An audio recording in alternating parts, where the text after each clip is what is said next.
We are now on the record. This is the Kentucky Public Service Commission. My name is Michael Schmidt. I'm chairman of the commission.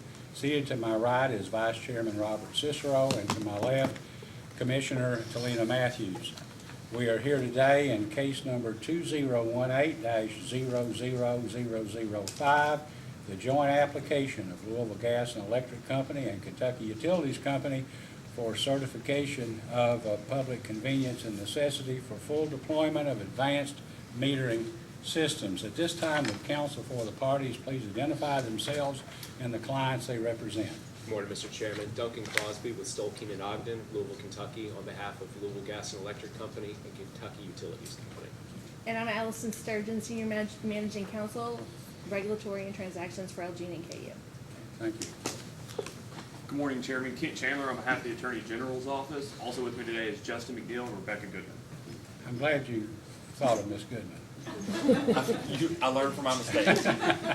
Good morning. On behalf of Kentucky Industrial Utility Customers, Jody Kyler-Cohn. My co-counsel on this case are Mike Kurtz and Kurt Bay. Lisa Kilkelly on behalf of the Association of Community Ministries. With me today is Eileen Wardover. Iris Skidmore, I represent the Community Action Council for representing Urban Harrison and the Police Counties. Tom Fitzgerald representing the Louisville Metropolitan Housing Coalition. Okay, I think probably what we ought to think about is counsel who's in the back maybe ought to always come up to the microphone if you, at least you have cross-examination of some of the questions, because it's difficult to hear, and although we may be able to understand you, the record may not reflect what you said.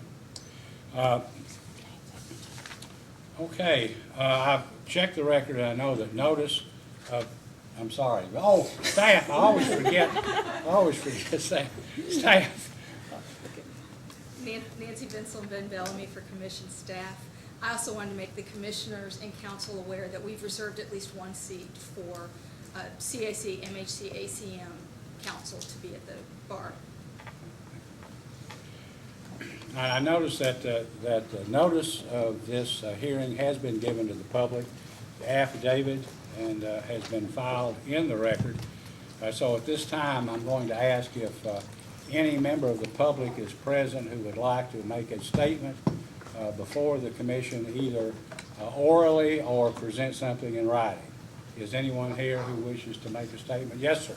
Please come up to the microphone and provide your name and address and provide whatever statement you'd like to make. Thank you, Commissioner. Members of the Commission, my name is Ron Bridges. I am the State Director of AARP Kentucky. We're located at 10401 Lynn Station Road, Louisville, Kentucky. I do have written testimony, so I'll be very brief. We appreciate the opportunity to comment today. We believe this proposal is premature. We believe that it's too costly.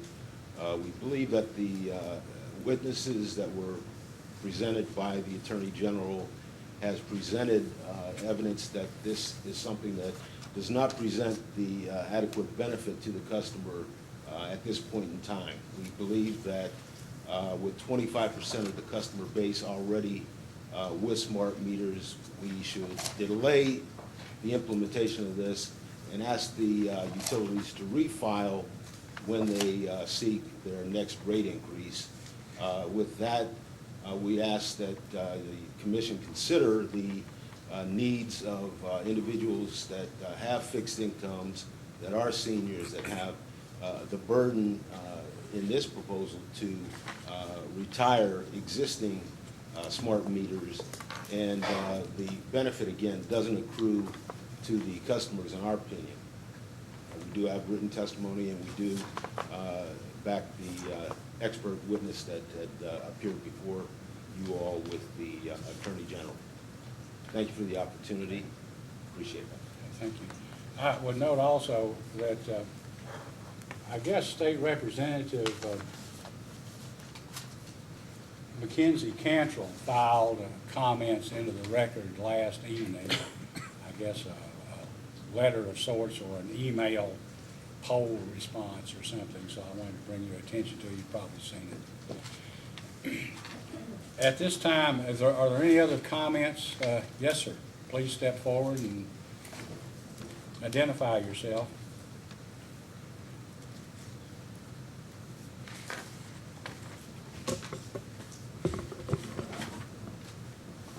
Jack Morris, 827 White Oak Road, Stamping Ground, Kentucky. I sent written comments in, so I'll be brief as well. I actually support this proposal. I think without the upgraded meters, Kentucky cannot modernize its grid and get into the 21st century. For example, get more granular data, offer additional rate plans, offer additional operational efficiencies. LG&E KU justify the capital expenditure necessary to upgrade the meters mainly on the basis of cost savings, while the devastating workforce reductions and increased revenue resulting from less stolen product are significant and apparently sufficient to justify this project on their own if you take their numbers at face value. The information these meters might allow result in operational options that could justify the project. I suspect the utilities will use this information for decreased operating costs and increased profitability beyond that authorized by the PSC. I'm willing to be had by this sleight of hand with some caveats. I do think the increased profitability afforded by these meters should not remain with the utilities. For example, go to its stockholders or executive bonuses, but rather provide real aid to displaced workers. Job retraining and transition packages, while useful, are not the total answer to this very real problem. I don't know what a good answer is, but I do think the benefit that could result in increased profitability should be included in the allowed profit margin of the companies. I suspect no new rate offering can be made without PSC authorization, but if they can, then the rate cases 00370, 00371, 2016 should be reopened, and additional profit from this stealth profit pool should be included. Some of the increased profit should go to help workers, some to decreased opt-out choice fees, and some for general rate reduction. Thank you. Anyone else care to step forward and make a statement or comment to the commission before we begin? There apparently is no one else who would like to make a comment. Are there any, Mr. Crosby, are there any pending motions outstanding? I hadn't seen any, but. To my knowledge, sir. All right. Here's what I think we'll do, is we'll probably, I've got to leave here by 4:30. So we'll go to 10:30, take a break, go to noon, come back at 1 and go to, 2:30, take a break, and then go to 4:30. If we finish, good. If we don't, we'll just take up in the morning and try to complete the testimony. Sounds good. Thank you, sir. All right, Mr. Crosby, you have witnesses to present. Could you please identify them and then call your first We do, witness? Mr. Chairman. The first witness we would call is John P. Malloy. Please raise your right hand. Do you solemnly swear or affirm under penalty of perjury that the testimony you're about to give will be the truth, the whole truth, and nothing but the truth? I do. Please be seated. Counsel, you may ask. Thank you, Mr. Chairman. Good morning, Mr. Malloy. Morning. Please state your full name for the record. John Philip Malloy, And by whom are you employed and in what capacity? Louisville Gas and Electric and Kentucky Utilities Energy, LLC. I'm the Vice President of Gas Distribution Operations. Please state your business address. 220 West Main Street, Louisville, Kentucky, 40202. Did you cause to be filed in this proceeding direct and rebuttal testimony, certain responses to data requests, and 2 verified informational updates? I did. If I asked you the same questions that were asked of you in your direct and rebuttal testimony and the responses to data requests that you sponsored, would your answers be the same, albeit updated to account for the verified informational updates? They would. Do you adopt and affirm your direct and rebuttal testimony, responses to data requests, and verified informational updates as your testimony today? I do. The witness is available for cross. Mr. Chandler, cross-examination? Thank you, Chairman. Before I get started, do you mind if Mr. McNeil and I approach with some exhibits? No, you may. Have these exhibits previously been disclosed to council? They have.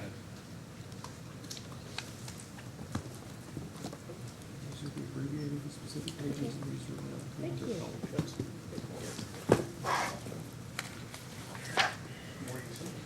Morning.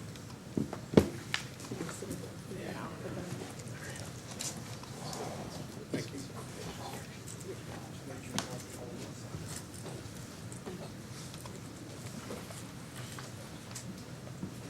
Do you want those marked for identification as Attorney General Exhibits 1 through 10, or 1A, 1, 2, 3, 4? I think 1 through 10 would be perfect.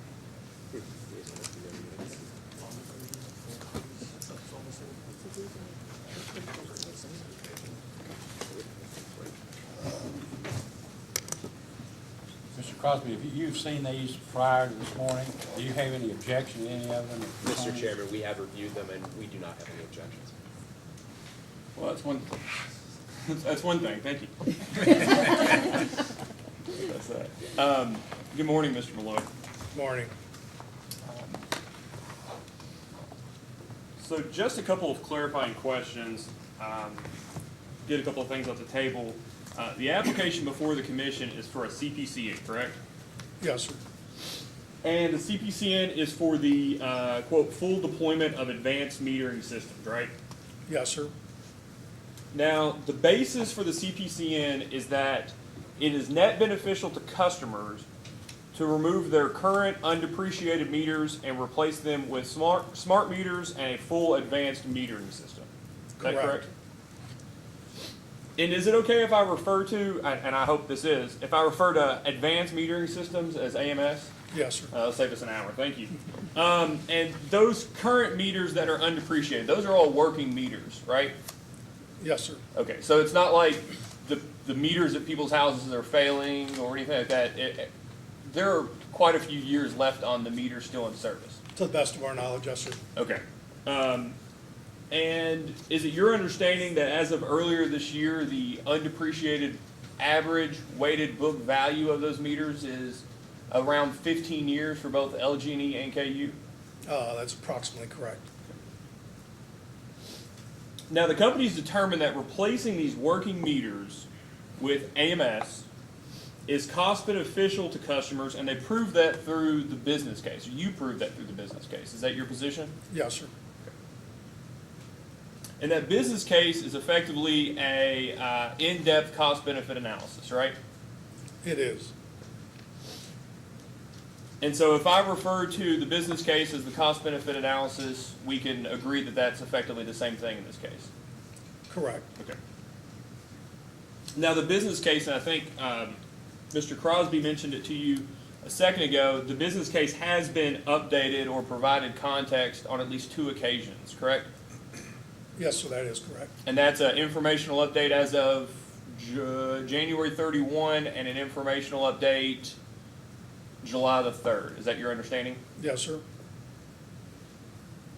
So as it stands, per the informational update of July 3rd, the companies claim that the net present value revenue requirement benefit to customers, if the application is approved, would be $24.6 million. Is that right? Yes, sir. Now, I've provided you as AG1 a copy of that informational update, if you don't mind to just turn to it there. Okay. Now, on page 2 of that informational update, do you mind to look at the bottom right-hand corner of that, that top chart that's titled AMS Cost Benefit Summary, and do you see that $24.6 million amount there? I do. Now, do you mind to compare that $24.6 million number to the numbers in the chart below it? Do you see that? Yes, I do. Okay, so the chart below it, well, just for a second, can you explain to me what the chart below represents? The table below on page 2 represents differing service lives for the new advanced metering, 15, 18, and 20-year service lives. Okay, so what service life of the advanced meters does the $24.6 million represent? It's a 20-year service life with the years of deployment as well, so 23-year assessment. Okay, so the service life of the 24.6 and the service life of the 20 years is both 20 years. Correct.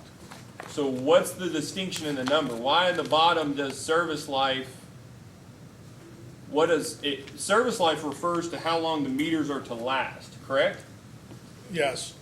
The service life at the bottom table looks discretely at the time of installation to 20 years of that meter. It's a 3-year installation, and that meter would roll off. So it's a staggered roll on and a staggered roll off. In the case above, it's a 23-year assessment across the whole period.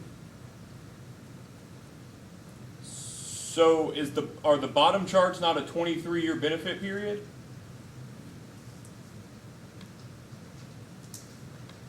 The bottom chart is a 23-year benefit period, but with a 20-year service life of the new meters. But the top chart is a 23-year benefit period with a service life of 20 years, the new meters. But they roll on and roll off discrete with each meter and the time in which they were put into service.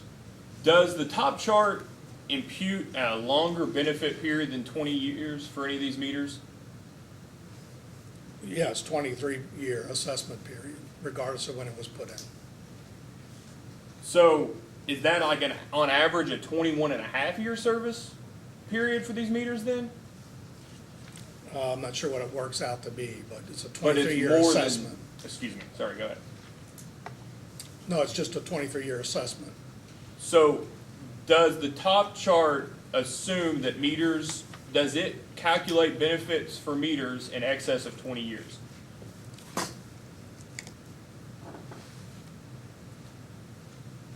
I'd have to answer by saying yes, depending on when the meters were put into service across the project period. Okay. I don't have the exact time of that.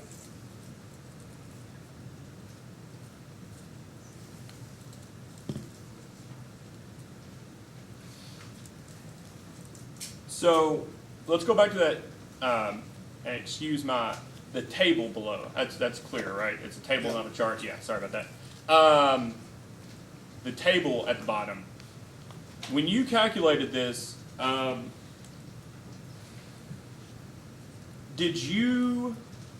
just take the 15-year, right?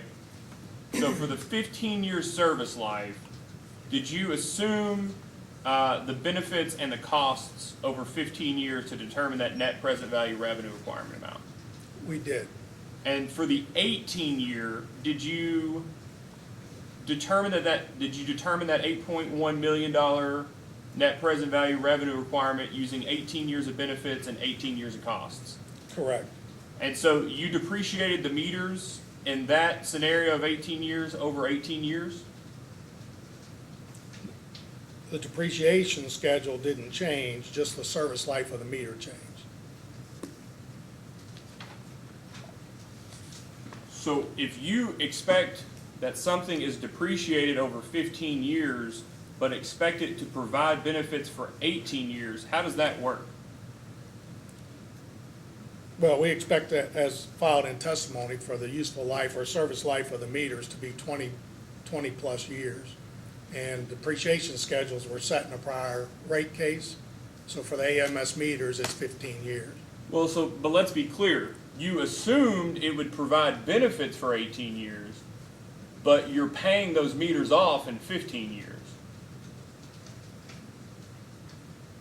We are depreciating over 15 years, correct? So the cost is only there for 15 years for those meters, right? Isn't that how depreciation works? Yes, sir. The cost is there for 15 years, but you expect it to provide benefits, well, and to the previous answer, for more, on average, for more than 5 more years after they're fully depreciated. Correct.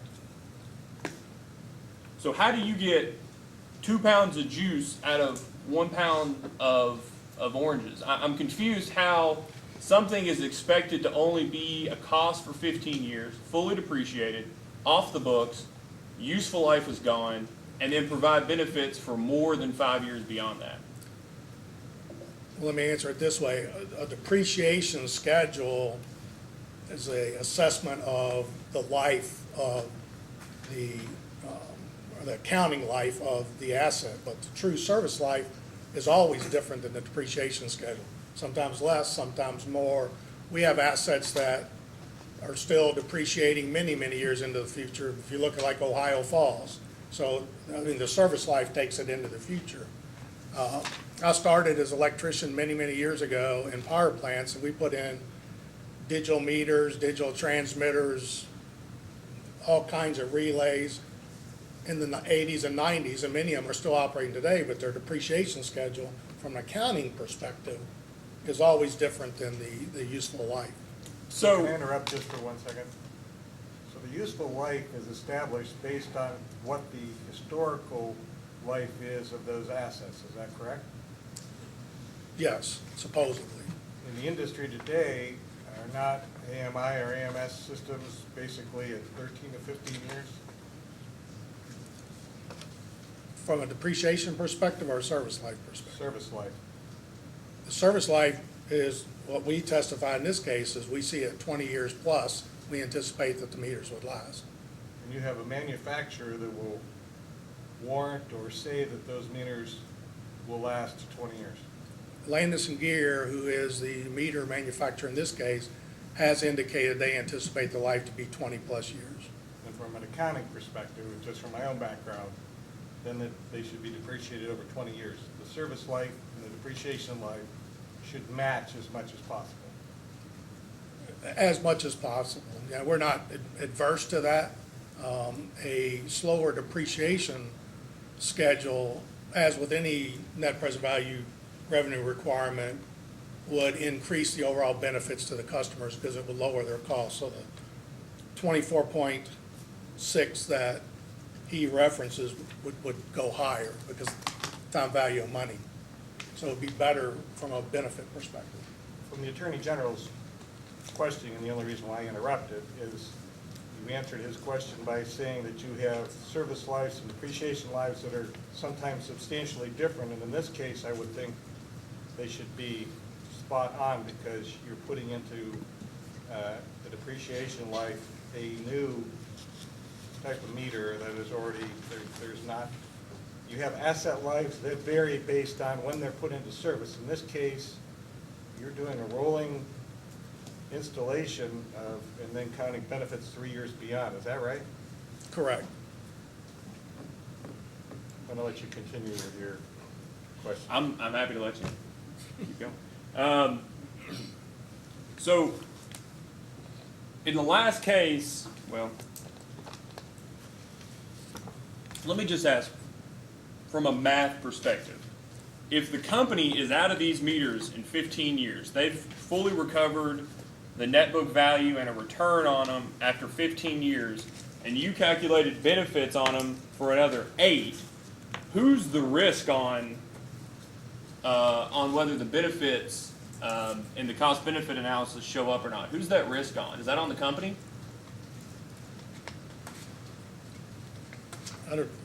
By risk, I'm not sure what you're referencing. We anticipate the meters to last 20 plus years. We have put in our business case past the warranty period of 5 years, incremental capital for any that would come out of useful service over the time horizon of this assessment.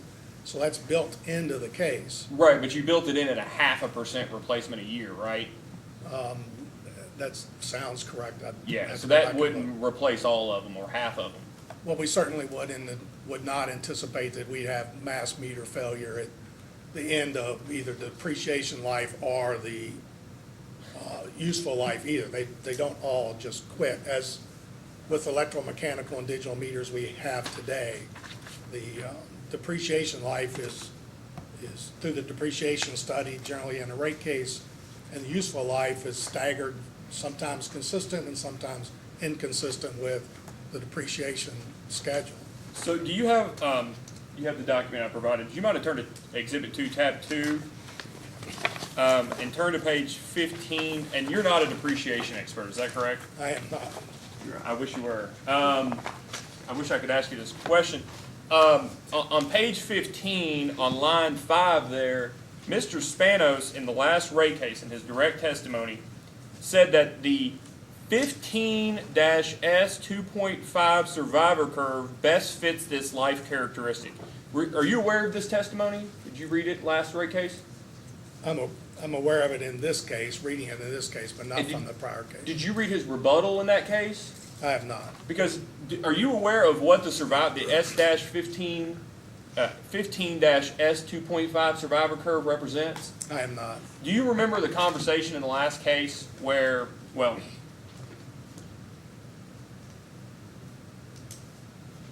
do you have reason to believe that in the last case that Mr. Spanos in rebuttal specifically stated that the 15-S 2.5 survivor curve,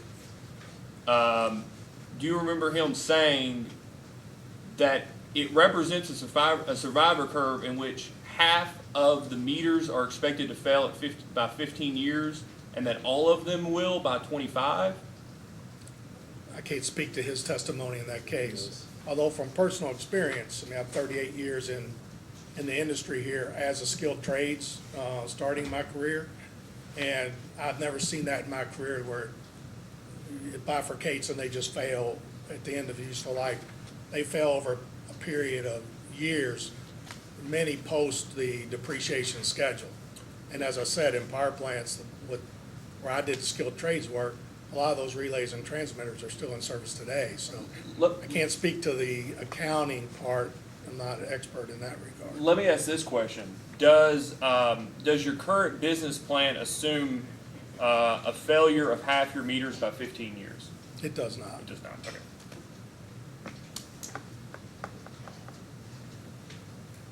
So to my previous question, talking about risk, you estimated the cost of the meters over 15 years, but the benefits over 23 years, correct? Correct. And so there are 8 years there in this cost-benefit analysis that you have all of your meter costs recovered, and 8 years in which you need those meters to last and to meet the benefit levels you provided for this to be cost beneficial to the customers. Well, let me clarify. It's a 23-year benefit assessment with a 20-year service life assessment. Okay, so let me rephrase my question. Instead of 8 years, it's more than 5. We can agree with that. So more than 5 years after the meters are fully depreciated, you need them to continue to provide benefits at the levels in your cost-benefit analysis for customers to actually see a benefit from this. Yes, and we would anticipate, given the testimony, that they would last 20 years consistent with my experience, our experience as a utility, and the manufacturer. But you're not expecting them to last 20 years. You're expecting them to last more than 20 years. We talked about that earlier, correct? From my skilled trades background, I would anticipate they'll last more than 20 years. More than that, the cost-benefit analysis of $24.6 million is dependent upon them lasting more than 20 years. We discussed that earlier, correct? What happens if they don't, well, scratch that.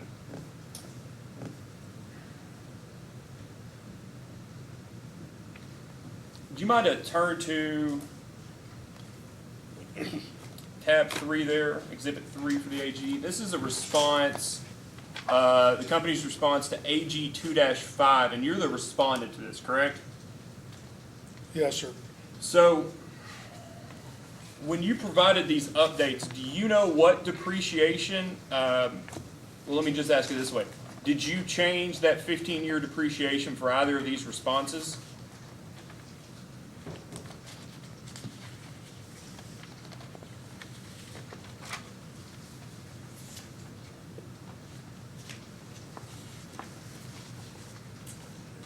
It appears we did not. It's still a 15-year depreciation. So completely different benefit periods, assuming the meters are going to last different times. Correct.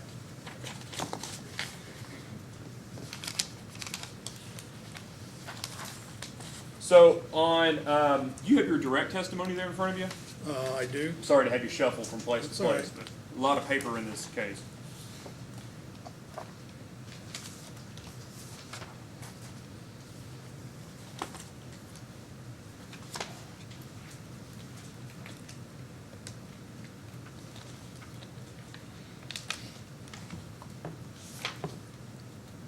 Let me know when you've got it there. I'm ready. Do you mind to turn to page 21 of that?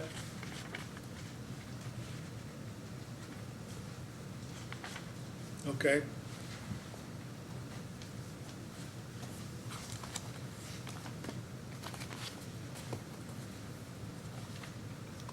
On page 21, the attorney asked the question on line 15, the companies appear to have assumed an average service life of 20 years for the AMS meters, in addition to the deployment period 2018 through 2020. Is this reasonable? Do you mind to inform the commission of what your answer was? You want me to read the response? Just that first sentence there. Yes, sir. Yes, it is reasonable. It is reasonable. After our discussion earlier, does it appear that the company used a 20-year service life or more than a 20-year service life?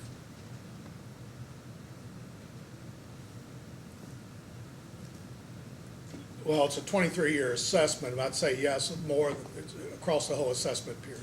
Yes. So the meters assumed to, the average is not 20 years then. The average is something more than 20 years. I would agree with that.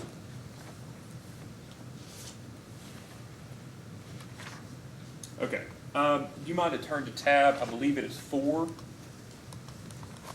AG Exhibit 4 there. AG Exhibit 4 is the company's response to Commission Staff 1-9, in which they asked the company, based off your testimony, to provide any data relied upon by the companies which would support an expected 20-year lifespan. Do you see that? Yes, sir. And do you see your response there? I do. Now, you mentioned earlier about your discussions with Landis and, is it Landis and Gear? Is that Yes, right? sir. Landis and Gear, that you believe they'll last 20 years. Okay. And then you said see attached as supported. Correct? Yes, sir. Do you mind to, I guess, see the attached? Flip on over to the next page there. Now, this appears to be an email thread between a Paul and a Tim and Jonathan Whitehouse, correct? Yes, sir, it is. Now, Jonathan Whitehouse works for LG&E and KU Energy, right? He does. And you know that because you know him and I've met him and it says here that he does, right? Okay. Now, does it indicate anywhere on this email where Tim Hilton and Paul Brennan work? Well, it's from and copied. Is that what you're? Yeah, but does it indicate their employer? It does not, but Tim works for Landis and Gear. Okay. And does it indicate anywhere on there who Tim represents when providing this response? Officially, it does not. And does it provide any authentication or signature from Tim? It does not. And were you blind copied or sent this email directly? I was not. Are you aware if there's anywhere in the record where Mr. Hilton was sworn in or provided an affidavit or a signed letter to this effect? Not to my knowledge. And this is your support, you say see attached to provide, quote, experience and discussions, and this is in response to a question that says provide any data relied upon, correct? Yes, sir. And you provided this to support your 20-year expected life, correct? Well, let me scratch that. You provided this to the commission staff to support a 20-year expected lifespan, correct? Yes, sir. But that's not the lifespan that you're using. It's more than 20 years. I'd have to go back and look at how we actually calculated the numbers. I see where you're going. The assessment was a 23-year assessment across the planning period of the project itself with a 20-year useful life for the meters.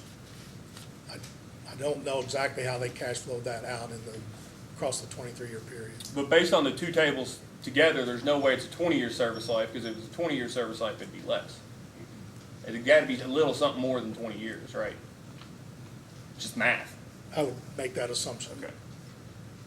Mr. Chairman, I'm going to move at this point to strike this attachment as hearsay. There's no way that anybody can authenticate who this is from. We're happy to agree for Mr. Malloy to say that based on his discussions with Landis and Gear of 20 years, but we moved to strike this response as hearsay, as providing the truth in the matter, sir. Mr. Chairman, the data, the question asked for the companies to provide the information, the data upon which they were making the representation that these meters had a lifespan of, an expected lifespan of 20 years. The companies provided that. Mr. Malloy, as Mr. Chandler established, Mr. Whitehouse works with Mr. Malloy. This is a set of correspondence that the companies had with the manufacturer who were going to provide the meters that the companies are going to install. This is data upon which the companies relied. Now, the commission is under no obligation to accept the truth of that claim if the commission chooses not to, but that is what the companies have provided. There's no reason to strike this from the record when this is exactly what the commission staff asked for, the companies provided. Overruled. So on page, well, let's just go to that second part of that response, if you don't mind. The B.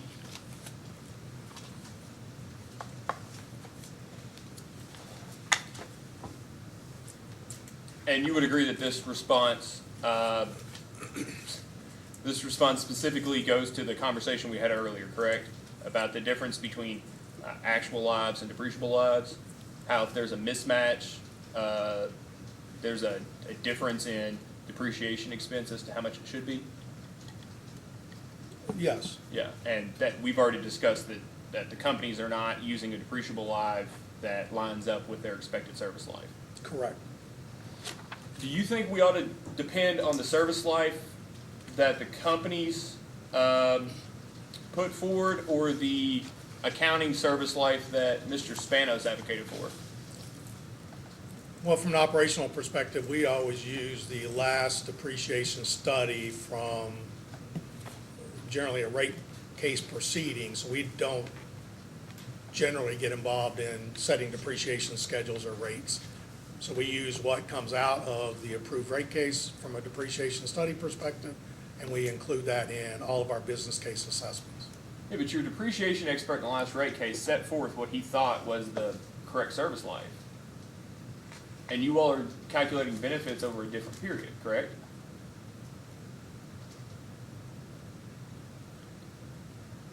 He set the depreciation schedule with his expected service life of the meters, yes. And he's the expert. I would say he's the expert on the depreciation study. But the depreciation study is based off survivor curves as to how long an asset lasts, correct? I'm not a depreciation expert, so I can't speak to that specifically. One would make that assumption, certainly. All right. So do you mind to turn to page, all right, go back to that response again. I apologize. There's a second part to A there that says C. Malloy testimony, page 21 to 24. You see that? Yes. As support for the 20-year service life. Do you mind to go to page 21 through 24? And just let me know when you're there, please.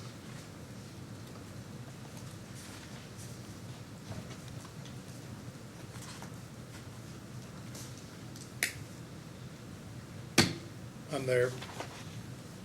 I apologize. I didn't think of the logistics over here for a second. If you give me just 1 minute. Okay.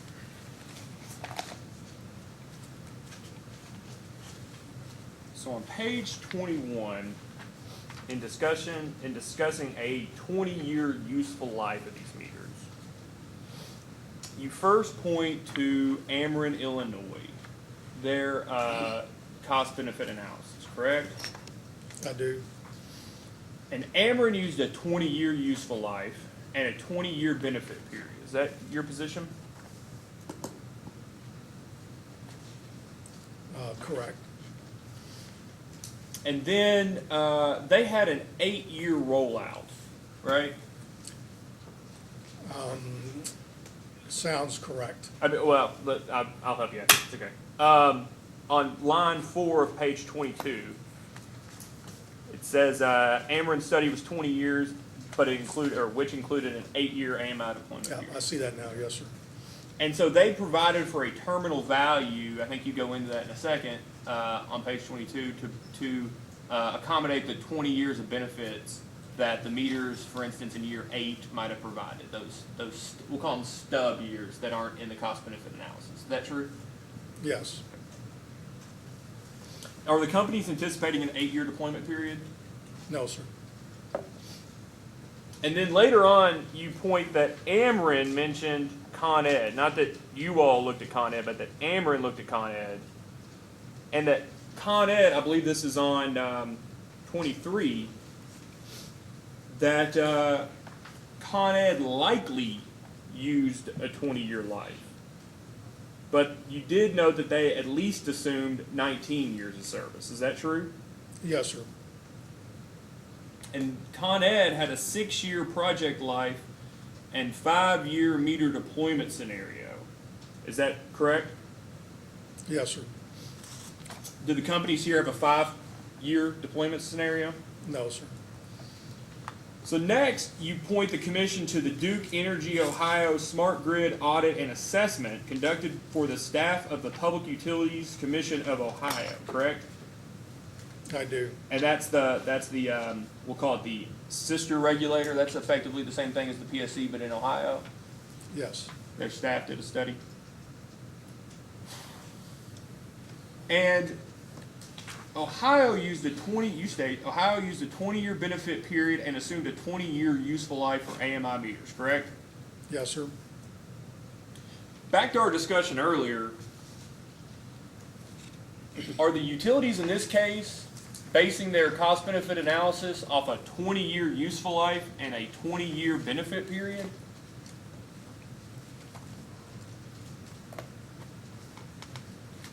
Yes, inclusive of the 3 years of project life. See, That's not what I asked, though. No. Are they using a 20-year useful life and a 20-year benefit period?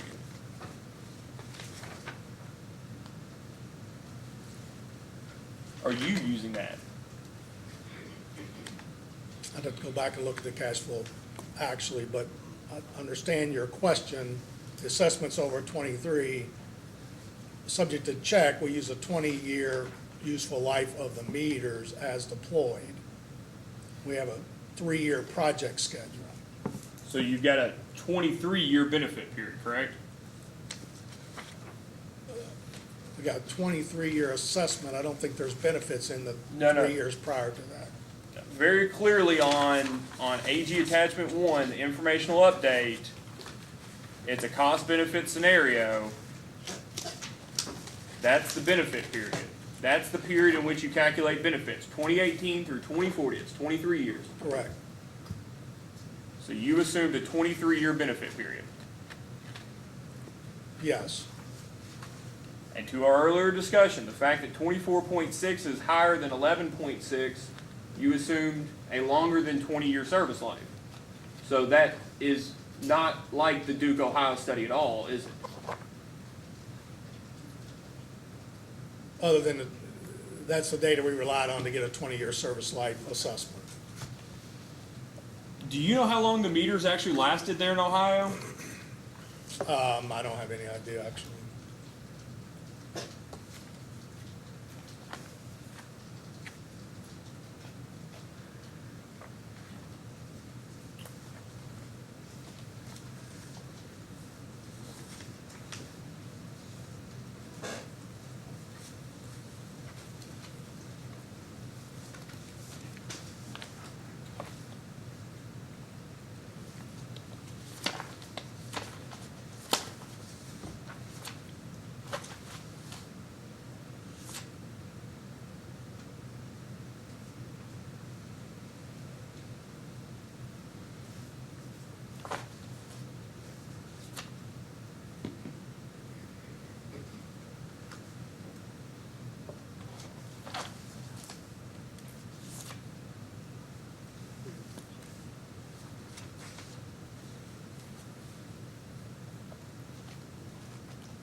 you mind to turn to page 21 of your rebuttal?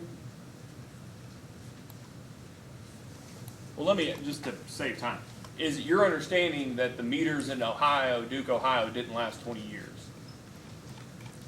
I don't remember that in my rebuttal, but can you reference that Yeah, specifically? page 21 of your rebuttal, you discuss Mr. Alvarez's point that the meters in Ohio didn't last 20 years.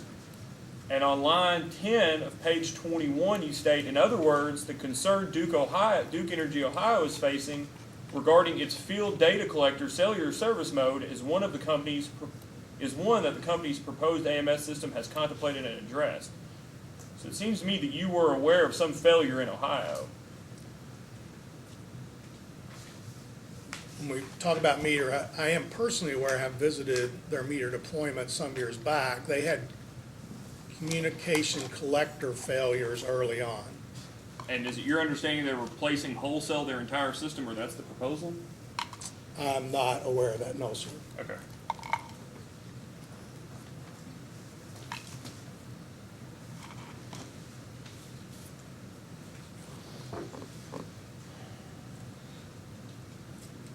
And I believe the Ohio audit was in 2011. Is that your understanding as well?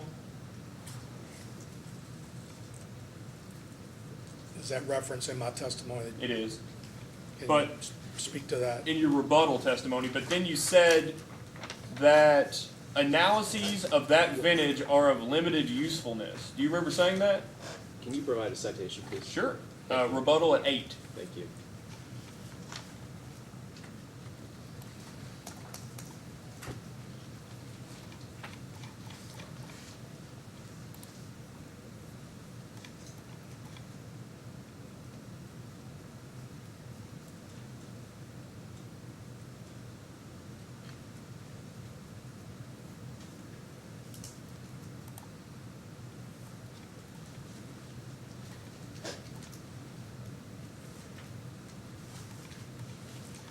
You're gonna have to help me again. I'm trying That's to fine. scroll through this. Give me a, I'm doing the same thing here. So,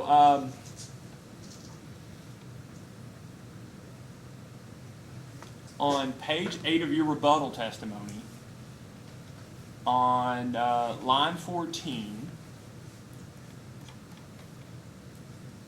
in response to Mr. Alvarez's assertions about his unbiased and comprehensive evaluations, which included the one for the staff of the PUCO, you stated on line 14, as an initial matter, I would note that all 3 of the analyses to which Mr. Alvarez refers are at least 6 years old, which means that the advanced metering deployments they concern are necessarily older than that.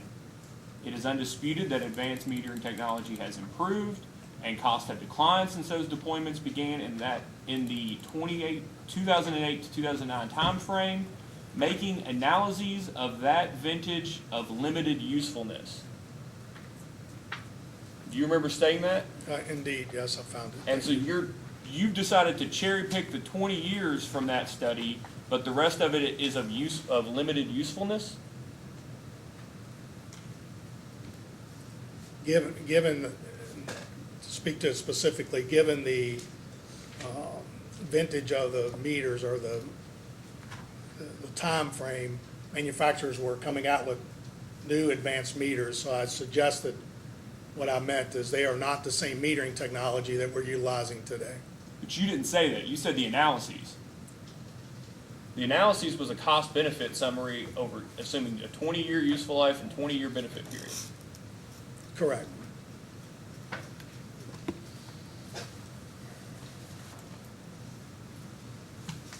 So we were rolling through your direct testimony on page 23. I'll give you a chance to get back there.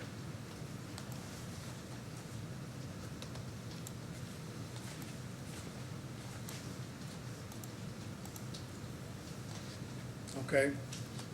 You said Duke Energy similar on line 20, page 23, line 11. You said Duke Energy Ohio similarly used a 20-year study period in support of its smart grid proposal. That's not what the companies have here, though, is it? It's a 23-year benefit period, correct? Correct. And you didn't say anything about what service life Duke Energy Indiana used, did you?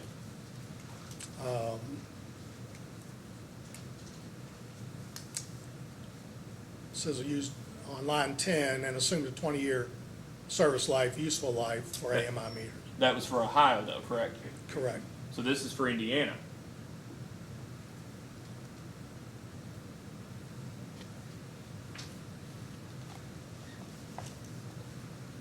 It does not appear that I addressed that, no, sir. And then the next one, I think, is Maine. Excuse me. That the Maine Utilities Commission approved an AMI project based on a 20-year cost-benefit study period. So to the previous point, you did not provide what the service life was, nor is that the benefit period the company's used, is it? No, sir. And then the last one is a non-IOU cost-benefit analysis produced by BC Hydro in British Columbia that assumed at least a 20-year service life for deployed meters.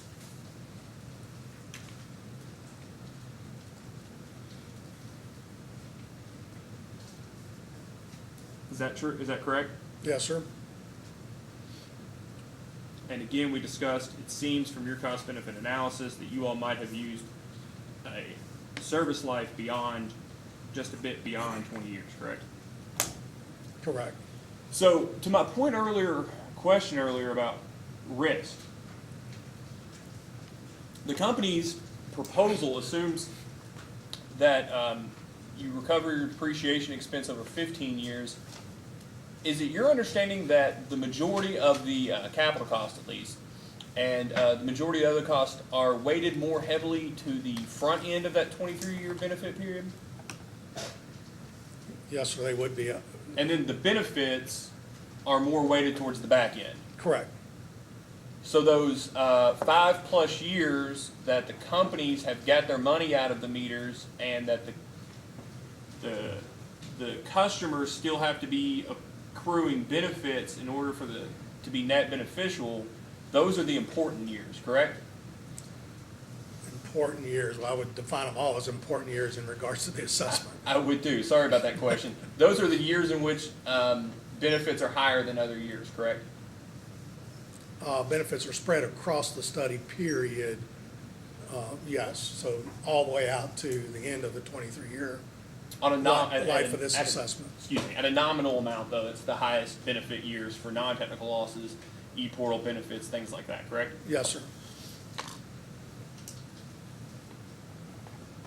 So looking back at those, page 21 through 24, in response to the commission staff, this is your support for 20 years. So how many of those that we just went through assumed a service life of more than 20 years? Let me scratch it. Let me ask it this way. Of any of those that we just read, how many of those assumed a service life beyond 20 years? Did any of them? Not in regards to their assessment, no, sir. Okay. And did any of them assume an assessment period longer than 20 years? A benefit period? Not to my knowledge, no, sir.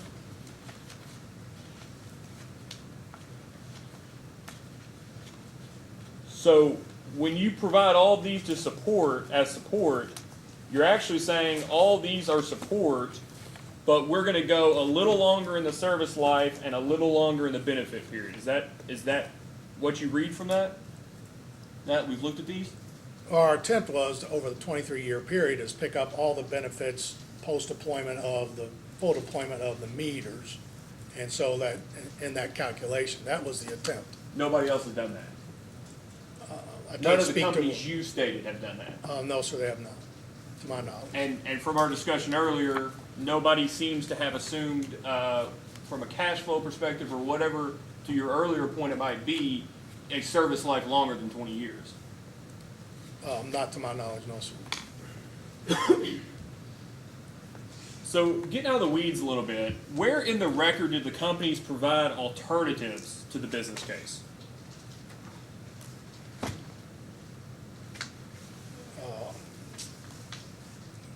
Can you speak to that, alternatives? Yeah, alternatives. Did you all look at the cost-benefit analysis of AMR? Did you look at the cost-benefit analysis of a replacement of meters when they're fully depreciated or fell? Did you look at a cost-benefit analysis of smart meters in rural areas and electromechanical meters in urban areas where you would assume the meter reading expense is lower? Where are the alternatives in this record?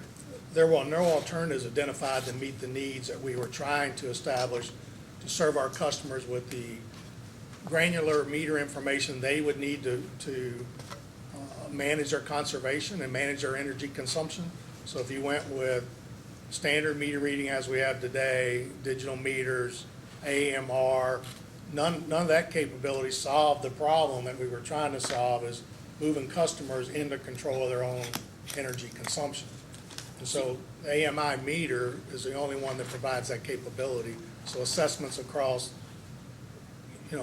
other technologies that didn't meet that need, we didn't draw any conclusions or assessments from a benefit perspective, because there was really, other than the benefit to the company to receive that information through one way for a billing determinant, there's really no other value to our customers like an AMI business case would be.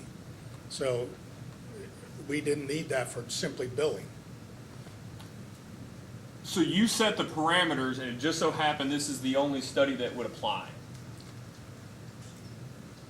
Well, I think we set the parameters as a broad term. The industry has moved in this direction. We have 70 to 80 million meters across North America and growing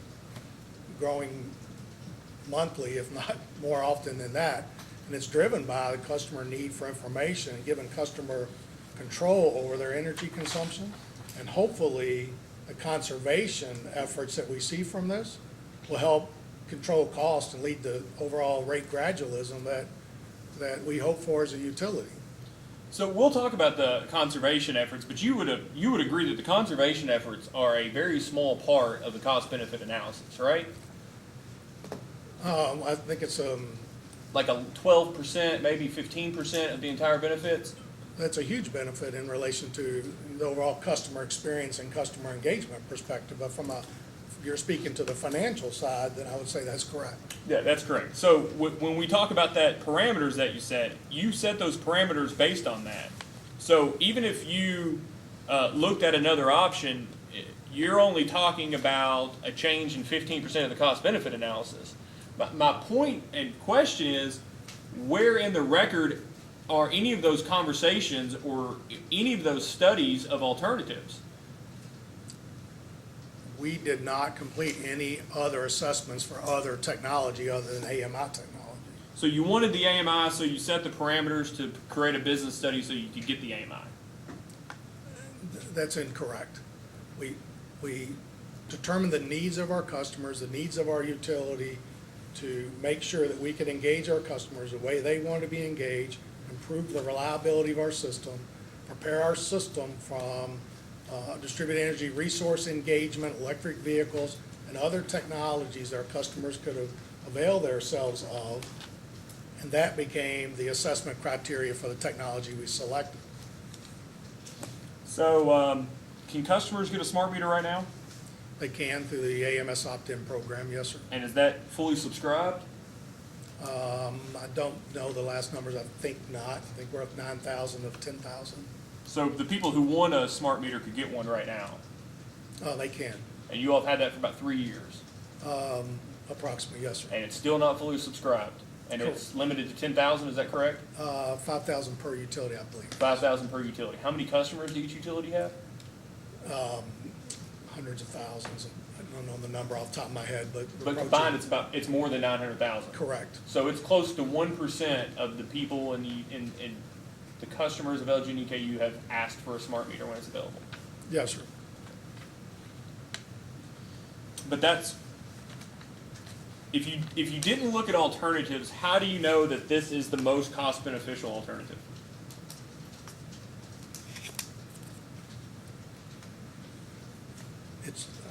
I hate to keep rephrasing, it's the most cost beneficial technology, given the criteria that we set in the assessment, is to meet all the needs. It's not simply, we weren't looking simply for billing determinants coming back into our system and supplying customers bills as we do today. We were looking for broader technology that gave us all the other capabilities supplied in testimony, which I referenced just in the previous comment. So you don't know that this is the least cost alternative? It is the least cost alternative, given the criteria we set for what we were trying to achieve on behalf of our system and our customers. Yes, sir.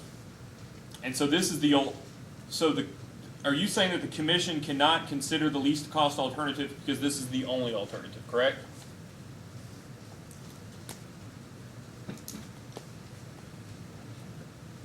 They only got one choice, right? I only had one choice. We looked at other vendors and other suppliers of the same technology to meet the needs and criteria that we set out originally. I don't believe all that's supplied in the case. We ended up with the Landis and Gear solution to meet the needs that I identified previously.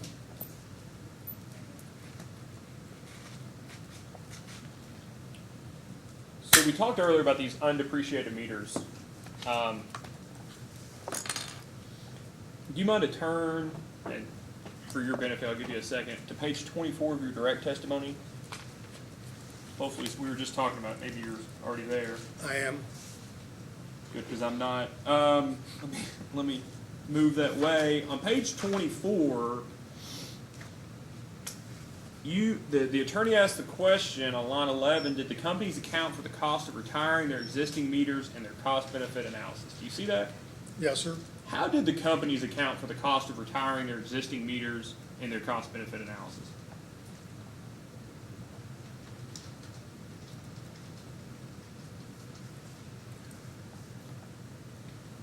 We evaluated the balance of net book, the depreciation balance, and in the assessment, the retiring of those meters were not considered because it wasn't a marginal change. Given what we do in the project, we were going to continue to depreciate across the remaining useful life. So that didn't change whether we went forward with advanced meters or took them out. We would have included them in the business assessment had we sought a reg asset or something of that nature which would have accelerated that depreciation. That would have been a change in cost for our customers and therefore included in the assessment. So you did not account for the cost of retiring the existing meters in the cost-benefit analysis? We did evaluate it and excluded it from the assessment because the cost to our customers did not change. But is that accounting for it in the cost-benefit analysis? I would say yes. We evaluated whether we should move it to a reg asset, accelerate the depreciation, include it, or go on and continue to depreciate across the life that's on the books today. So I would say yes. Okay. Do you mind to turn to tab 5 that you've got there? It's AG Exhibit 5. Let me know when you're there, please. I'm there.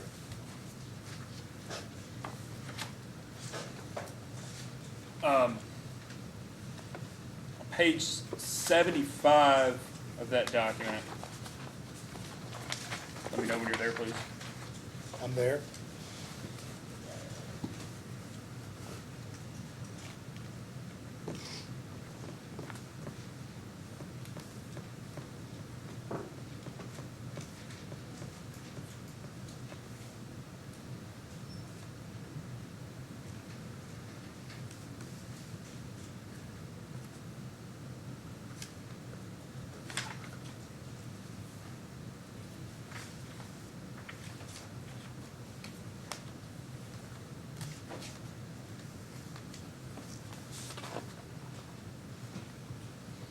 Sorry, I was reading 76 and couldn't find my citation. On 75, under Section D, let me just, are you aware of this document before? Have you seen this before? Sorry, I ought to do a little authentication before I get into the weeds. I probably have seen sometime back, not. But this is. It's 428, the continuation of the 408 case, it appears. Is that what this is? So this is your understanding that this is a joint report filed on behalf of, it looks like about every electric utility in the state, a couple of gas ones. But it was filed by LG&E KU. That's your understanding? It appears that way. Yes. And so on page 75, in considering and discussing cost recovery, the 1, 2, 3, 4, 5, the sixth line under section D states, the better approach is for utilities to take into account the unrecovered cost of obsolete equipment when performing cost-benefit analyses to evaluate possible smart technology deployments. Now that's a little different than the question the attorney asked you in your direct testimony, correct? Because this specifically says when performing cost-benefit analyses. But to me, it's the same question. We did take that into effect when performing the cost-benefit analysis. It's the same. So you decided not to use it when performing the cost-benefit analysis. That's your position? I only offer caution because under 408 and 428, and I have to drag on some memory here when I've worked on these, all through that it was contemplated that the utilities would set up a regulatory asset and accelerate the depreciation on the stranded assets, and therefore the cost would change and would be considered in the assessment. If the depreciation schedule remains the same and we set up a regulatory asset across the same time period as the net book, then there's no change in cost to the customers having been considered and then excluded from the assessment. So I think they're saying the same things. Okay.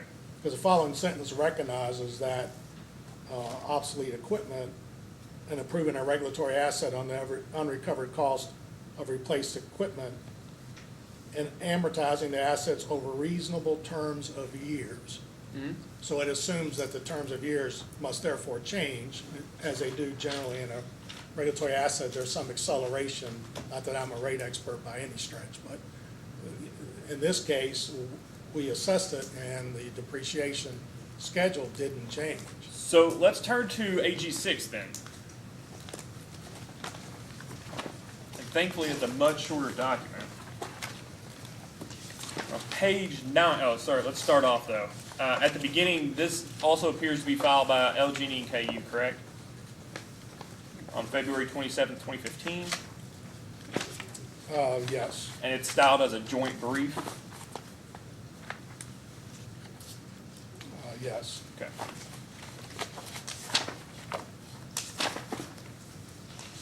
So on page 9, when discussing cost recovery, under section G, cost recovery, subsection, or number 2 there, it states, utilities proposing smart meter technology deployments that will necessitate retiring existing utility assets with unrecovered book life should take the cost of those retirements into account in their cost-benefit analyses and be able to recover that cost if the deployment is prudent. Do you see that? Yes, sir. And you think that's what you all did? Yeah, we do. That's consistent with what you did in this case? System return system. Give me a second to read this. Go ahead. Book. Taking the cost of these returns into account. I do. We took them into account. We did not accelerate the depreciation. I think I've spoken to that, not to be curt in any way here. But if the marginal cost didn't change, whether it's depreciation or any marginal cost, you generally exclude it from any net present value revenue requirement assessment. In this case, as I said, it didn't change. It stayed with a consistent depreciation period that we have.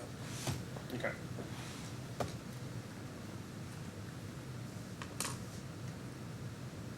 How long have you been with the company? Or let me strike that. How long have you been in the utility industry? 38 years. 38 years. The majority of those with the companies? Yes. You aware of what is commonly referred to as the throughput incentive? I am not. Okay. Is it referenced here somewhere?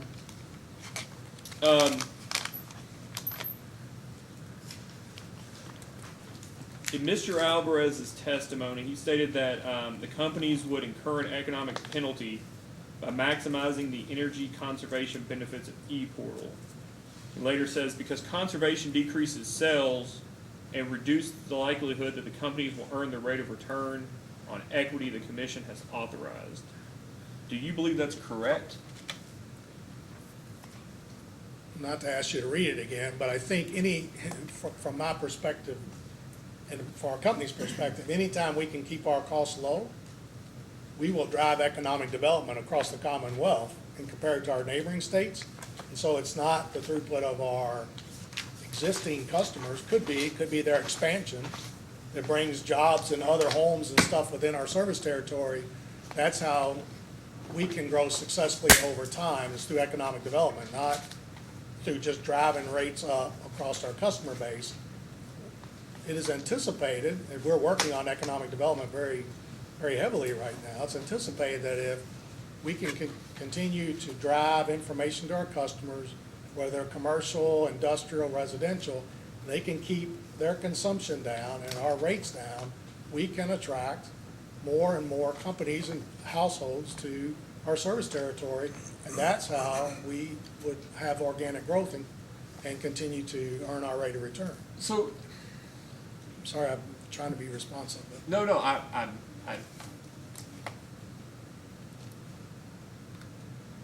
well, I'll make it a little easier. You sort of discussed this in your rebuttal, I believe, on page 29.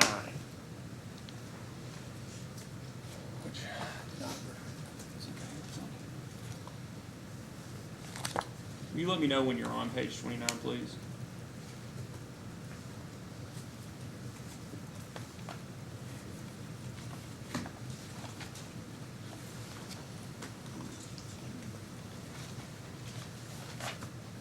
yes, sir, I'm there.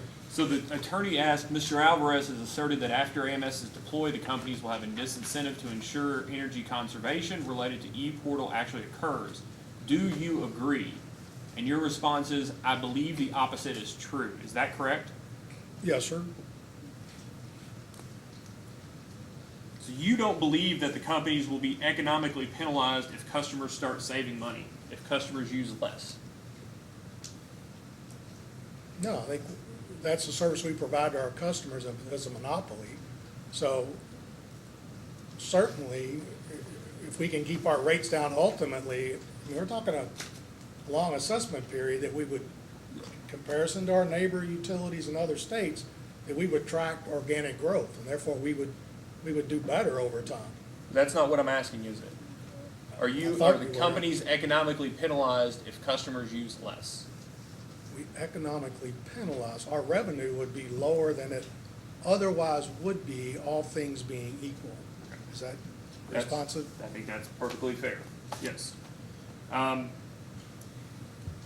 that is, okay. And so you've been with the companies for a couple decades now. Do you know who Mr. Steve Seeley is? I do. And are you aware that he has consistently, historically been the company's cost of service expert in rate cases? He has. And he used to be employed with LG&E and KU, correct? Or predecessor companies? I believe he was. Okay, it doesn't. He works for your rate case, no, so it doesn't matter. Do you mind to turn to AG 7, tab 7 there? Okay. And turn to this is, do you see on page 1 that this is the prepared direct testimony of William Stephen Seeley in case number 2018-44?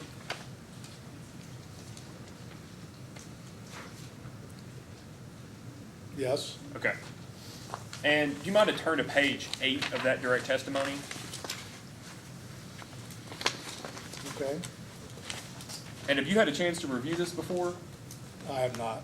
So I'll give you just a minute, if you don't mind, to review the bottom part of 8 and the top part of 9, and just let me know when you get part of that, starting on line 8.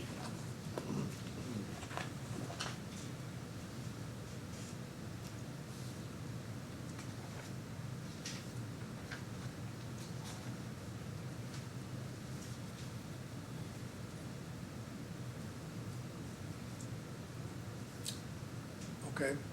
Okay. So do you see here in his testimony where the attorney asks, without a DSM cost recovery mechanism, do utilities have an incentive to pursue demand-side management strategies that would reduce sales and encourage customer conservation. Do you see that? Yes, sir. And he says no. Do you agree with him?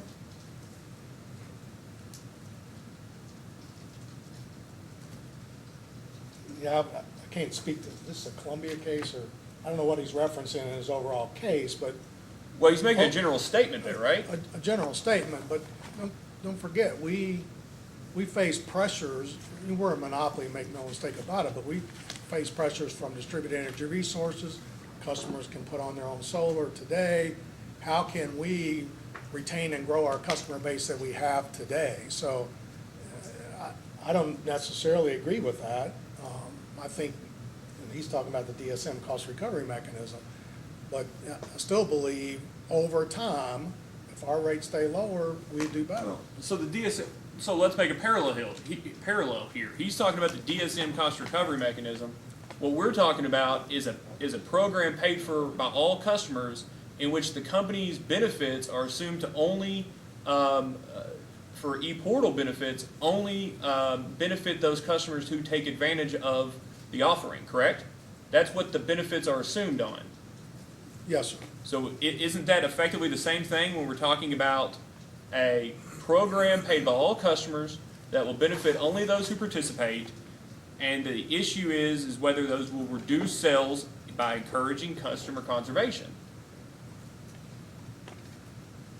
I mean, all things being equal, if you conserve energy, then our revenue would be lower than it otherwise would be in isolation, if that's what your question is.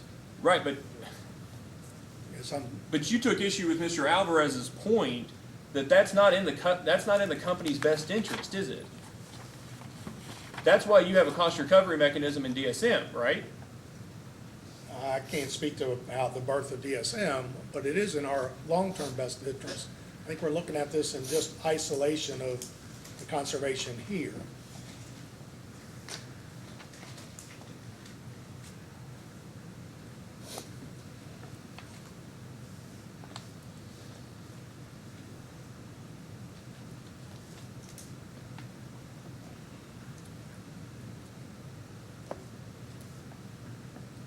When the companies calculated the cost-benefit analysis, did they do it from the perspective of the customers or the company? Customers.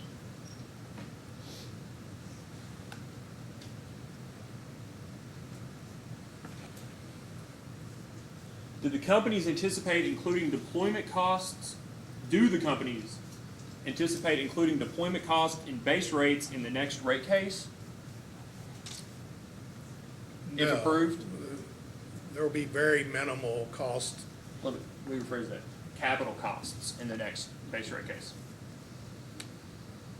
I don't think there's any material cost in the next rate case for the AMS deployment, which is later on this year. Okay. How about requesting deferral accounting in the next rate case for the cost of the AMS deployment? The only thing we contemplated, to the best of my knowledge, is setting up a regulatory asset for the OpEx expenses that would occur during the test year, so that we would move those out to match them to the benefits in which our customers would receive. Okay. So that would be ultimately lower cost for our customers. That's the only thing I can think of that we had in the case. But you anticipate including deployment costs and those later deferral accountings in base rates, correct? Either in the next rate case or a subsequent one? Yes, I would assume that. I'm not a rate guy, but So the companies do have an expectation that it will recover most of its cost of deployment and over the 23-year period for the AMS project. That's a reasonable assumption. I mean, it's a reasonable assumption. I would leave any rate determination or rate case determination. We got a rates guy with us that understands all that much better than I do. So you're going to throw Rick under the bus is what you're saying? Well, I'm not throwing him under the bus. He actually works on that stuff and I don't. Well, I just want to make sure practically we speak. The cost-benefit analysis basically assumes everything at the end of the year, right? It's not based on No. revenue requirement adjustments, is it? No, that's correct. Did the companies commit to ensuring the benefits of AMS, if approved, are provided to customers either in current rates or through deferral accounting or regulatory asset liability? We did not. And in your rebuttal, actually, you take the position that, that an actual benefit, it could be a benefit to customers if the companies keep the money and stay out from rate cases a little longer, right? Yes, I mean, that is ultimately a benefit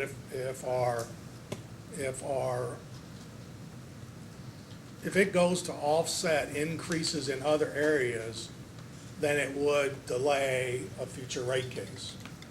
Do you And think that's a benefit to customers as well. Do you think customers feel that way? I was in customer service almost a decade, I would say generally, besides the industrial customers, generally, they don't necessarily understand all the rate making, so. So you think they'd rather have a delay between rate cases rather than just more cash in their pocket? I think they'd rather have the lowest rates they could possibly achieve and have control of their energy consumption, given my 9 to 10 years in customer service, living that every day. Who controls what the companies do with their revenues between rate cases? Controls what they do with their revenue. Let me strike that. I'll ask it much more clear. The companies are in full control of what they do with their revenues between rate cases, correct? I mean, the commission doesn't tell them where to spend money or what to spend money on, right? Well, they do in regards to proceedings like this and those kinds of things, in rate cases. Not where necessarily to spend it, but certainly the commission has governance over how utilities operate from an operational perspective and a financial perspective. But between rate cases, they don't tell you who you can hire and who you can give a raise to. They just No. provide you cost recovery at some point. They look at prudent cost recovery and what can be Prudent cost, reflected in yes. rates. Fair, just, and reasonable rates, that's probably the best way to say it. So, are you aware of Ameren's cost benefit analysis? Have you ever given that a look before? I'm not. You've not. You have that assumed in here as well? I just so happened to provided that to you on 8, AG's Exhibit 8. Okay. And I provided this yesterday, but this is actually provided in a footnote in your testimony, this Ameren cost benefit analysis at your direct at 22. If you would, do you mind to look at page 7 of 52?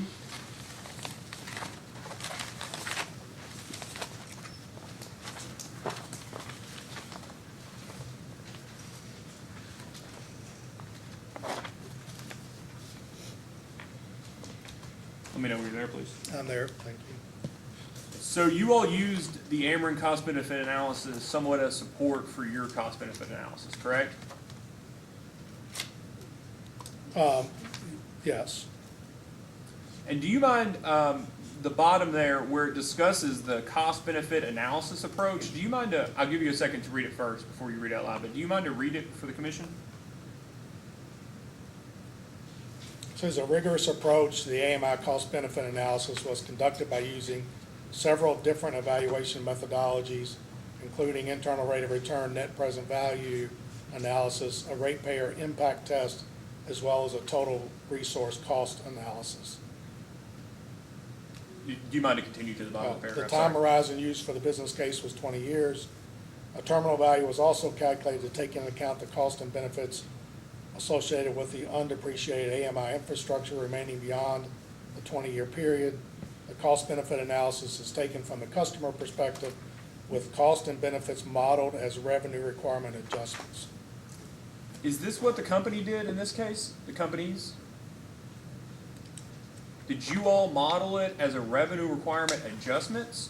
Or did you all determine it at the end of each year and then just net them against each other with a discount rate? The business case assessment was a net present value revenue requirement assessment. I'm gonna go out speaking for the accountants from a perfect rate treatment type assessment. And that's what I was wanting to ask, just so that the record's clear. It's assuming perfect rate treatment, pass-through of cost to customers, or bringing costs back from customers and passing benefits back to customers on a real-time or end-of-year assumption, correct? Correct. And that's not reality, is it? No, we don't see perfect rate treatment, but it's consistent with how we do analysis for the many years that I've done them, 30-plus years. We've always done net present value revenue requirements, assuming perfect rate treatment. And just so we've got it in the record, you all didn't do the IRR, the rate impact test, ratepayer impact test, or the TRC analysis here, did you? Not to my knowledge, no, sir.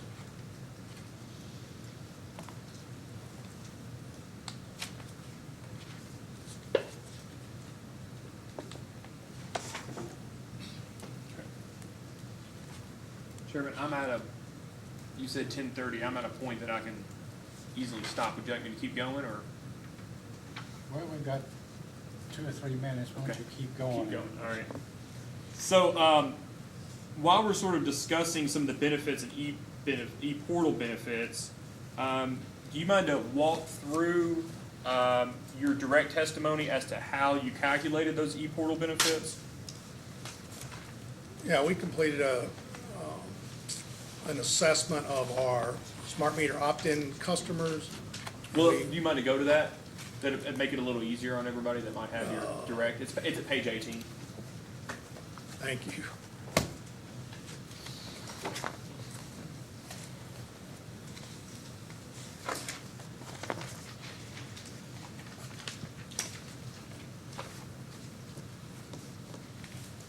Starting on 18, line 12, we took what we anticipate would be the opt-out of 0.8%.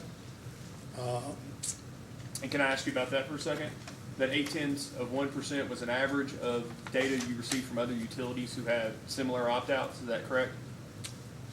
It is data that we looked at from other utilities, Okay. yes, sir. And then, sorry, go ahead. And then you assume that 17% of the remaining residential customers will become, quote, active users, right? Yes, How did you define active users? 6 or more times. And I wanted to make sure we got that in the record, because I think with the Tetra Tech study, you noted the active users was 6 times, but I don't believe you did with this one. So this active users, your understanding is 6 times? Well, let me just clarify, at least 6 times. At least 6 That times. was the break point, I believe. Okay. And this So- this whole assessment was residential only. Residential only. Now, did you assume residential only revenues for this, right? Not C&I revenues? Correct. And so that 17% reflects the people who chose to opt in to having these meters, correct? Yes, Okay. So of the people who wanted these meters, which is not fully subscribed yet and has been out there for 3 years, only 17% of those people logged in at least 6 times. That's what that data represents? it is. Okay. And this is based on limited, to your point, limited promotion of only $200,000 in promotion over 3 years. Correct. So do you think these are dedicated individuals? Dedicated to conservation, excuse me. I would say they're dedicated conservationists. We had to make a break point at some level. I will tell you, just from personal experience, you do not need to access the e-portal 6 or more times for conservation.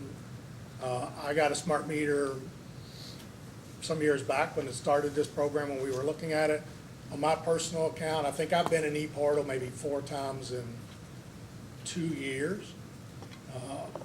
My bill or my energy savings is 11 to 13%. We looked at it 2 years prior to advanced meter, 2-year post. I've saved 11 to 13%. This is my residential home, and that's depending on what weather and normalization model that we use. So you simply need to go back to it and look and say, well, what happened over the past month, and how can I make adjustments to how I consume energy to save?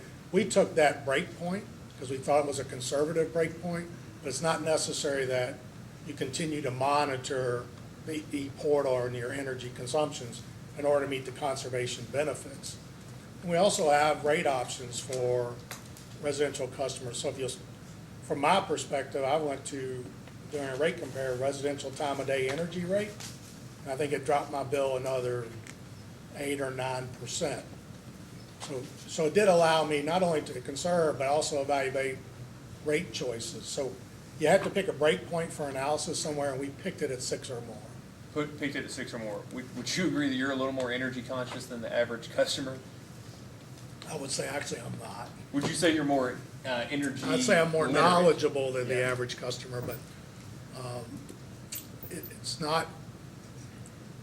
not difficult to change your energy consumption strategies within your home to meet the saving levels that we identified.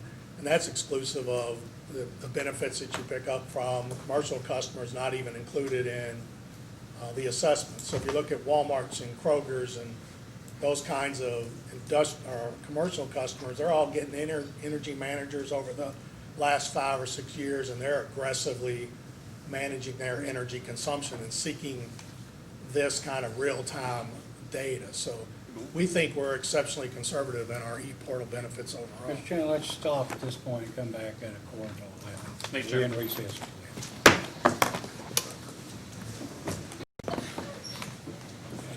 Yes, sir. Mr. Chandler, you may resume your cross-examination. We're now back on the record. Thank you, Chairman. So, I believe we were on page 18 of your direct testimony. Yes, sir. So that 17% number that we were discussing a second ago are the active users who currently have meters.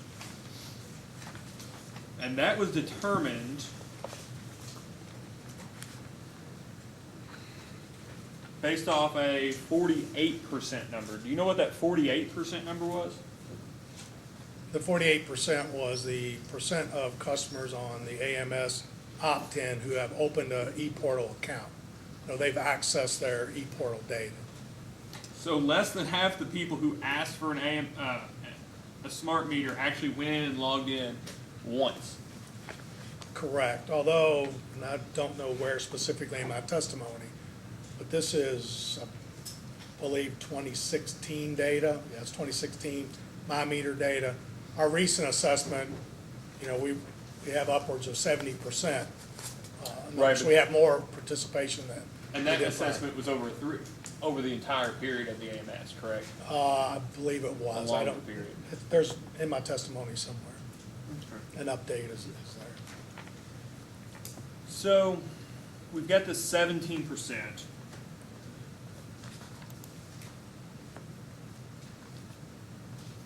17% of the people who wanted the meters logged in at least 6 times.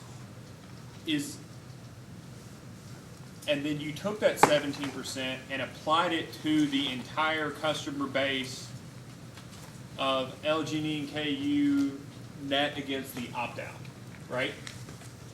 So not against assume, let me strike that, ask that a lot more clear. You took the other 99.2% of the company's electric customers and assumed that the 17% rate that applied to those who opted in would also apply to your entire customer base. Correct. And you took issue with Mr. Alvarez's position that maybe a better assumption of participation rate would be those who have actually opted into getting these meters altogether, right? His 1% amount. Subject to check. I don't know where that was actually. Well, Sorry. okay, so let me ask it this way.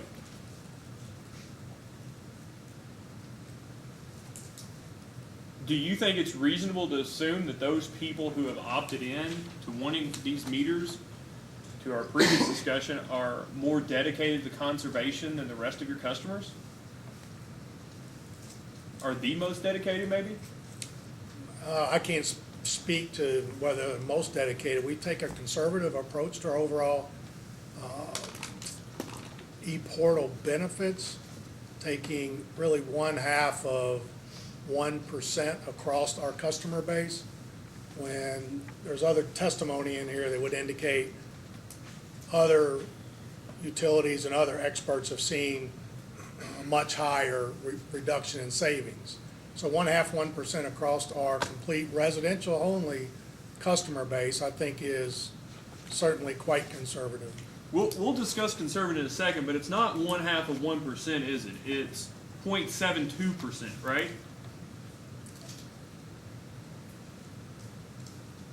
Can you provide a citation? should be- of that, please? Yeah, I'm trying to do the math, I'm sorry. No, I apologize, that's the non-technical loss amount, It I should be apologize. correct. I apologize. So 0.5%, thank you. And so you think that's conservative? Indeed. So your conservative estimate is that exactly the same percentage of your total customers will become active users as the percentage of those who opted in will become active users. That's conservative? Yes. How is that conservative? Well, to assume that we answered in two ways. We assume 17% across all residential only, again, customer base would access the portal and drive their savings, right? At least 6 times. Right. Okay. Would drive their savings. That's how we calculate the 48 and 36 to get to the overall savings number. But again, in my case and other cases, we've seen savings across our residential customers who have opted in that have accessed it minimal times, less than 6, let's say less than 6. So in order to use the e-portal data provided to our customers, we picked that break point, that 6 or greater, for a good break point, a conservative break point. But I've looked at it 4 times in, like I say, 2 years, and I've way overachieved the energy savings with not a great deal of effort. But it's certainly achievable. And that's why I put one on my personal home, just to be sure I understood all the dynamics and the customer experience associated with the advanced meter and the portal. So let's talk about your conservative estimates, because the last part of the equation, we got 99.2% of customers, right? Yes, sir. 17% become active users. And then of those 17%, they save 3% a year on their bill, correct? Yes. Okay. Not that they reduce consumption by 3%, but a 3% bill savings, right? Yes, sir. So first,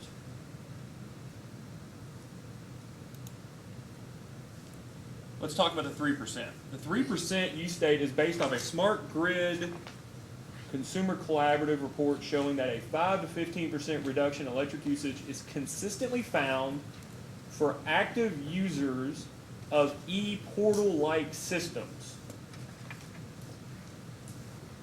Is that true? E-portal-like systems?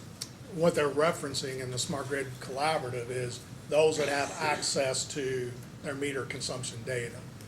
So whether it's an e-portal like ours or a two-way communication that allows customers to have access to their consumption data more granular than a monthly bill.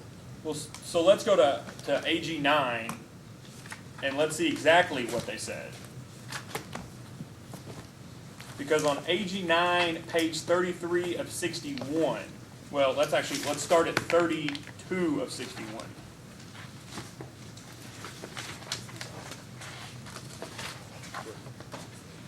Let me know when you're there, please.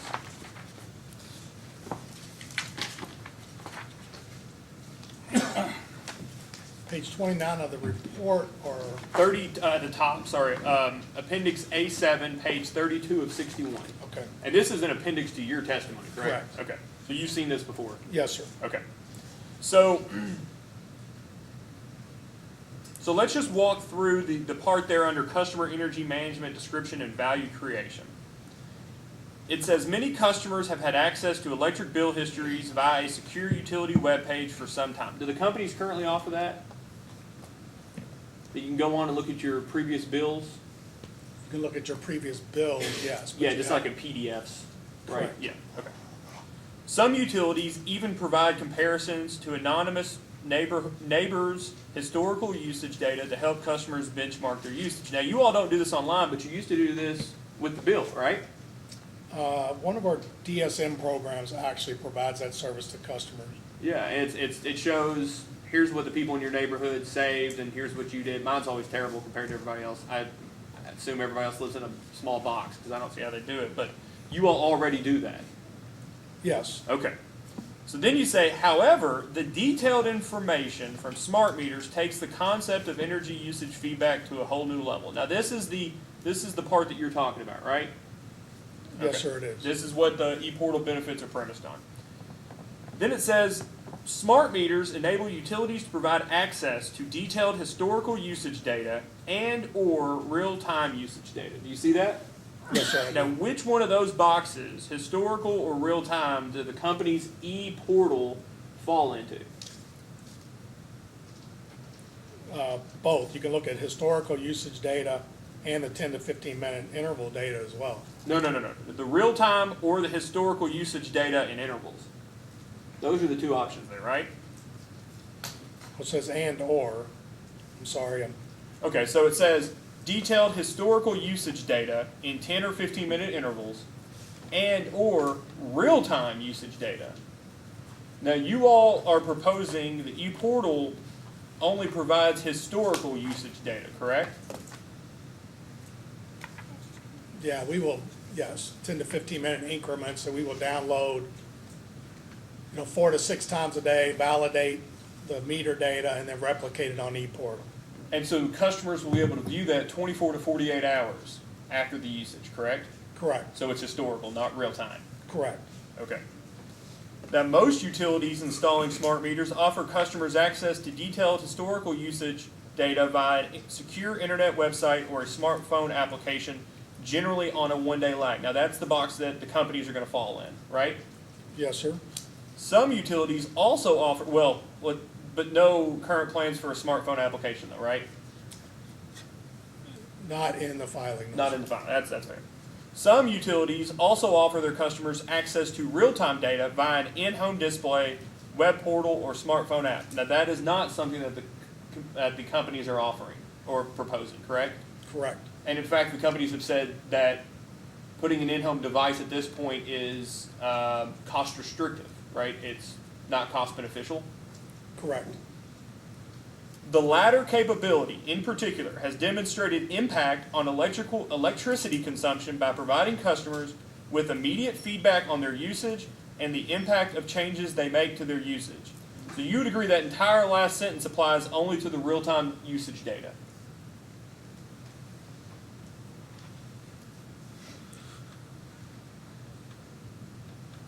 I mean, it starts off with the latter capability. Right, but let's clarify, there are plenty of in-home displays. All of our advanced meters will have a Zigbee radio. Think about it like Bluetooth, right?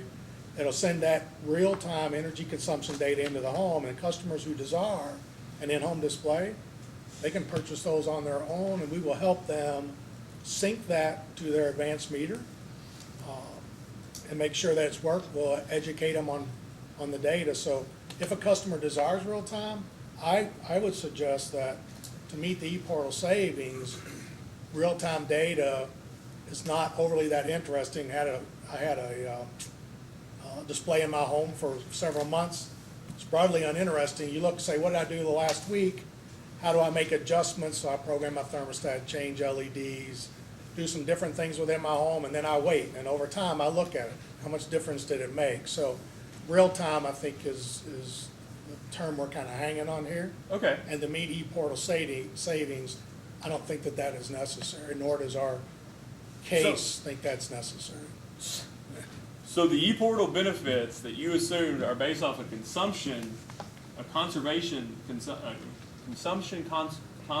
estimate based off this study, right? It was 5 to 15 and you all conservatively chose 3. That's your position. Correct. Okay, so let's go to the next page where it specifically discusses the 5 to 15, on the second sentence, do you see there where it starts a similar survey? It states a similar survey covering several decades of research worldwide found a range of 5% to 15% in conservation effect from direct, real-time usage feedback. So you would agree, wouldn't you, that you all are not offering real-time usage feedback? It's not real-time feedback in relation to how you're referencing it. So yes. other than your anecdotal experience, your 3% savings is based off a study that is not even using an e-portal-like system.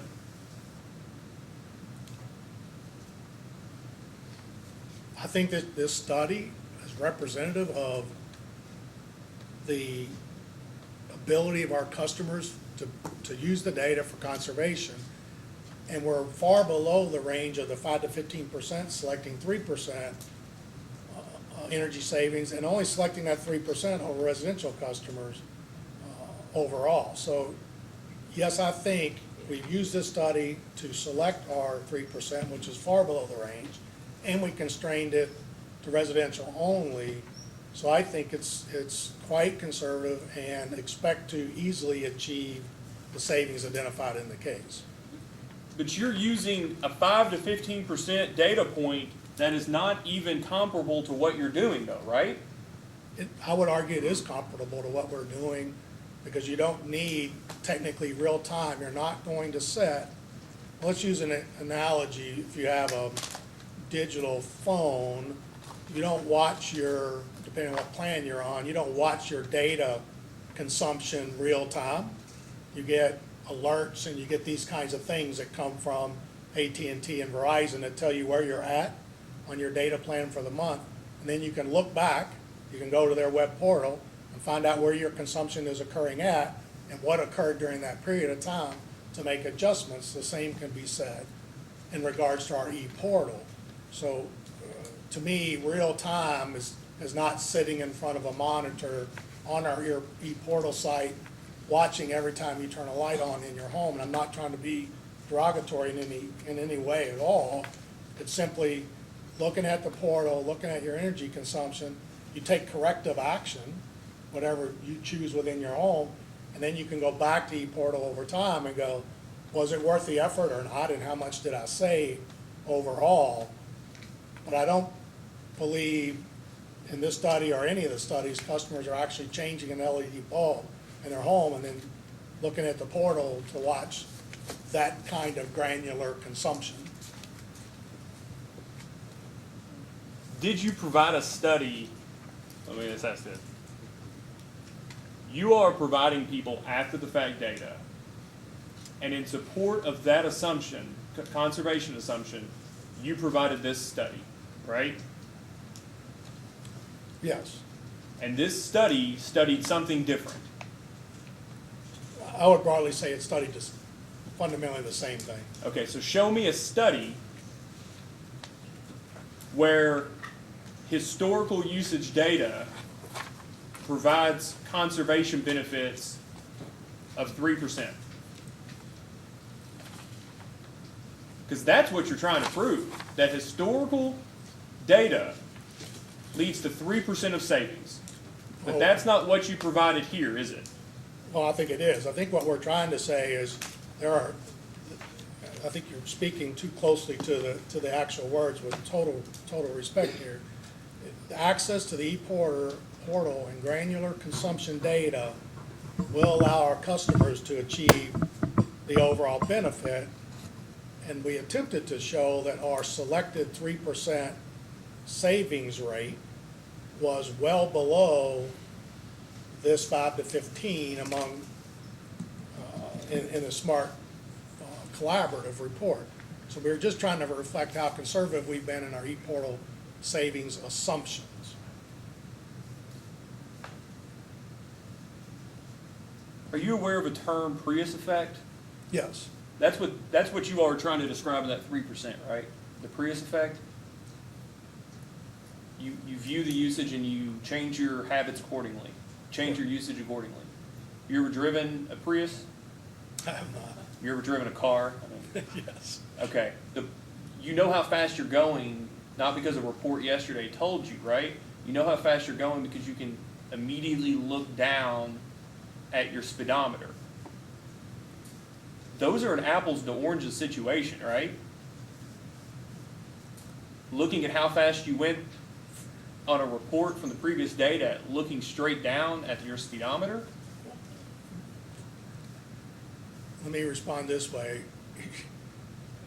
Again, with being totally respectful, when I'm driving an automobile and complying with the law, I need relatively real-time data, because you're not staring at your speedometer the whole time you're driving your automobile either, I hope.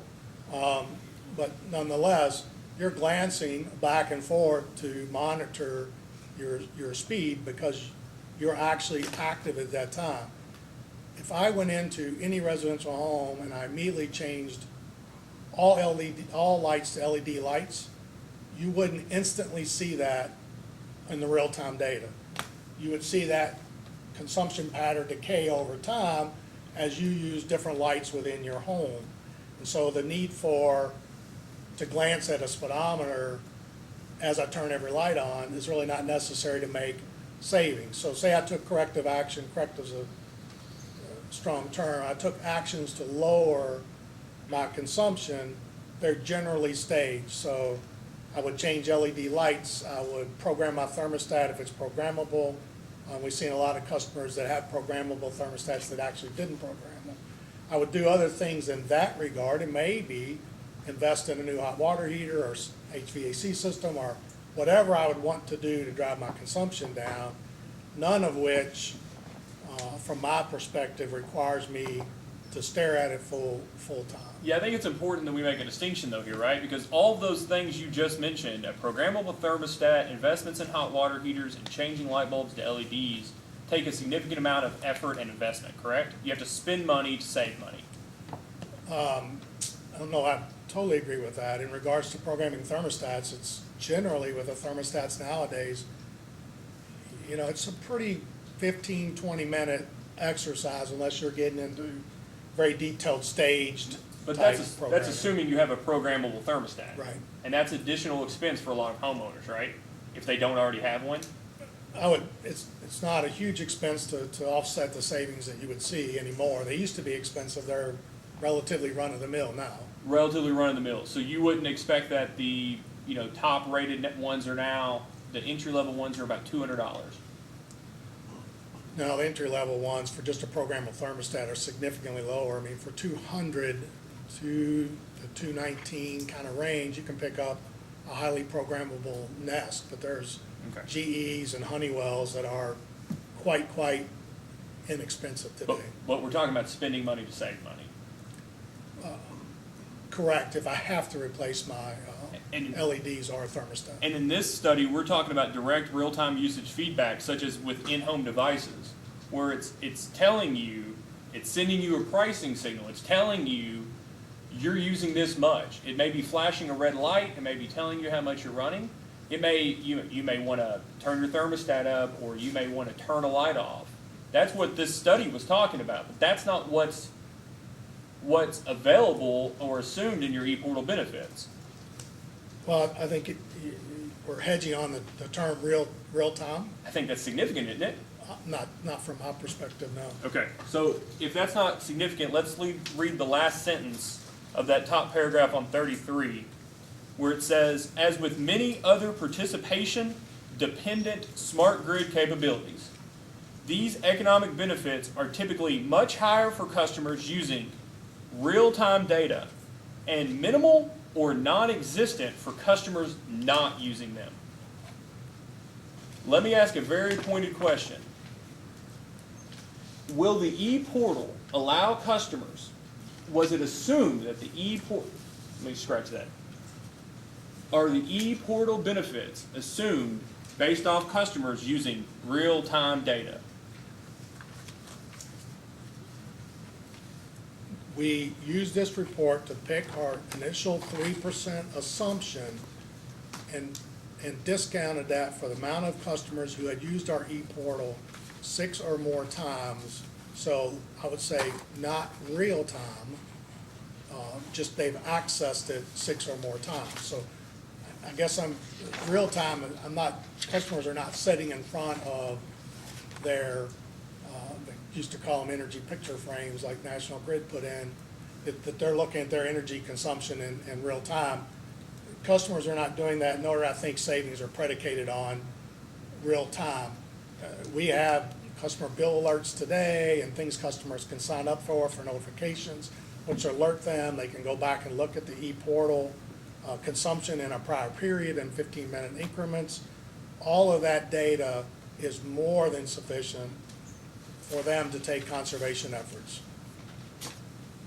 So your savings aren't predicated on it, but the savings that you based it off of, that 5 to 15%, absolutely, by the words here, were predicated on real-time usage feedback, weren't they? Again, defining real time in utility words does not mean we're sitting in front of that data full time to make these energy savings. It just means data's coming in and you can access data. And I'll also look back at a historical perspective of what happened last night, what happened yesterday, what happened last month, and then you draw conclusions about your consumption and you take actions, if you so choose, to lower your energy consumption. So I guess from my perspective and the utilities perspective, we're hedging pretty hard on this word real time, when in fact that's not what's really occurring, or in your analogy, not what's occurring in driving your automobile to be responsive. I'm just really confused. So you're telling me that you're discounting this study that your numbers are based off of? I mean, the study clearly says, it says real-time usage feedback. They were providing their customers real-time usage feedback, yes? That's what they're indicating here. And you are not providing your customers real-time usage feedback, right? We are not. We're downloading it several times a day, which we believe is sufficient to meet our 3% initial assumption that we took in this case. And just to be clear, this report that you provided with your application stated that the economic benefits are typically much higher for customers using, that distinction again, real-time data, which you are not, and minimal or non-existent for customers not using them, which would apply to every single customer, scratch that, to all 17% of the active users you assumed in this business case, correct? There's two categories there. It's got to be one or the other, right? Mr. Chandler, please allow him to finish his answer, then ask another question. I think we're looking at this sentence in isolation to believe that this means that customers are staring at their real-time data really doesn't make a lot of sense, given customers don't do that or won't do that in their energy consumption, especially in residential homes. Now, that's different from real-time MB90 Itron data that goes to industrial customers where they have a full-time electrical engineering manager, and they're evaluating industrial business processes, manufacturing. They are looking at things in a more granular nature, real-time, and we're seeing more and more of our commercial customers evaluating the data, but certainly not looking at it in real time all the time. All you have to do is glance back at it, look over the historical period to make the kind of savings that they're referencing in this case. And I'm still quite comfortable with our initial assessment of 3% and even discounted to 0.5%, residential only again. Respectfully, Mr. Malloy, my questions aren't predicated on somebody staring at the usage full time, right? I'm asking you to be clear here that you're extrapolating data that applies to a specific fact scenario that is not present in your cost-benefit analysis, correct? Excuse me, let me ask it differently. You aren't providing or assuming real-time usage feedback, and that is what this study was predicated on, correct? We think we're providing information back to our customers through e-portal that is consistent with this study's findings. I mean, the bottom line is, I think we all understand you're asking a question, and the witness is answering the way you vaguely choose to something answer. else. It's quite like, did you stop at the stop sign? No, I came to a rolling stop. I think we understand the witnesses. I think you've made your point. All right. Thank you, Chairman.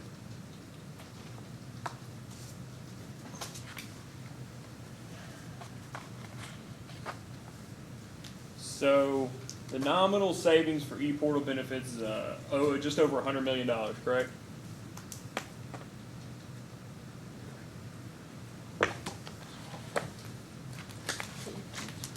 Correct. Okay, and the non-technical losses are significantly more than that, correct?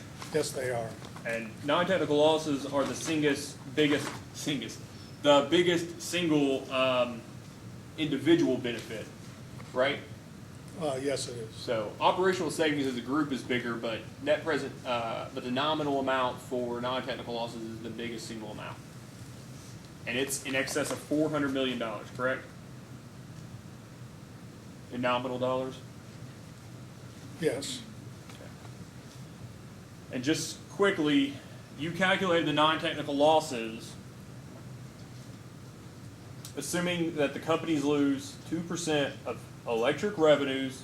Oh, let me go back for a second. I'm sorry. Before we start on non-technical losses, back to your conservative point, you would agree when you talk about conservative approaches to e-portal benefits that you included fixed costs to customers that are recovered, fixed costs to the companies that are recovered through the volumetric charge in the e-portal benefit calculation, correct? We did. And so when you say conservative, wouldn't you agree that well more than half, closer to 70% of the kilowatt hour charge includes fixed costs to the companies? They include fixed costs to the company, but it is a savings to the customer. It's a savings to the customers until the companies come back in and reshuffle their rates in a rate case, correct? If the companies come back in. But again, the whole assessment was assumed real-time rate treatment or Yeah. perfect rate treatment, I'm sorry. But when you all come back in for rate case, 71% of that savings is most likely to disappear unless the net book value of the underlying assets changes. But assuming all equal, 71% of the savings the customer had before the rate case disappeared. Well, fixed costs will still be included in, I assume, in our variable cost of energy consumption. So I guess I'm not really following your question. So we haven't seen straight fixed variable cost at our utility. We're still seeing fixed costs carried in our variable cost of energy consumption. Right. But if a customer is able to save money because they reduce their kilowatt hour charge, and in the next rate case, 71% of what they saved in that volumetric charge gets put right back into the kilowatt hour charge, and their kilowatt hour charge goes up, that's not as much of a savings to them, is it? I think it is a savings to them. Those that take advantage of the conservation see the ultimate savings on their bill as the savings occur. If the company does not come in for a rate case for a long period of time, those benefits extrapolate out over the time between rate cases. So let me ask, interrupt here for a second. I had the same question, so I'm glad Sure. Mr. Chandler asked it. But through the rate-making process, eventually fixed costs have to be covered. Is that not correct? One would assume. And companies have come in on a regular basis for a rate adjustment. You would agree with that? Yes. And if there's a 3% savings to the consumer, and it's not all related to volume changes, there's other savings in there, but a portion of it is related to a reduction in consumption, is that correct? Yes. Which means the company's sales volume is declining due to that 3%. Yes. And if the company's sales volume is declining, then that means those fixed costs are going to be spread over a lower volume. Is that not right? Assuming we don't see organic growth or other economic development pick up the balance of those fixed costs. Are those? In isolation, then that would be yes. Okay. Let's look at it in isolation because we don't know what Correct. what That's is fair. going to happen as far as growth is concerned. But if we just look at it in this box, Mhm. then the fixed costs have to be spread over a lower volume, right? Yes, sir. So doesn't that come back when the next rate case is an increase in the rate to the consumer? It would be, yes, it would be adjusted out in isolation, yes. Okay. Thank you, I'm sorry. That's all I have on that. Thank you, Chairman, or Vice Chairman. So back to non-technical losses.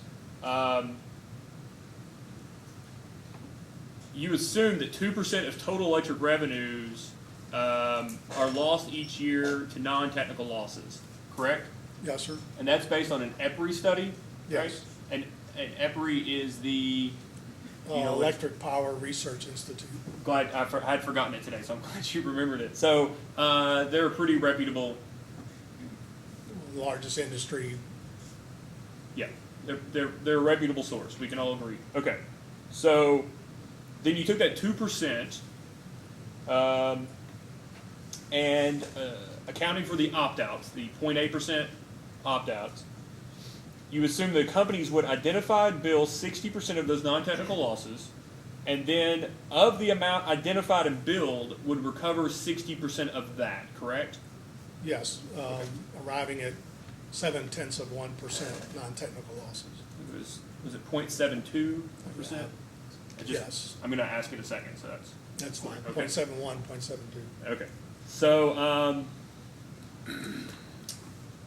now the 60% estimate of identify and bill is based off conversations with other utilities. Is that correct? And our own internal experience about our historical losses, yes, sir. Okay. And the 60% of recovery of those identified and bills is based on the company's experience, right? Right. Now, in determining this amount, and in particular the theft portion, which the companies state is the biggest piece of non-technical losses, did you calculate that amount net of detection and prosecution? Net of detection and prosecution. Let me ask it this way: did you is that savings a gross savings or a net of cost to identify, bill, and prosecute those savings? No, that's gross savings. You didn't identify any incremental costs for those benefits. We don't anticipate any incremental cost, given a lot of this in our we're setting up a meter operations center. We'll take the data in, we'll set up business intelligence and algorithms within that, and they'll all provide that information. So all of the detection work and costs that we have in our revenue assurance department and our credit and collections won't do a lot of the work that they've historically done, so we don't anticipate, and they'll pick up the incremental work. We don't anticipate there to be any incremental cost of, that's not included in the meter operations center within the assessment business case here that we've seen going forward, so. So did you not assume there would be any additional cost, or did you calculate there would not be any additional costs?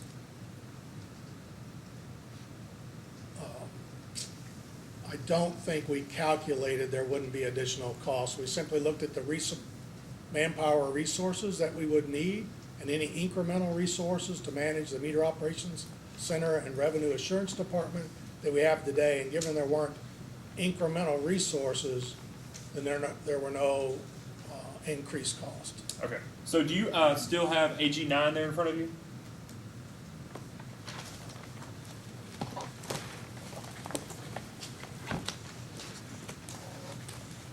Yes, sir. And on the first page, you see the title says Revenue Assurance. Yes, sir. And so you see, and revenue assurance there under the first part seems to indicate both meter accuracy, and then on the next page after that, theft detection. So would you agree that revenue assurance seems to be synonymous with non-technical losses? Yes. Okay. So it's an apples to apples situation. I mean, broadly, if you look at the EPRI report, there are 30-plus causal factors for non-technical losses in 7 broad categories. I think the Smart Grid Collaborative speak to meter accuracy and theft detection. Okay. Those are the two big, those are we're talking about $400 million is the vast majority of them. Okay. So you use this as part of your application. We discussed that earlier. On the second page, where it says economic benefits of revenue assurance, the final sentence there says, of note, the theft detection benefit is net of detection and prosecution costs. Now back to my earlier question, did you not assume any additional cost, or did you look at whatever new measures you were going to put in and determine there were no additional costs?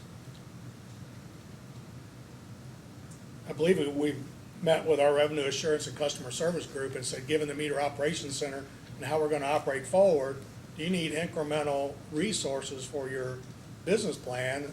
And the answer was no. If you look at this resides within customer service now. If you look at customer service 5-year business plan, it certainly will be supplied in the upcoming rate case. There were no incremental cost to secure these non-technical losses that we're referencing in this case. There's no incremental funds, OpEx funds requested. So the study just talked about a net cost that doesn't exist for the companies, is what you're saying? Yeah, we don't anticipate that we would have those costs. So do you know roughly how much in theft the companies recovered in 2017? It was filed in my testimony. And it's between $700,000 and $800,000, correct? Subject to check, yes, sir. It's filed in your rebuttal or your direct? Not sure.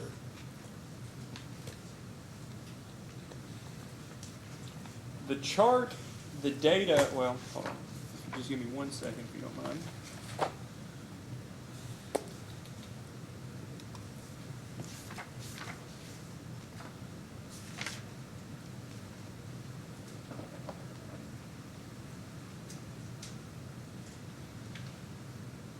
So there's a chart in Mr. Alvarez's testimony that's based off your company's data request responses. And it states that at least one of the numbers there is on page 17 of your direct testimony. So I think that's probably where we ought to go.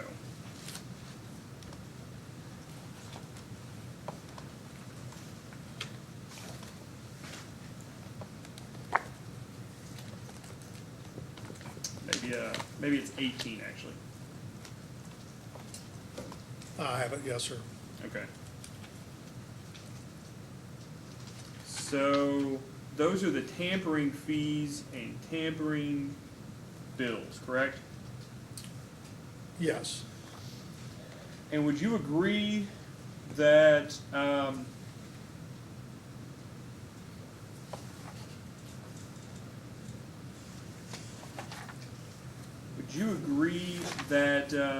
those amounts don't seem to be net of costs?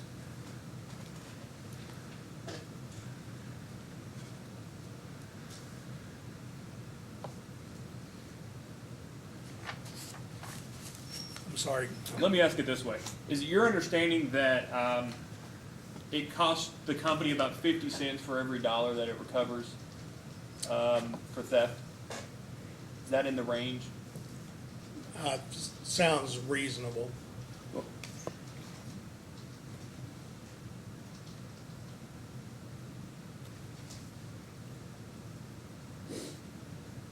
Okay.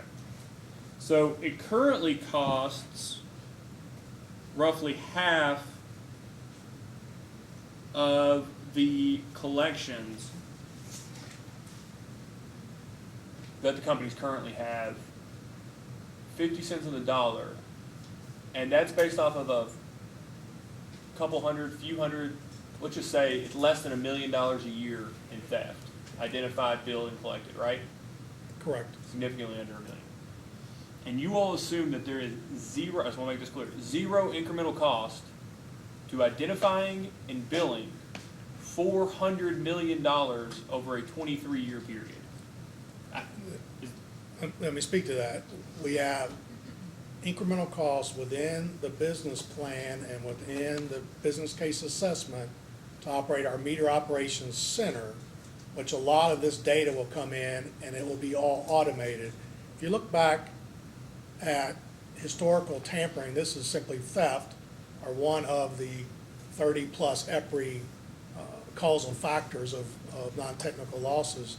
This is all manual, so a meter reader or someone found it in the field, or we had some kind of anomaly, we dispatch people, road trucks out to that site, we do an assessment, so it's all manual led. In the case of the AMI infrastructure, as soon as theft is detected, a meter is removed, and this is one of the primary causes when I ran customer service. They would take a vacant home, they'd pull the meter off the vacant home, put it in their home.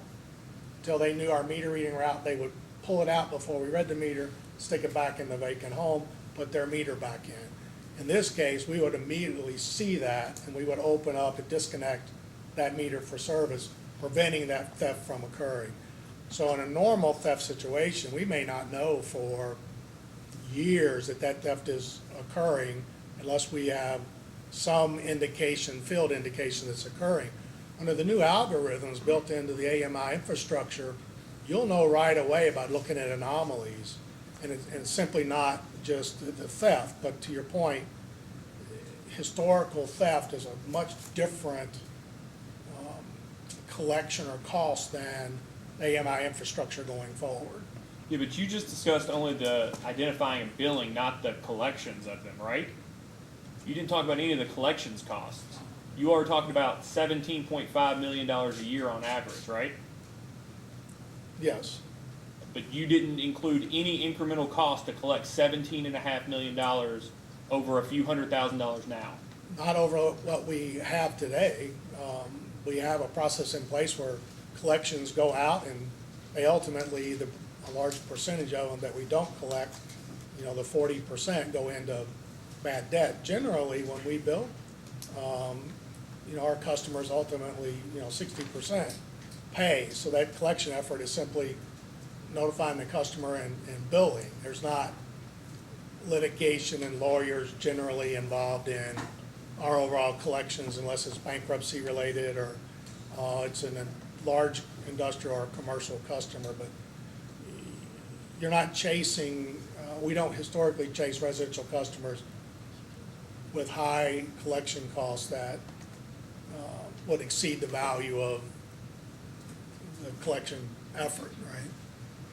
I don't know if I'm trying to be responsive, but. I just don't understand how there could be a more than 24-fold increase in theft and $0 assumed for collections, additional collections costs. Do you think that's reasonable? I think it's reasonable. Again, I want to refer back, you're speaking of theft specifically. There are 30-some odd causal factors inclusive of we set the wrong meter, and that it may be in that property, commercial property for the last 20 years. We have the wrong meter multiplier in. We have a current transformer that's not recording. We have a potential transformer that's not recording. We had no way of knowing that today. In our AMI infrastructure, those immediately become aware in our algorithms, and we will correct those issues, and they're corrected for the life of the assessment. And I appreciate you. I understand you take issue with the premise of my question, but you just answered earlier that theft is by and far the largest part of non-technical losses. I guess I didn't mean to suggest that. I suggest that non-technical losses are spread across the 33 categories in EPRI, if not more. We didn't actually break down, I don't think we broke down non-technical losses by category. We made it to the best of my knowledge. While you're looking at that, can I ask one question? Go ahead. One clarifying question. Yes, sir. I know Mr. Chandler keeps asking you about incremental costs. And you just made a statement a little bit earlier that you're going to, I guess, start up a meter. Operations Center. But you said it was the costs were included in the business plan for that. Are you saying that there are additional costs for the meter center that aren't included in this project? The Meter Operations Center is part of our overall project plan, and that's where the data will come in, and we'll run all the data. So if you're saying that incremental cost could be considered detection cost, but it's not in our revenue assurance department that he referenced earlier. It's now in our Meter Operations Center. So those costs are certainly included in our business case to stand up and operate that function. So just to clarify, they're in your business plan, but they're not a cost in this project. They are a cost in this They project. are in this They project. are a cost. Under what category would they be included? I can supply that in a post-hearing That'd be data fine. response, That's but fine. I don't know what category specifically, but the Meter Operations Center is Okay. certainly in this business That's case. fine. I'm sorry, don't mean to keep interrupting you, but. Sorry. You mind to go to page 16 of your direct testimony then? Page 16, Yes, sir. okay, And let me know when you're there. I'm there. You see on line 8 where the sentence starts, another large driver? Yes, Okay. And then do you see on line 12, when discussing non-technical losses, you state most non-technical losses result from theft of service. So it's your testimony that half, at least, plus 1, of the non-technical loss amounts are represented by theft. that's what I've testified to. So $400 million, which is is less than your non-technical loss amount, divided by 23 years, your entire benefit period, assumes an average of nominal dollars of over $17 million a year in non-technical losses. If just half of that was theft, we're talking about $8.6 million identified, billed, and collected in this business case. That's the assumption. And you've provided no incremental expenses to the companies in doing any of those things, even though the $8.5 million is 10 or 12-fold of what you guys are currently identifying, billing, and collecting now. I just want to make sure that's clear. And given his question, we included the Meter Operations Center and operation of that, which is the detection, but I did not clarify that as revenue assurance, because we have a separate revenue assurance department today that did not increase labor in that regard, but our Meter Operations Center will actually do the detection going forward, and that is included. So I'd say there are incremental costs for that detection built into the business plan, in which we can supply that breakout. So we've got the detection. Is there incremental billing cost? There's not incremental billing, folks, going into the billing, because, Incremental postage? no, I mean, they're billed on a monthly basis. I wouldn't anticipate that we're gonna bill more often than that. Generally, whether it's theft of services or bad meters or whatever, it just goes through the monthly billing cycle as it normally would. So the bills would still occur on their normal manner. And no incremental cost in collections? We did not include incremental collection costs. How many people do you have in your revenue assurance department? Well, we have 6 or 7 in revenue assurance, and I've been gone for a couple of years from that area.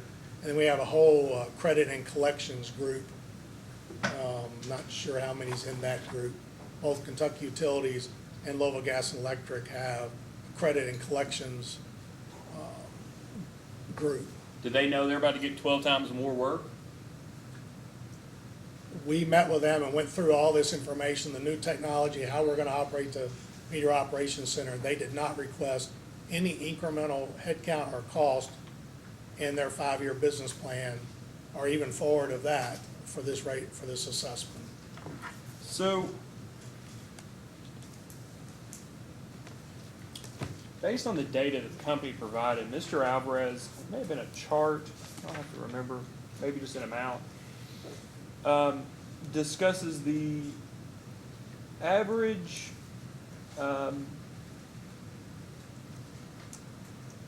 meter tampering or unbilled revenue per incident based off of your response to AG 2-15. And let me grab 2-15 just so I can tell if it's, maybe I'll just rip it out and bring it up to you.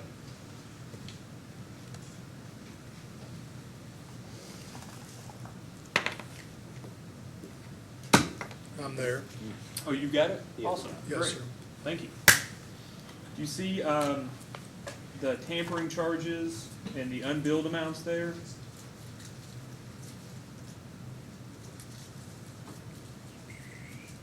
Yes. You Yes, see sir. that there were 4,000, little about 4,000 tampering charges at $77 an average, and about 5,000 adjusted for unbilled amounts, the average size of 172. So 130 for the average of those two is about right, correct? Yes. Okay. So your current incident amount is $132. Do you know what a 17 and a $400+ million nominal non-technical loss amount assumes the either incident rate will be at the current levels or the current incidents, the cost for the current incidents would be? What's imputed there? Let me take a step back. That was really confusing. Assuming $132 per incident on average, how many incidents per year would have to occur for your non-technical loss amount to come to fruition? Well, the assumption in your question assumes that historical theft cases are consistent with forward theft cases, and we anticipate that, one, we'd find them relatively immediately, and they wouldn't be protracted over time, and therefore that savings would be out over time. So we did not take the average number that you spoke to divided by the number of non-technical losses of the theft component and say, well, we have to find X many. So I don't know that we did that calculation. Well, wouldn't that be a prudent thing to look at when you're looking at what the incremental cost of billing and collections might be? I mean, if you expect more incidents, you expect more cost, right? I expect more incidents, but I expect more automated incidents. It's a complete fundamental change in how we operate our system versus the manual way in which we operate today. So we would not, a lot of this is going to be automated and would offset the theft to occur because we would use the remote service switch to open up the meter and stop that theft on the front end, but we calculated the non-technical losses based on the 0.71% of billed revenue. So we took an assumption, we discounted it by 60%, discounted again to collected. We didn't come from our historical collections and calculate it that way. Does that make sense? No, you took the 2% and did the math, and then didn't seem to consider what the incremental cost might be, right? Well, I'd say we considered it given Vice Chairman's question, because we set up a meter operations center, which is included, and we don't anticipate cost in our creditor collections or revenue assurance group, but those costs now are, I guess, captured in our meter operations center. At an average of, let's just do it this way, assuming that theft is only about $8 million a year on average of that non-technical loss, less than half, divided by $132 an incident, you would have to identify and bill and collect more than 60,000 incidents a year on the conservative side for this non-technical loss amount to even be close. Is that true? I wouldn't characterize it that way, not a year, because those, assuming the theft is resolved, those savings would continue out over time. You don't have to find incremental savings year over year. Those savings would occur over time. So that savings is only for $8 million. You guys are anticipating $400 million in non-technical losses. So you're saying that $8 million you assumed you saved in year one, and you saved the exact same amount in year 23. Correct. People can't steal again. I wouldn't necessarily agree with that, but that savings that occurs was extrapolated over time from a benefits perspective. So you wouldn't need to find that large number that you referenced again year over year over year. You also stated you expect the incident sizes to be bigger, correct? Correct. But didn't you just say that you will be pulling meters much quicker than before? On detection, we would isolate. So the amount they're stealing isn't going to be very much at all. The amount of benefits to the customers that would be offset would, because that could be protracted over time. Oh, that's right. It lasts 23 years. Sorry, the rest of the benefit period. Correct. Okay, sorry. That was my confusion.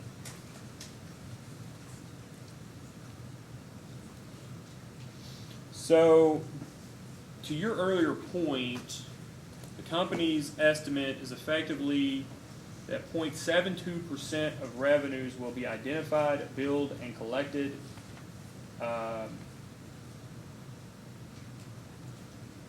And that number is gross, right? Well, in this case, it would be net if you calculate the meter operation. But that's considered somewhere else.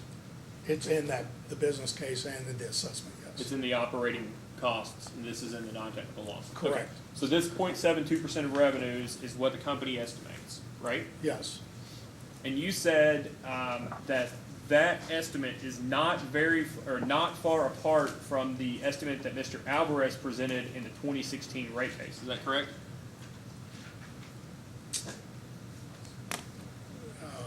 can't speak to that. Do you have a reference for me? I sure do. Give me just 1 second.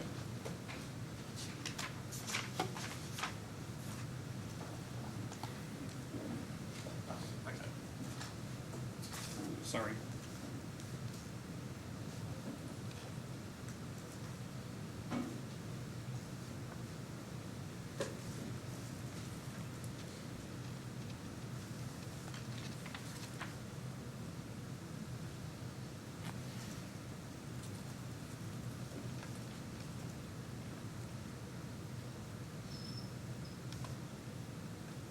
Kent, you might be looking at page 35 of his rebuttal. Yeah, I think it's going to be before, I think that's right. It's a couple pages before 39, so that sounds right.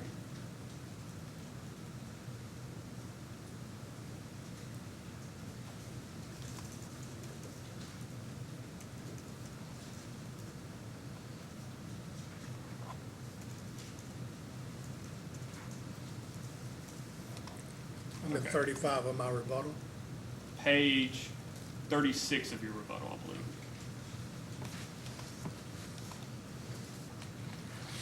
Yes, sir. And I believe it's line, I believe it's line 3. Does it start off with "Indeed, Mr. Alvarez himself"? Yes, sir, it does. Okay. So, Mr. Alvarez called into question your non-technical loss estimates, and then you stated this. Indeed, Mr. Alvarez himself, testifying to the Attorney General in the company's 2016 base rate cases, asserted it was reasonable to assume the company's non-technical losses were 1.9% and that the companies would be able to collect 30% of those losses, rather than 36% as the companies assumed. Now, you both based that estimate off of the EPRI study, correct? Correct. And you chose the 2% based off of a sentence where it includes that the mode was reasonable, and Mr. Alvarez seemed to simply average the range that was provided by the EPRI study. Does that seem reasonable? Yes, sir. And is it unreasonable to average that range when you have a range of information like that?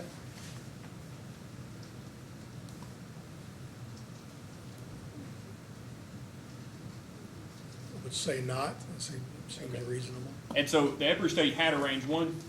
This is from memory, this is a mistake, 1.65 to 2.15% for non-technical loss. Is that your understanding? That seems correct. And so the 1.9% is the middle of that range. Let me just ask you, did you all by any chance do a sensitivity analysis assuming other non-technical loss numbers in that range?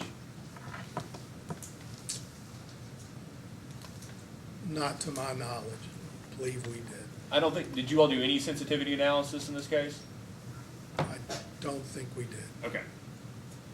So he decided 1.9 was reasonable because it's a average, I think, and assumed 30%.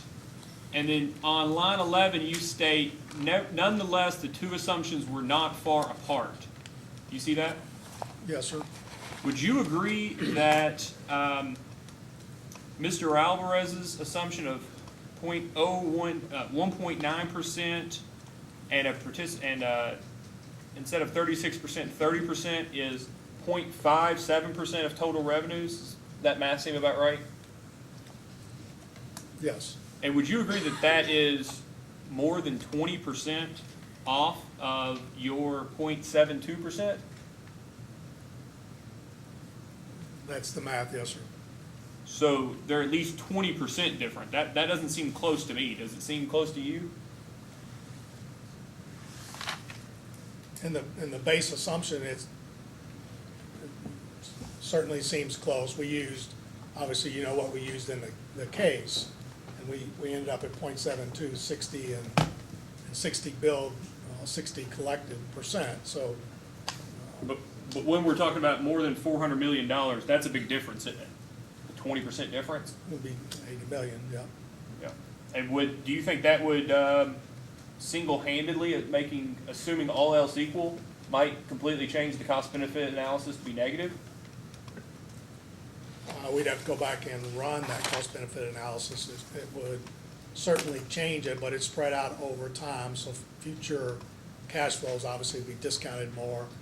We did not run that assumption. And as you said, the benefits are in later years, which means they have a bigger effect for the discount rate, right, as a nominal amount? Yeah. Okay.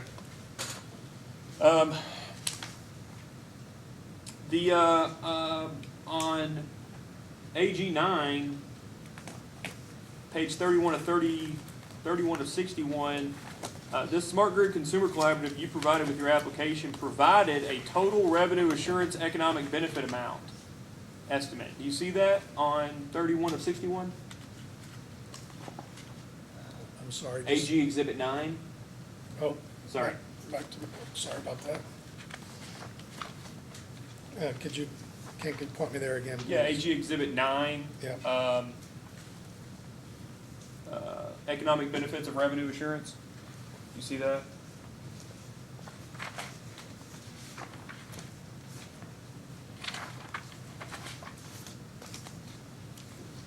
On 31, page 31 of 61? Page 31, yeah, I'm sorry. Yes, sir, I have it. Should have given you the page citation as well. Do you see that it provides an estimate amount per customer?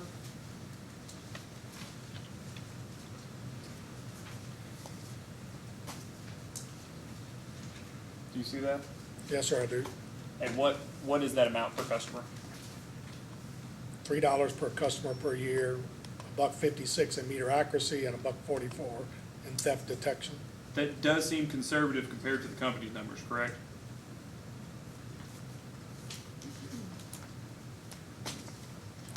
Can you repeat the question, please?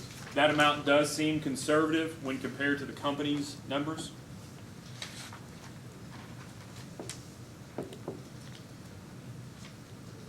It would seem so, yes. Seems so. And again, this is part of your application to provide us support. Yes, it was.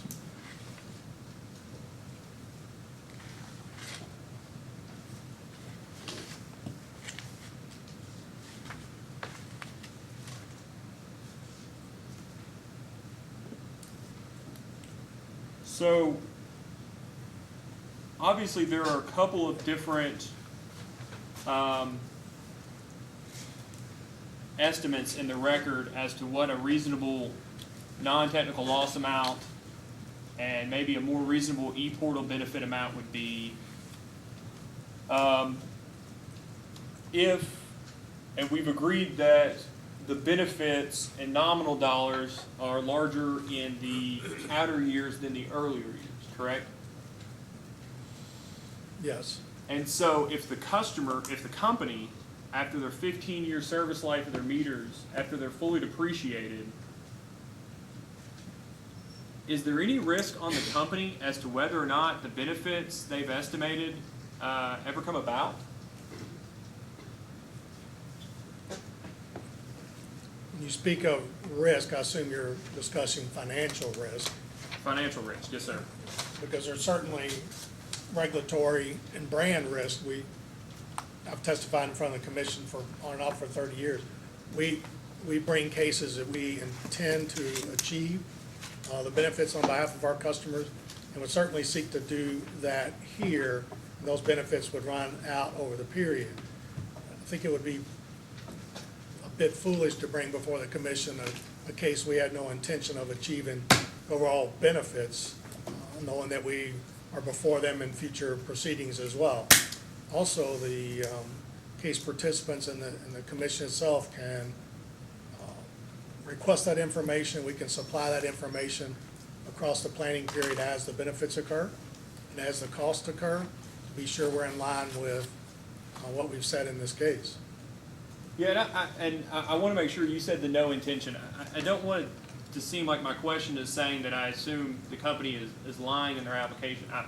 I'm asking the financial risk is solely what I'm talking about, the financial risk. Because to your point with intentions, first, it's your position that you provide the customers an opportunity to save money for that $124 million e-portal benefit, and that you're leaving it to the customer to do the savings, right? Correct. So we're not, unless you start throttling their access to this or anything, we can disagree on the numbers, but to your point, you're making an assumption of what customers are doing, and it's up to customers as to whether they meet that assumption. That's your position, right? Although it is, and the company takes on a relative responsibility in that regard as well, through education and advisement, et cetera, to help customers meet that objective. So ultimately, you're correct. It is in the hands of the customers. They could choose not to. We have to make sure we avail them the information, educate them in order to beat that conservation effort. So we have skin in the game or responsibilities as well. Yeah, that's what I want to make sure of, because you had kind of mentioned it's up to customers. We give them the tools, and they've got to go do the savings. But there's a lot the company is going to have to do in later years to ensure customers do this, correct? Correct. Okay. And so you're saying that it's up to being a good steward for the commission and branding issue and things like that, as to it would be foolish for you all not to follow through on those. That's effectively what you're saying. Absolutely. Okay. So then the other part, non-technical losses, that's got really nothing to do with the company, right? I mean, the companies are going to put in processes, and they're going to do what they're going to do. But as to whether or not non-technical losses represents 2% or 1.9% or 0.5% of the company's revenues, that's no one's fault, right? That's just what the numbers end up being, correct? Well, it's how efficient we are setting up our meter operation centers to detect and bill. So I think it is within the control of the company to achieve those non-technical losses. To some extent. To a broad extent. So if the non-technical loss amount as a percentage of revenues is not what the companies anticipate or estimate in this cost-benefit analysis, after 15 years, the companies have recovered, strike that. After the meters are fully depreciated, let's just say that, after the meters are fully depreciated, the financial risk of whether or not this deal is cost beneficial is on customers, correct? On customers. Well, I think it's on all of us, given the savings categories. We have operational savings, we have e-portal savings, we have non-technical loss savings. So I think it's partially customers responding to our educational efforts, the data we provide, but broadly, it's the company's responsibility to make sure we achieve the benefits that we set forth in this case. It's your responsibility, but if the company should fail or to not meet that responsibility, the financial risk is ultimately on the customers. We can agree with that. This cost-benefit analysis, to your earlier point, was modeled based on the customer's perspective. It was, and I guess I'm only struggling in my response, given I don't know how this is. I think this assessment, as we've always done, is consistent with all other assessments, whether we build a plant that fails to perform or something else happens, it all ultimately gets into future rate proceedings in customer rates because we are a monopoly, as you well appreciate. So I don't know if I'm distinguishing it as different than any other investment that we would take on behalf of our customers. Would you agree that this investment is unique in at least that it's you're taking out of service working undepreciated assets and then replacing them with new ones that you claim to be net cost beneficial?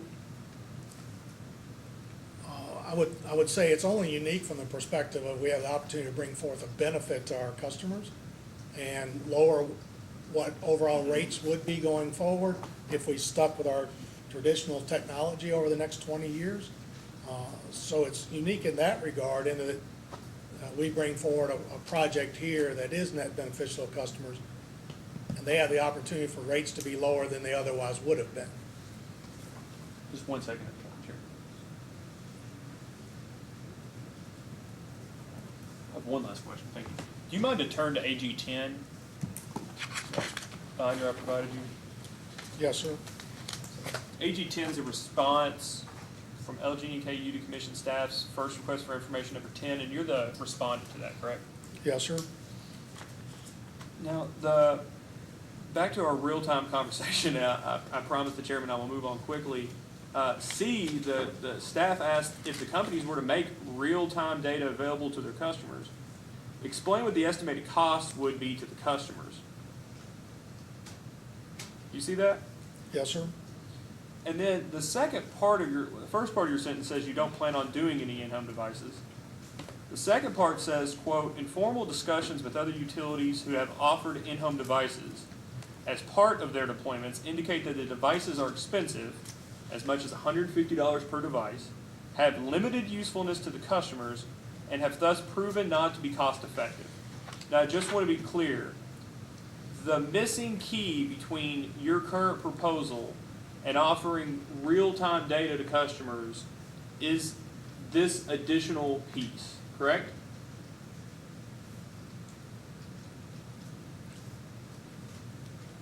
We are not offering in-home displays to our customers, but again, their ability to achieve the savings from our discussion earlier is not protracted on, or projected on them having real-time displays within their homes, because they have the capability to do that in and of themselves through the Zigbee radio that is contained within the meter. Right, but I just want to make sure it's very clear. You're stating here that it's not cost beneficial to provide the additional capital expense necessary to provide real-time data.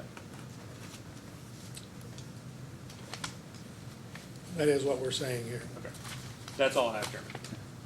At this time, let's take a lunch break, and we'll resume at 1 p.m. We're now back on the record. Before we begin with further cross-examination, I'd like to ask Ms. Skidmore if she would like to address the commission.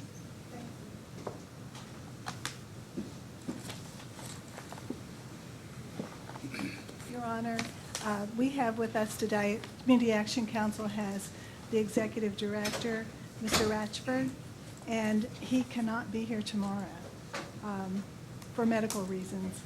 I have asked the companies, and they said they do not have any questions for him, and the Attorney General's office said they did not have questions for him, but the staff, I wanted to know if the commissioners or the staff had questions or thought they might need to put him in today so that you could ask any questions you have. I know we have his direct testimony, and I'd like to ask on the record, counsel, for all the other parties, if they have questions for Mr. Radford, and if not, if they have any problem with us excusing him at this time. We do not, Your Honor. Does anybody have questions or have any objection to excusing Mr. Radford? Staff does not have questions. If that's the case, then Mr. Radford may be excused and will no longer have to remain in the Thank you very much. All right, Ms. Cohn? I have no had you down, no questions? Mr. Fisher, Your a Honor, question? Mr. Chair, Yes. if I may, I apologize. I just wanted to, I know there had been a question during the Attorney General's cross of Mr. Malloy concerning costs related to the Meter Operations Center. We had taken that as a post-hearing data request. We weren't able to find the citation in real time. they wanted to provide that citation if that's helpful, if that will avoid having the post-hearing DR.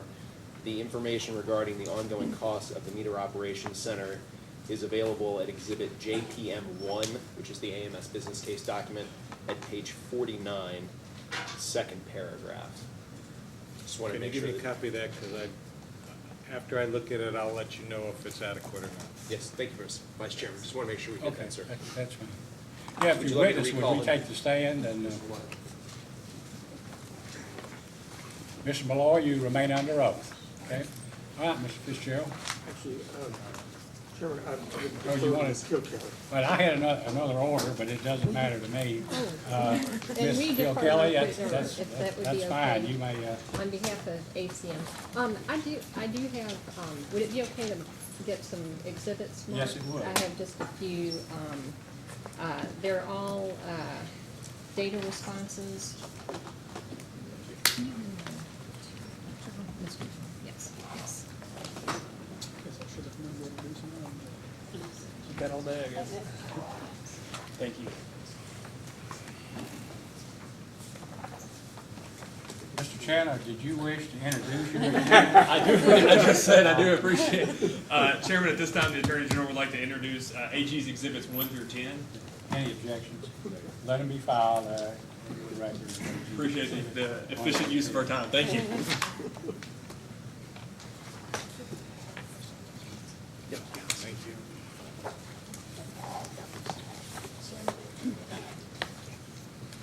Chairman, if I may I hand the Vice Chair a copy of that? Yes, you may. And we're making copies for. Thank you. Vice Chairman.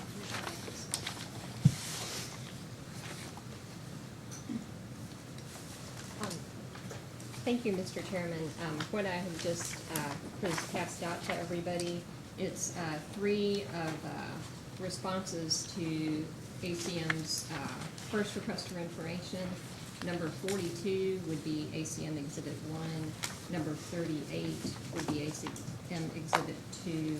And then number 32 would be ACM Exhibit 3. That'd be okay.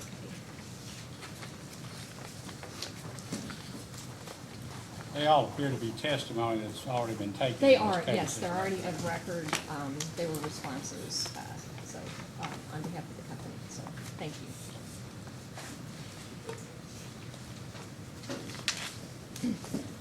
Good afternoon, Mr. Malloy. Do you have, a copy of the business case, which was Exhibit JPM 1 to your testimony? I do. Okay, I wanted to ask you about, if you could turn to page 55, and then I'm gonna go over to 56 as well. Page 55.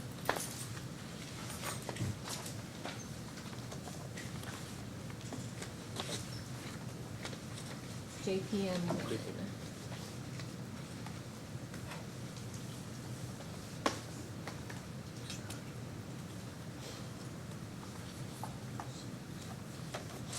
Sorry, just give me a moment here. Oh, sure, yes.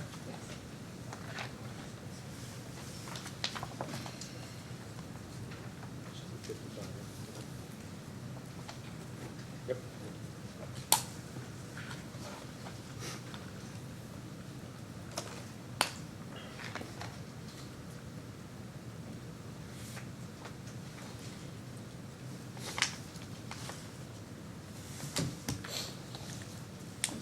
Yes, ma'am. Okay, thank you. Sorry for the delay. Towards the bottom of the page, it's section 8.2. It lists major IT system releases. And then actually, if you could then flip over to page 56, I wanted to ask you about release 2, which is around the bottom third of the page.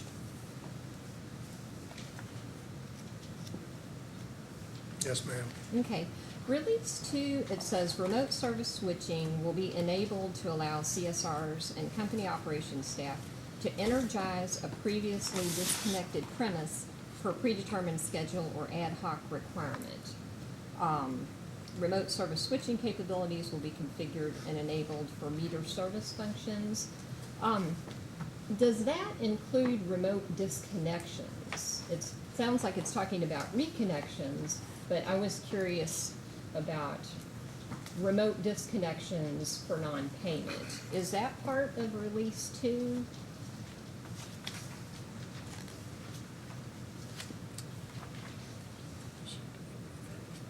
Yes. It is, okay, okay. Okay. All right. Now, if I could ask you to go backwards to page 53 of Exhibit JPM1. Yes, ma'am. At the top, there's a table, sort of a timeline, if you will. And it looks like there is a remote service switch box. Is that indicating the start of remote service switch? Is that what that is in 2019? I wasn't sure what the boxes were exactly. Now, let me ask you to walk up a couple lines where it says physical meter deployment and certification. We will be designing and programming through our IT systems, and then we have a temporary process, as I think was filed in testimony as well, that adds human intervention. All that will be programmed and designed, all of our business processes. At the same time, we're rolling out our physical meter deployment and certification, meaning we'll put meters in the field, we'll sync them to our IT system from a communication perspective, but we won't commence disconnects at the beginning of 19 as we're working through that remote service switch disconnect. Okay, so remote service switch, remote disconnections would not start until 2019? Is that what? Well, or thereafter, after all the business processes are developed. Okay, But for clarity, we will still continue to do disconnects for non-payment through our normal process with our standard the current, meters along the way. Nothing will change in that regard at all until such time as we move forward with automation. And even when we move forward with automation, we'll put a step, a human intervention step, from a temporary perspective to make sure that right, the system's working and that we're not okay, disconnecting the wrong customers or what have you. We'll make sure it all okay, functions in that regard. okay. Is this, what I'm wondering is when do you anticipate remote disconnections for non-payment will start? I don't think we actually have a start date in the overall project plan. We'll roll out all the business processes internally, get those optimized, but I don't think we've set an actual rollout date. As you can imagine, the customer experience with the disconnection and reconnection is critically important to us as we manage the customer experience very closely. So we'll be cautious about rolling out automated disconnects along the business plan to make sure we've got it exactly right. Okay. From this grid, what I had initially assumed or just was trying to interpret was that if approval, the regulatory proceedings ended mid-28, it was looking like remote service switch would start sometime in maybe the first half of 2019? Was that just sort of an estimate? Well, or potentially a little later. Don't forget the disconnect is within the meter. We're rolling out meters at that exact time. Okay, And whether or not, we haven't determined whether or not we would do, as we regionally roll out, we would start automatic disconnects early on. We'd probably keep to our normal disconnect procedures Okay. that we have today. okay, So I wouldn't count on an early 19 auto disconnect at all. okay, okay. Do you have a date, you don't have an estimated date at this point? We don't have an estimated date, and quite frankly, this is an area of great concern from us, from a customer perspective. So we will very, very likely slow play auto disconnects for non-payment. Okay, okay, So we're in no hurry. We do enjoy very, very low bad debt for both of our utilities, and our customers generally pay, and we work with them, as you well know. So that will be our intention going forward. okay, okay, thank you. I wanted to, do you have a copy of the exhibits that I just handed out? I do. The data requests, okay. I wanted to ask you first about, it would be ACM Exhibit 1, and it's question number 42. Question number 42, should be the top one. Yes, ma'am. Okay. You've already referenced, we were asking in this question for more details about the plan to use a temporary procedure that has manual review and human intervention for an initial period. And your response stated the temporary process is linked to the design and development of the meter data management system and the remote service switch functionality, which has not been designed. I was wondering about the timeline for that. When would you expect to have enough designed that you would essentially know more about how that was going to work? Well, I would anticipate, just off the top of my head, to be well into 19. As you all know, we have a low-income advisory group that we work with full-time. You folks are certainly a part of that. And all that kind of a customer engagement, you know, we would chat with all the low-income agencies long before we would move to auto disconnects. You'll know well in advance, weeks, months in advance, before we would ever consider using the auto disconnects. How, from a planning point of view though, how far in advance do you have to, it sounds like you don't know exactly how it's gonna work, but how far in advance relative to, say if you decided at some point, well, we're gonna start at the end of 2019, would you need to know how it's gonna work 6 months in advance, 3 months, or do you Yeah, have we an would idea? know, we would know well in advance, 6 months or longer.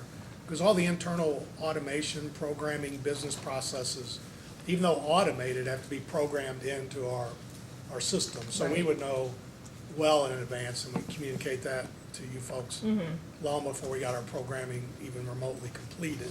So at least 6 months, 9 months? I would or- say at least 6 months. Okay, okay.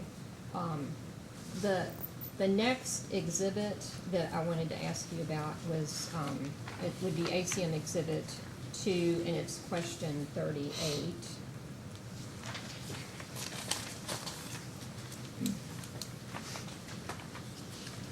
And I probably should have clarified this, actually, when I introduced the exhibits. Exhibit 1, for example, page 1 is actually the data response. For convenience, I stapled DEH 6, page 8, which is referred. That's the second page. And so I should have clarified that. On Exhibit 2 as well, the first 2 pages are our question and then the company's response. But for convenience, I stapled Exhibit DEH4, just so that if people want to refer to that. And so essentially, in ACM Exhibit 2, we were asking about how would the current disconnection notice process, how would that all change after the companies switch over to remote disconnection? And I wanted to, if you could look at your answer to Part A, and that's on page 2 of 2. Yes, ma'am. We were asking how the steps on that chart would change, and you're stating how the disconnect order will be executed is the only new step. The execution of the order, which will continue to be created in the CCS system, will be determined during the design phases of the AMS project. Therefore, companies are unable to describe the exact process and/or personnel that will be involved in the process. My question is really kind of the same as in Exhibit 1. When do you think that, maybe that's the same design process, I'm not sure. It is the but- same design process. I think maybe I'll caution you here, you know, our goal is to always work with our customers in order to pay their bills. And we encourage, and we will have the technology capability for customers to reach out to us and for us to reach out to them, whether it's text, emails, phone calls, et cetera, to let them know well in advance and for them to call in and work with us. I think just, and my number's gonna be off slightly, we could supply them. But if you look at 2017, we granted over 500,000 installment loans. And so we, as much as people may not believe this, we have no desire to ever disconnect for non-payment. We have the desire to work with our customers in order to allow them to pay. So, you know, we're not concerned if that 500,000 installment plans go to 600,000. As long as our customers call us and we're glad to work with them, the disconnects will hopefully be mitigated to the best of our ability.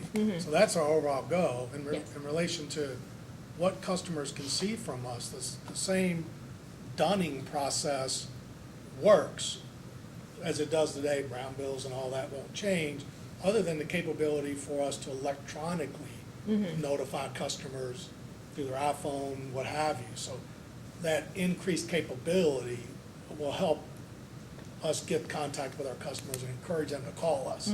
Then we can set up plans and work with you guys, as we always have, to get a pledge, to get a payment plan, to resolve the disconnect. And then the only other thing, which really works like that today, if there's an installment plan or a pledge from a low-income agency, it automatically goes through our SAP customer care system, and it's immediately dispatched out to the truck through our ABB system, which was the old Ventec system, and it immediately cancels that disconnect. Even if our field service tech is sitting right in front of the home, Right. it immediately goes and cancels Right. it. And actually, I think in answer C, you'd stated the process of canceling a disconnection order will not change. How the information will be transferred to the AMS system will be determined during the design phases of the AMS project. So my question again is when would you expect to know how all of this is gonna work, sort of relative to when you might start doing it? Yeah, we're still way into 19, and we'll bring all of that to the low-income advisory group that we have today. The thing that concerns us a great deal about the disconnect process, one, that it works exceptionally well, but secondly, that there's no time delay between the time a payment's made or a pledge is made and the cancellation of that order. It has to be relatively immediate. Right. So we'll make sure that our, we'll run test after test after test, and then we'll have, on a temporary basis, probably for some period of time, we'll have manpower or people, human intervention, to make sure that, it's all working well. Yeah. So we'll get with you guys way in Yeah. advance. Would you expect you would know how it's gonna work though? Again, in the last question, I think you said at least 6 months before you would roll it out. Yeah, I So would is I would that think fair? most certainly. How it normally works is when we change business processes for automation, we put together a multitude of teams with all of our systems. They all work together, they whiteboard it in a room, they lay out all the business processes. They're all done before we spend money on any IT development or programmers to program it in. We make sure it works across our platform. So all of that will be known Okay. likely before the broad, in-depth programming will occur. Okay, thank you. I wanted to ask, under the current, process for a disconnection for non-payment, it's my understanding that the companies issue a disconnection notice that gives a customer 10 days to pay. If they don't pay in that 10-day period, then they can be disconnected subsequent to that. So essentially, on the 11th day or any time thereafter. After remote disconnection begins, will the companies have the ability to disconnect all customers who had the same, whose bills, whose brown bill expired on the same day and they didn't pay? Could you disconnect all of the customers who were eligible on the same day? I'm sure from a technology perspective, we've had that capability, but I want to just back up and answer one part and then come back. During that 10-day period, we also work with you guys and Oh, low-income understand. agencies, and the customer can call Sure, us, they can understand. set an installment plan, so Yes. hopefully we cancel it before we get there. Understand. We've seen in North America this be a big issue, so it's important that you brought it up, where utilities go out they disconnect on that first eligible day. Mm-hmm. And it overloads the utility, because they can't take all the calls, the web interaction customers are taking. So we haven't laid that out. Technically, we could do that. Okay. I would be shocked if we did that, so that we can levelize that load on our customers and make sure our customers can reach us immediately Okay. to resolve the matter. So I'd be quite shocked that we would, even though technically, by process, The system. we would have the will- capability. Mhm. From a customer experience perspective, I would be literally shocked for us to do that. And we'll communicate that whole process as we get going. The important thing is to get them reconnected as quick as we can, which means they have to be able to access us immediately, right? So that would be the goal, is how do we, from a customer-facing perspective, customer experience perspective, ensure that they, through their actions, can get reconnected as quickly as possible. So though, in that vein, each account, as soon as it's cleared, it would reconnect instantly. Okay, okay. But the companies, it's my understanding, the companies have not made a final decision on timing No, of we have not. disconnections. Okay, And you'll have ample time through the advisory to provide feedback and thoughts, and we'll answer questions, just as we have on okay, all the other low-income issues that we work on. okay. Could you take a look at ACM Exhibit number 3, and this would be response to ACM number 32. And this question is asking about disconnection procedures for customers who are on the medical alert program. And we basically asked in Part B if you could describe in detail the procedures that you have for how those customers who, as I understand it, are on some type of life support or have some serious medical issues, how their disconnection process goes. And you describe that in B.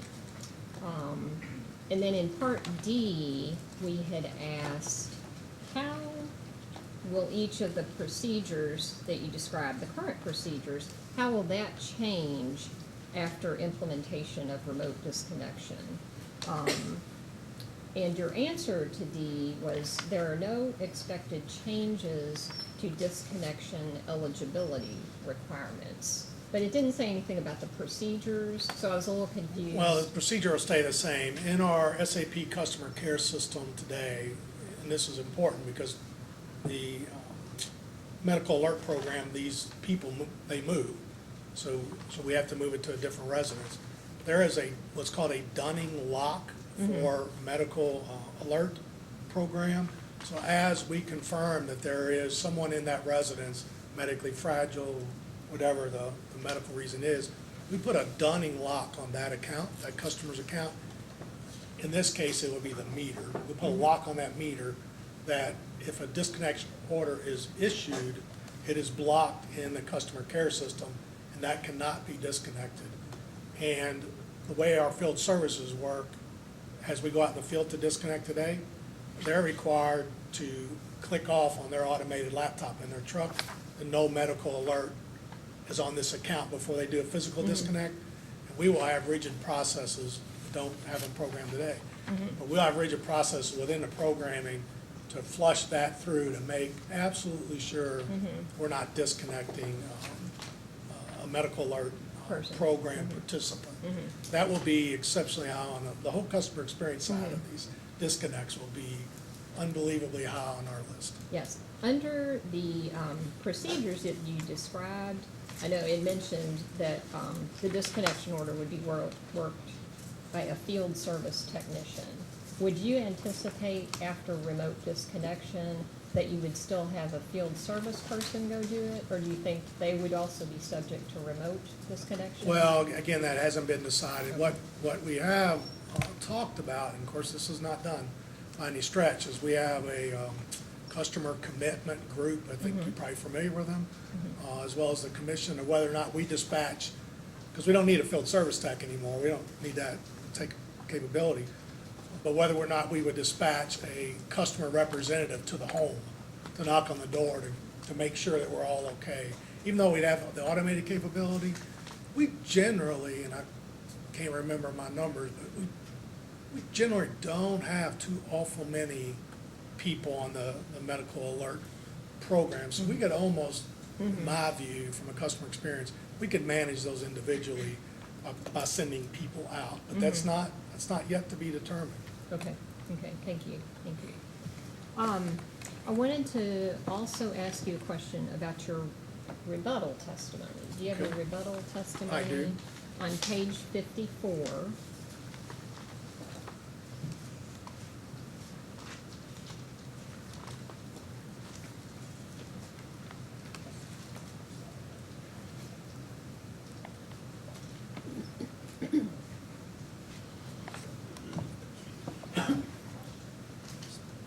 Just a moment, please. Sure. Got it. Sorry. Okay. Page 54. At the top of the page, you were asked to respond to the concern that low-income assistance agencies will become overwhelmed if the companies are permitted to disconnect service remotely. In lines 6 through 10, you said it is the company's hope and expectation that the staggering of billing cycles, i.e. not all customers are billed at the same time, but rather in roughly equal tranches, will help keep low-income assistance providers from becoming overwhelmed. Is that a current situation? You currently stagger? Right, even though we have the billing? capability to read all the meters all at one time and bill all at one time, we're gonna stay on the same, we run 20 tranches today, which meter reading routes today. Meter 20, so they're meter reading routes? They're Okay. tranches of routes, and then we Okay. bill against those routes and spread that over the calendar month. Okay. And we anticipate that there'll be that very similar spread of billing and, because we get overwhelmed internally as well with bill printing and Yeah. calls into our call center, et cetera. So the goal is to keep that as close to the same as we can. Yeah. We wouldn't anticipate from a low-income agency perspective, do you see anything different other than you'll now have the capability through the e-portal and other data to assist that customer in their conservation efforts or what have you. You'll be able to see that information to assist them other than just placing a pledge on their account. Okay. Are the tranches, are those geographic areas essentially, or Well, how are they? they're broke up. They're not geographic specifically, so it's not like we take South Louisville, West Louisville, Lexington. It's not like that. It's broke up in our system across the whole state of where we're reading at any individual time. So, central Lexington's not all tied to one tranche. It's spread across the state. Louisville's a little more concise because it's geographically constrained. But they're spread in different regard. We can supply the spread in those accounts. And that's done for a lot of historic reasons, but also because low-income agencies, especially in KU, service territory, that they can service, you wouldn't want to hit central Lexington, with bills and all that at one time. So we try to spread that as well. Yeah. And we can We would be work, interested. yeah, we can work with you guys on that spread if there's a We'd be better interested spread to see that any meets you information guys. on that. Yeah, we'll certainly chat about that going forward. Okay. Well, thank you. I think that's all the questions I have for Mr. Malloy.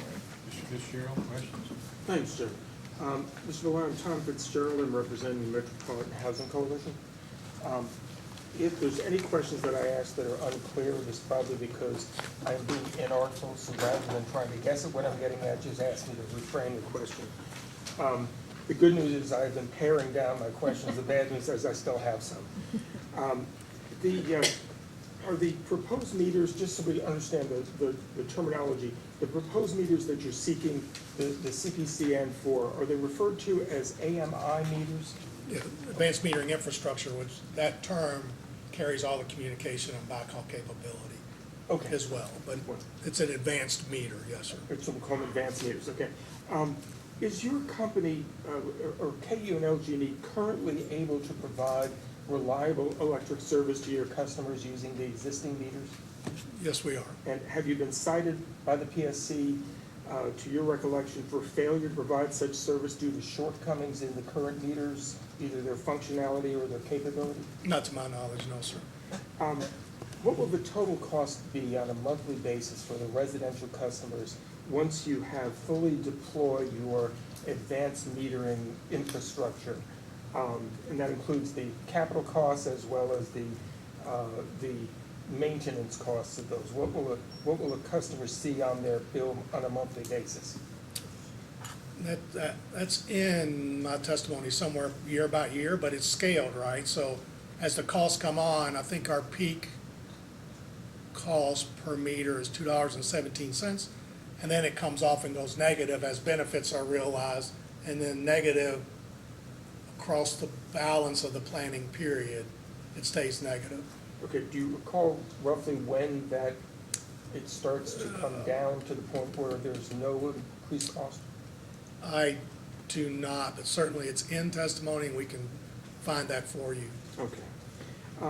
So during the initial years of the program, we're looking at about $2.17 increase in the monthly bill?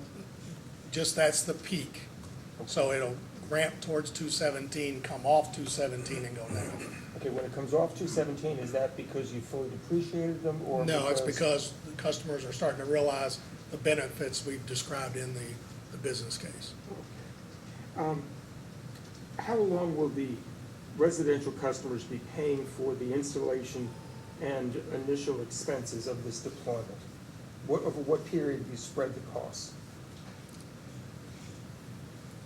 We will spread that cost across the depreciation period of the individual component parts. So whether it's meters or communication infrastructure, IT platforms, they all have different depreciation schedules that come forward in the depreciation study, and I assume, not to throw Rick under the bus again, but I assume that'll be part of this forward rate cases coming up. What are the proposed monthly savings that you're anticipating for the average customer? There'll be a peak savings. It's in that same file, and I don't have it unless one of my colleagues can reference it. We can look at it. This is what we're looking for, right? You know- Yes, Mr.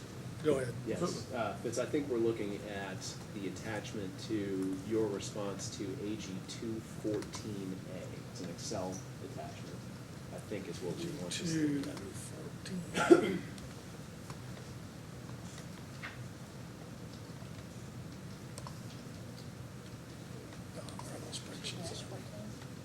Yes, I'm sorry, yes. Second round AG request, number 14, sub A. It was an Excel attachment. I believe that's the one we're looking for.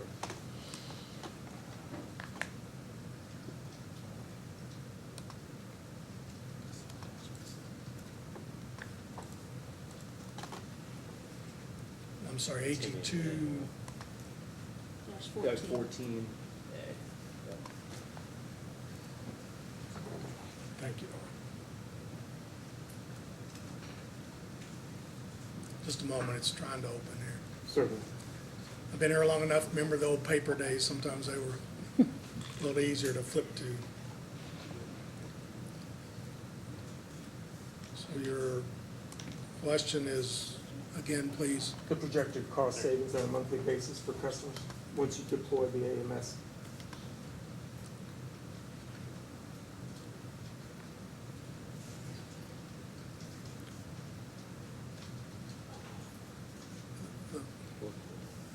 You gotta try me again. I'm looking at this on an annual basis. Average electric residential customer cost and savings across the planning period. Okay. And so there are specific What questions. is the range of those savings on a monthly The basis? range is 2018 is 21 cents. This is both utilities combined. And out across the planning period, it's a negative $1.08. Can I apologize, Fitz, I hate to jump in again. No, I that's think fine. there was, if, you might want to compare the response to AG 121A to B. In 14, the AG had asked us to do some different calculations than we had originally provided. I think the company's original calculation, I apologize to the commissioners on this for my misunderstanding. I think AG 121A to B, that spreadsheet provides our original presentation of what we thought the bill impacts were gonna be, so I apologize. Okay, that's fine. Are the current meters fully paid for, or are the LG&E and KU customers still paying the cost of those meters? There's still net book value on both KU electric and LG electric meters, yes. Okay, so they're still paying Yes. on a monthly basis. Roughly how much does each customer pay in a month for the current meters? I don't think we have that calculated that way in the case. Okay. We certainly can calculate that and supply that to you. And whatever that amount is, they will continue to pay that even after these current meters are pulled, if the CPCN is approved? Correct. And how many years will they continue to pay for that? I think LG&E was like 15, KU was 17 years, or I might have that inverted, but Not to throw additional things into the alphabet soup, but what is an AMR? Are you familiar with that? yeah. An AMR is automated meter reading. It's a one-way communication device that is, there's still quite a few of them in North America, actually, even as they've gone to the advanced meter. It allows for the capability to do drive-by readings, so we can drive a truck through a neighborhood and pick up readings. We use them today across our system where there's basements, we can't access homes, dogs, anything like that. We use AMR meters across our system today. So I don't know what our penetration rate of AMR is, but it's That was my next reasonably, question, going to be, how many do you have? yeah, it's to- reasonably low. Do you have to drive by in order to get the automated reading, or can it be done remotely? We do not have, this is probably a better question for Huff, knowing the technology better. We don't have the communication capability today to pick up those reads. I think we have to actually dispatch. Okay. Do you know what, is there a capability that, you say you don't have the capability, is there a capability to remotely read an AMR? Gosh, I should know that, I'm sorry. If you want to hold those for Huff, he can, Absolutely. And Mr. any Huff other can drill down questions? through all the technologies Absolutely. as long as you need to. Sorry about that. That's not a problem. And this may be questions better addressed to him, but do you know if, well, let me preface this. You identified in your initial testimony that there were 3 areas of savings that you anticipated for customers. One was operational savings, and the second was non-technical losses, and the third were savings from customers that were implementing conservation measures in response to this meter. Do you know whether the AMR technology allows for similar, or have you projected whether implementation of AMR as an alternative to what you proposed here could achieve any or all of those outcomes? Well, it probably is better for David. I'll try to field it. The AMR meter is a one-way communication meter, so it has no capability to provide that information into a customer's home through a Zigbee communication radio within the meter. And it doesn't allow us to do updates, software updates to the meters as over time. We have two-way capability of communication, but if you want to get into the technical, fundamental aspects of the AMR meters, Mr. Huff has lived this and can field any question you know. Okay, last question for the AMRs. Do you know what the relative cost would be of deploying AMRs as opposed to the new system you're proposing? I really don't. David has studied that and can field that question. Do you know whether, was there an analysis done of comparative to your knowledge during the preparation of this case? Not to my knowledge, although David, Mr. Huff and his team ran all the assessments early on and the RFPs, so he can certainly speak to that. What's the cost of the new meters relative to the cost of the current meters? Better get Mr. Huff up here. Sorry. What do you propose to do with the meters once they're pulled, if you're allowed to replace them? There's really no, to my knowledge, no secondary market available for those meters, so those meters would be discarded. Scrapped. So is it a fair statement that the company is proposing to install a new generation of meters while scrapping perfectly useful current meters before the end of their useful life? Let me answer by saying this way.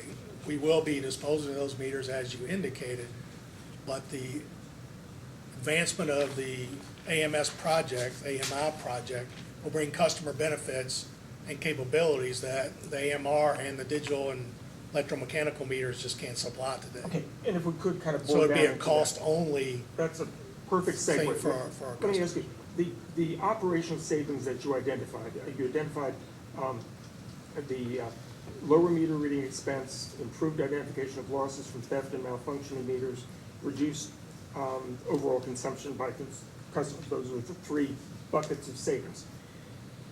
Where the operational savings, you testified it was lower meter reading expense. Does that mean you will have less people involved in doing direct meter reading? Yeah, substantially lower meter readers in the field. Okay, it's like 41% of the total savings comes from that. Does that sound familiar? I don't know the math, but it sounds reasonable. Okay. Does that correlate out into laying off people that are currently employed by the companies? Technically, no. These are business partners that we've had for many years, so it's fundamentally a contractor, but we consider them, they represent us. So yes, they would no longer be providing that function. Okay, and since you have a monopoly within your service area, I assume that they will not be able to find similar employment reading someone else's electric meters. Well, let's speak to that. That's probably true. The meter reading capability is a dying job classification. We've even attempted to bid our meter reading contract, and we've seen cost pressures up 67% over the cost that we have seen historically. In our business case, we knew that to be the case, and I might have the utilities inverted, but we added 11% increase in meter reading cost and a 20% increase in meter reading cost at KU and LG&E. And the costs that we're seeing on our formal RFPs are over 67% higher. So as the proliferation of advanced meters goes across North America, there's just not that many people doing meter reading anymore, coupled with the fact that it's a lower paid job. And as you see Walmart's and everybody else go up, the $14 to $16 an hour job for a meter reader, we're just having a hard time filling them. And I just pulled the numbers, or had the team pull the numbers from last year and year to date, and we've had 102% turnover in meter readers. So we can't keep them, even from a contract business partner perspective. So it's a difficult job classification, certainly. How many jobs will be lost because of the implementation of the AMS? I'm going to guess here, I think it's 138 overall meter readers, but we can supply that actual Okay, number, certainly. and you had distinguished on page 11 of your rebuttal the New Mexico Commission order because it treated the loss of 125 jobs as being a detriment rather than a benefit. Is it your testimony that the elimination of those jobs is a net benefit? Well, it's obviously not to those individuals, but I say it's a net benefit to the Kentucky economy because of the proliferation of advanced meters across Kentucky. We've seen it in numerous other companies, utilities putting them in the Commonwealth. So we're not unique in that regard. But there is, quite frankly, expectation that higher paid, more skilled work will come in besides that. So if we look at our meter operations center, for instance, looking at it at break, we pick up 12 to 15 higher skilled individuals to operate our meter operations center that offsets some of the lost jobs to meter reading, and there's substantially higher paid jobs. So you intend to retrain those folks for these new jobs? We will if we can. Is that part of your business plan? It's not part of the business plan, no, sir, it's not. Thank you. I don't want to belabor this, but am I correct that the warranted life of these new generation meters is 5 years? Yes, sir. Okay, you indicated in your testimony that the warranty, this is your rebuttal at page 19, that the warranty exists, is not there to insure a product for the entirety of its expected useful life, but rather is to provide assurance that if there's a manufacturing defect, it will be replaced. Okay? Now, does it take 5 years to determine if a smart meter is defective? You know, it's all subjective. It's hard to say. Does it take- Usually if you have metering difficulties, manufacturing defects, and I'm gonna back up to the days I was in the field, you'll see them in early stages. 18 months, you'll see most of those problems arise and be resolved. Does it take 20 years to determine if a gas meter is malfunctioning? A gas index or meter? The new meters that we're looking at for the gas. Well, the meters will broadly stay the same. We're changing the index on the front of the meter, and there is a 20-year, there's a battery in that index. And we were concerned about, if you look at electric meters, we pick up the electric to send the signal back, and the gas meters, there's no power, so it's battery driven. So in concern for that index and us having to dispatch field people out to change the battery, we were able to negotiate a 20-year battery life in that index. So the index is warranted for 20 years? The battery in the index is warranted. How long for is 20 the index itself warranted for? Can't speak to the actual index in the contract that we have. If you're assuming that the useful life of the meters is 20 years, why is it that you projected and have an accounting for replacing some of the meters as early as 2024? We put capital funds in the business case for early failures, not that we anticipate early failures, but in an abundance of caution to make sure we're accounting for any potential failures along the way. We also, we have issues that are not meter failure related, fires in homes, fires in businesses, tree falls on home, truck hits home. Meters are damaged along the way. And then we put money in there to account for that replacement along the way. You familiar with the pilot program for the deployment of these smart meters? Broadly. Okay. I mean, I'm in it myself, yeah. What percentage of the meters have had to be replaced during the 3 years that the program has been in place? I don't know that we've had any replacement. That's a great question for Mr. Huff again. Not to keep ducking your technology questions, but he's running the program for the companies today and would have greater insight into. And the meter that is being used in the pilot is the same meter that folks have used here? No, the meter used in the pilot, at least one on my home, it's a similar meter without a remote disconnect and reconnect. Okay. So it doesn't have that capability. It does have the two-way communication capability, but not the remote disconnect. Other than that, I think they're reasonably the same. Okay. And did you consider the deployment of the smart meter that does not have the disconnect and reconnect option rather than the one that the company selected? Do I consider it what? You know, Sorry. you've read the testimony that's been submitted by the interveners? I have broadly, yes. You know there's great concern regarding the ability to disconnect remotely. Indeed. You've just testified that the pilot AMS meters don't have that capability, but do provide the two-way functionality. Okay. I would assume that despite the lack of the ability to disconnect remotely, they also provide operational savings because you can read them without having to have someone go out. That's a good question, and not really because they're not centralized, and we don't have the communication capability across our system. So there's a meter reader comes to my house and reads my meter every day. I'm suggesting once you deploy the AMS and have the infrastructure in place, could you still get the benefit of operational savings if you used a type of smart meter that doesn't have instant disconnect? we couldn't get the operational savings in regards to the field services component. We'd still have to keep all the trucks and all the people going out in the field to do the manual disconnects. Has the, for the model of meter that you're proposing to deploy, are there studies indicating the actual useful life of those once they are deployed Are there studies? that you've reviewed regarding, I'm assuming you selected a particular make and model because you found We it to did. be relatively reliable? Correct. Okay. Is that based on empirical studies in other jurisdictions? It's based on engaging other utilities and some of the other reports that we spoke to earlier. Okay. Kind of Yes. anecdotally, they like Correct. this or they don't? Have you seen any numbers on the performance or non-performance of those meters over time?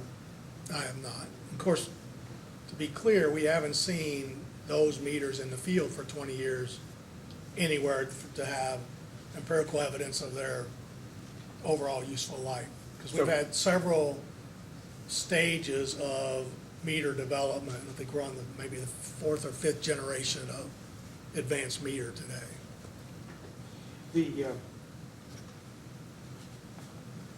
Where do the energy savings, that third bucket we're talking about, where do you project that the energy savings will come from deploying the smart meters? The e-portal savings? If that's where you're saying they're coming from, you projected that there are 3 sets of benefits: operational, cost reductions, lower theft and malfunctioning meters, and the third was the savings that. The conservation? Yeah. I mean, we anticipate, as we've calculated and assumed in our case, that there will be it would be spread across our service territory for those that actively sign up for e-portal and take advantage of the data that we supply, even back to the 3%, and then discounted 48% have signed up, and then 36% are active users, ended up with 17% or 0.5% overall savings. In order to justify the concern we had over the Smart Grid Collaborative report that came up earlier, we did engage Tetra Tech through a competitive bid process. They're a company who does analysis across this kind of technology, and they come back and said that certainly the 3% was reasonable, and it's in the Tech report's in my testimony. I think they come back and said what they find is reasonable is 3.8% from an analytical perspective, and we chose to still continue to stay down at the 3% number. And the 3.8% was a reduction in energy usage that Tetra Tech assigned to the active users in the pilot program. Is that correct? Correct. Do you know what the customers, if they were able to identify what the customers did by the way of producing additional savings? Well, we have a survey, I don't know if it's in the Bellamy survey, but in my testimony, there's a list of, maybe I think actually in my testimony as well, there's a list of the categories of savings from what percent of customers did change out LED lighting, which ones programmed their thermostats, the normal conservation measures, and what percent of customers participate in each one of those. Okay. And have you considered that the customers who were involved in the voluntary pilot would probably be more motivated than the average customer since they elected to participate in this program? It's difficult to determine motivation overall. That's why we heavily discounted the 3% and continue to move. We didn't take 3% that said it's expected energy savings across your entire footprint. We continued to discount that to 0.5%. That was part of the, I guess, conservative nature of how we tried to pull this together. In your testimony, you noted that on page 46 of the rebuttal, that the costs of paying off the current meters should be borne by the customers, even though they'll no longer benefit from them, because the meters were at some prior time approved by the commission as being prudent investments when made. At the time that the current generation meters was approved, do you know whether your company informed the commission that it might remove and scrap them 15 years before the end of their useful life? I don't know of any, and that would not be consistent with how we normally run our business. So I would suggest that there was no notification in that regard. Okay. You conclude your rebuttal on page 50 by suggesting that even if the quantifiable costs exceed the benefits, the commission should approve the CPCN because there are, quote, unquantifiable benefits and possible future benefits of AMS that justify approving the proposed AMS deployment, even if the commission determines the AMS costs and benefits quantified in these proceedings would result in net costs. For example, AMS data and functionality will enable enhanced customer service by providing more granular usage data to customer service representatives who will be able to use that information to advise customers about possible rate options or energy efficiency programs that might serve their needs. Is it not the case that your company has a pending case in which they are greatly reducing their demand management and energy efficiency program offerings? We are indeed. Okay, and that in that consideration of the costs and benefits there, that the company specifically discounted the consideration of unquantifiable benefits, such as social benefits? I don't think we've included any social benefits in our assessments. Okay. Moving to a completely different, it's kind of a Monty Python, and now for something completely different. Is it possible the company will sell the usage data collected under this AMS to third parties? We will not sell the data. Will But you to, commit- but to clarify, Yes. we will use aggregate data to do assessment for alternate rates, or we'll have third-party companies do analysis for us, but we will not sell any of that data. Okay, and you will commit to that that will not be sold, the individual data will never be sold to a third party? We'll commit to that. As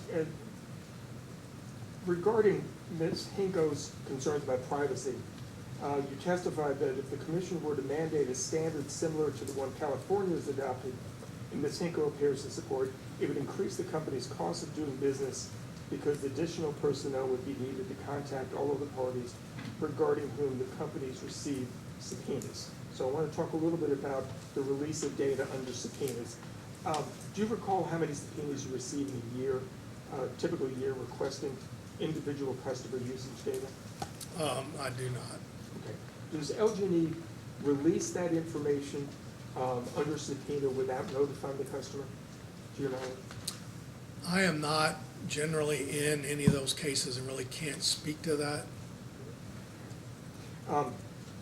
The response to the second set of Metro Housing Coalition requests indicated that in certain circumstances, federal or state investigators will request that a customer not be told of a request for their usage data. Do you know whether the company notifies customers in other than those circumstances? I do not. You have proposed I wanted to ask you a couple of questions I could, and I'm really getting close to the end here, as I'm sure is your patience. But I wanted to ask a couple of questions about the opt-out.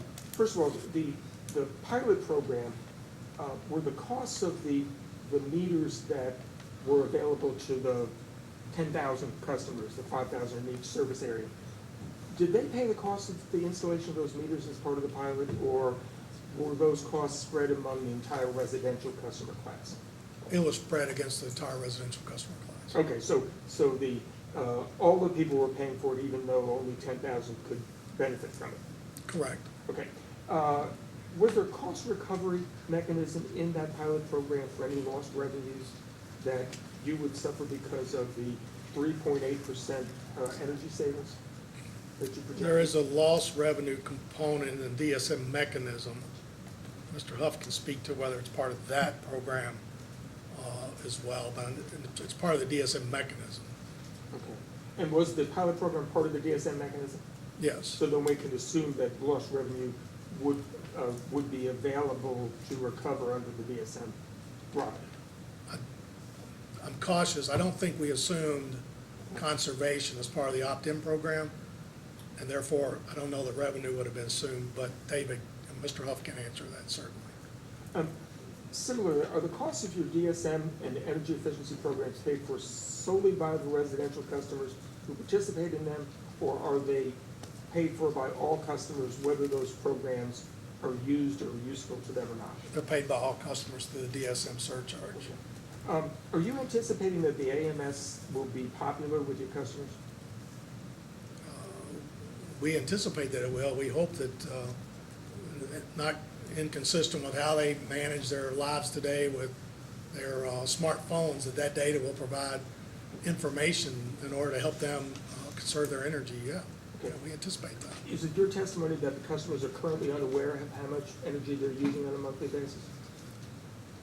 I think generally our customers, until they get a high bill complaint, a high bill complaint comes in and we educate them about their energy consumption, I'm not sure that they fully appreciate how they're consuming energy and the breakdown of that energy consumption. That's part of what this project will do for them. It'll allow that granularity and allow low-income agencies to work with them as well in that education process.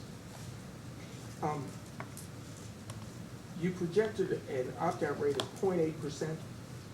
Correct. Okay. Is that the 0.8% will opt both out of the electric and gas meters in the Louisville, in the OG&E service area? And that's how we laid out the case, yes, sir. Okay, and then the basis of that assumption was the 8 other utilities experience, is that correct? That is correct. Do you know whether those other utilities had opt-out charges, either set up or monthly charges? I do not. Okay, so we don't know whether there is comparison really between those programs and what you're proposing, which does have an opt-out charge and a set-up charge.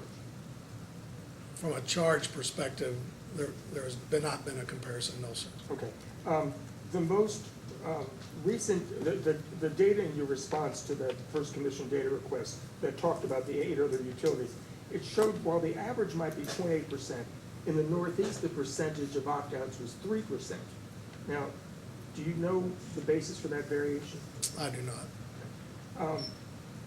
You had a percentage of people who decided to opt into the voluntary program, the pilot program, decide before the meters were deployed to cancel that opt-in. And you had some who were in the program who then opted out. Is that correct? It is. Why were they not surveyed in order to find out the reasons for canceling or for opting out? I can't speak to that. Again, Mr. Huff, as it gets down into the granular program, David can certainly speak to those questions. Okay, if you believe that only 0.8% of people will decide not to participate and will opt out, why don't you have an opt-in program instead of an opt-out program? An opt-in program would retain all the costs that we've identified, certainly the operational costs that we've identified, and not avail our customers of all the benefits that we have identified across the page, especially the overall operational savings, e-porter savings, and non-technical losses. But it's such a good deal and will result in all these savings, I would think people would be knocking the door down to become part of the program. Well, it's an incremental cost without the associated benefits.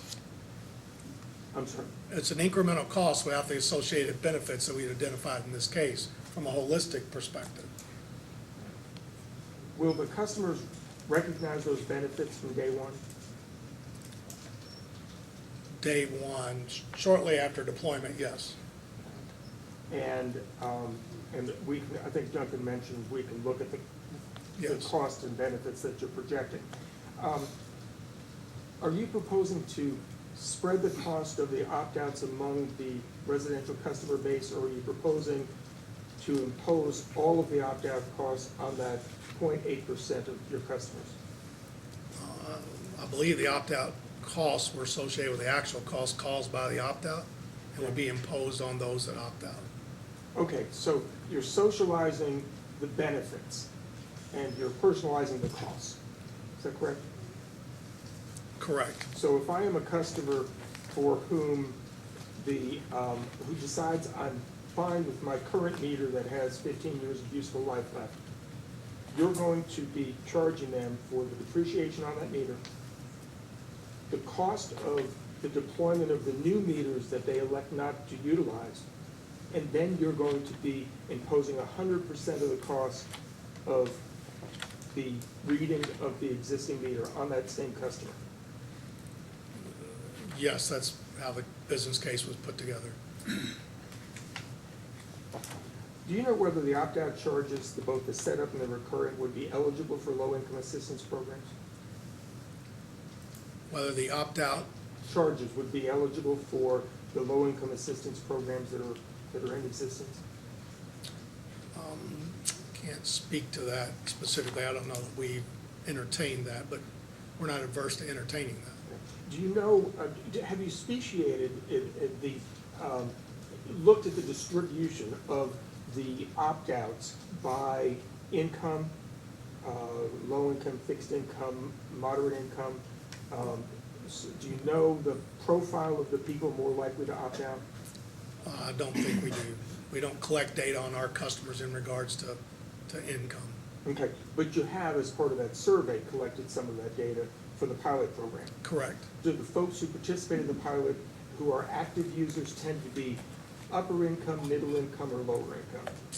Can you provide me that reference? I can't speak to that off the top of my head. Let's pass that because I don't have it handy and I'm not going to take everybody's time here. You criticized Ms. Hinko's testimony regarding the cost and benefits of the AMS.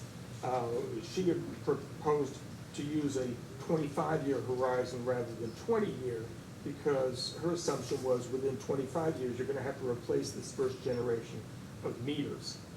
And you said, well, it's inappropriate to look at that without looking at all the benefits over that next planning cycle. Is that roughly? That's correct, Okay. roughly correct. In that second planning cycle, the operational savings will no longer be extant, will they?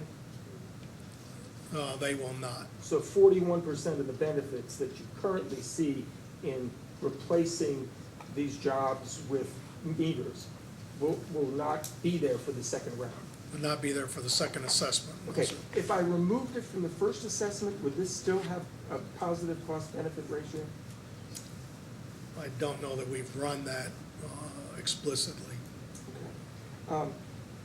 In your direct testimony, actually, I'm sorry, it is under rebuttal on page 24, you indicated that a benefit of deploying AMS would allow the company to consider proposing alternative rates and service offerings. Yet in the next sentence, I believe, you indicated that the company is not proposing in this proceeding, nor was it committing to do so in the future, offering any alternative rates or service. Is that correct? That's correct. Okay, so given that, is the quantification of that benefit zero?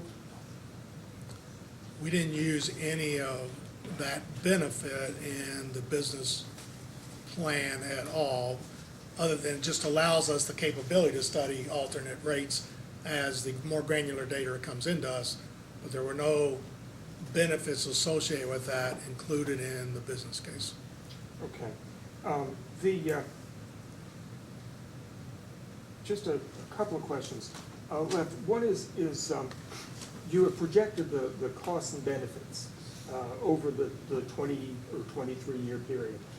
Is the company willing to commit at this point that the costs will not exceed what have been projected, so that if there are any cost overruns, that the shareholders rather than the ratepayers will pay the difference?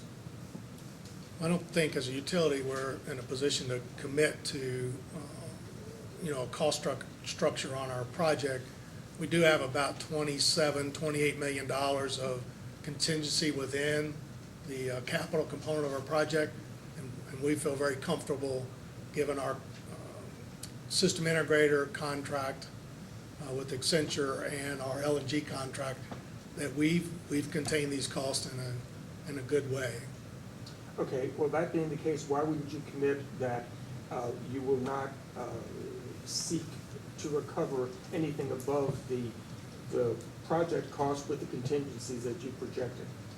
It seems to me that we're talking about benefits that are, some might consider speculative, okay, with respect to the non-technical losses and with respect to the projecting the future behavior of customers. Why is it that the shareholders should not bear some of that risk rather than the ratepayers? Well, as a regulated utility, we're not, as a normal unregulated company, we're not compensated for taking on that risk. I think we've shown through our historic filings that we meet or exceed the cost and benefits that we provide in testimony to our commission here. So we feel the regular rate-making processes that we've used for many, many years are the same that we should use going forward. Okay, I guess the last couple of questions I have, and I apologize if I'm trying anybody's patience, but if you're not in a position to commit that the cost will be fixed and that there won't be cost overruns, are you willing to commit to the benefits that you project so that there will be adjustments made if the level of benefits don't materialize that you're anticipating? I don't think that the companies are in a position to commit to either side of that arrangement. I think we've done a very robust assessment, and we're comfortable with our cost and benefits in this case. I believe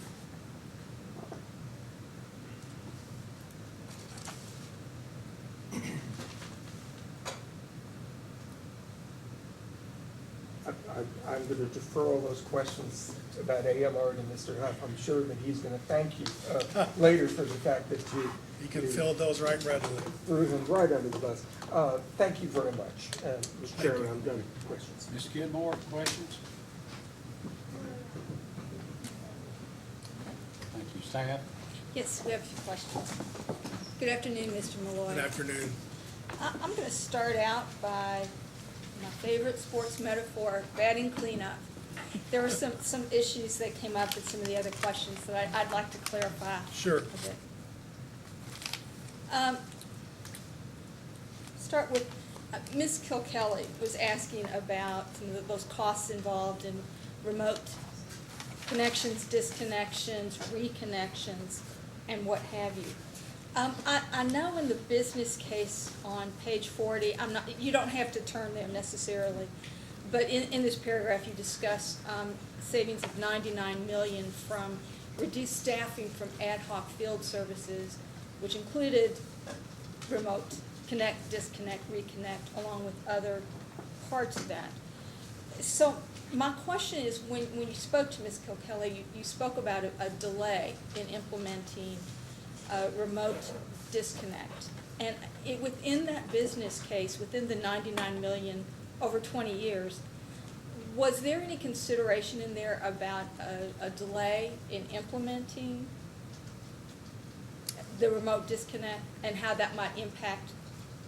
Well, the delay is included in the case, and that timeline that she referenced in the testimony, that delay is built into that case. So there's not a incremental delay over what we filed. I took her question to mean at the start of that bar at 2019, January 2019, of whether we would start disconnecting that day. The disconnection process and the development process is built into that bar, that timeline. And so that's the same as what was predicated on the initial filing of the project timeline. So no incremental delay over what's already in. Okay. Can I follow up to that? Yes, ma'am. And the personnel to go knock on doors, that was, or, the further consideration, was that also built into those cost estimates? Yes, all of that is built into the business case.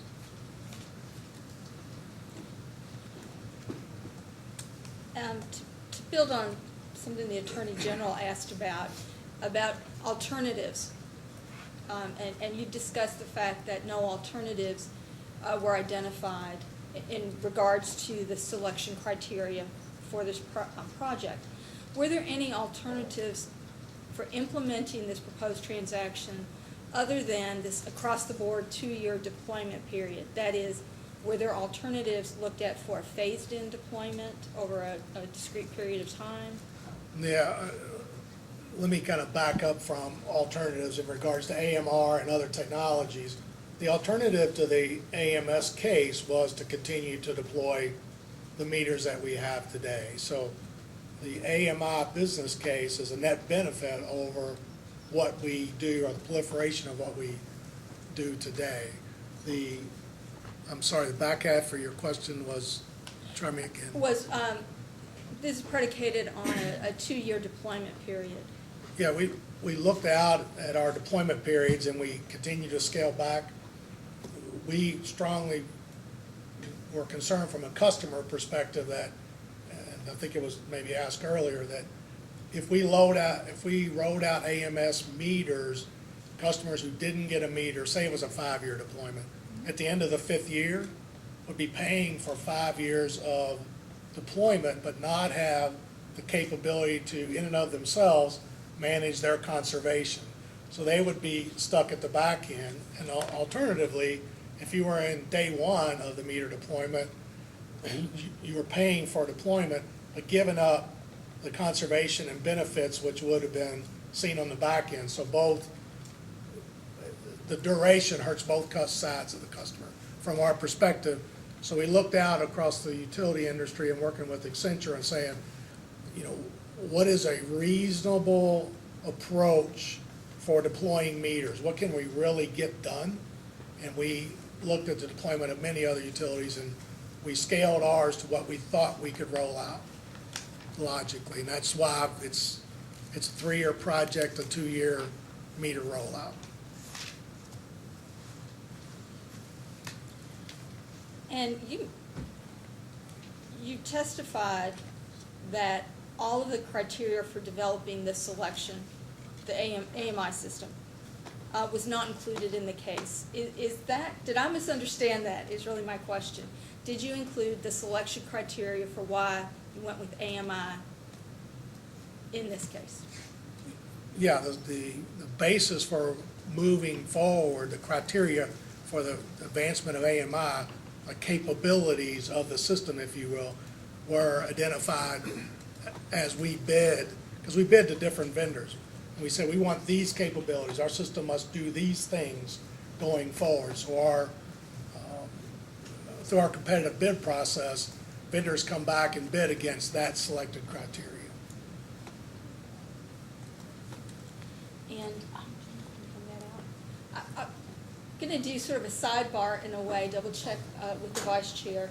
And we've got the handouts now for the chairman and for Commissioner Matthews that refer to the Meter Operation Center. And I didn't know if you had a chance to review the material. I did. This is just page 49 of the business case that was referred to. So let me see if I understand correctly. You're referring to page 49 of Exhibit JPM-1, page 49 of 64? That is correct. And it says, the ongoing cost of the MOC, which is the Meter Operations Center, is estimated to be $37 million, $0 capital and $37 O&M? Yes, sir. So let's go to your Exhibit JPM-1, Appendix A-5, page 4. Let me know when you're there. JPM-1, please, appendix. JPM-1, Appendix A-5. Okay. Page 4.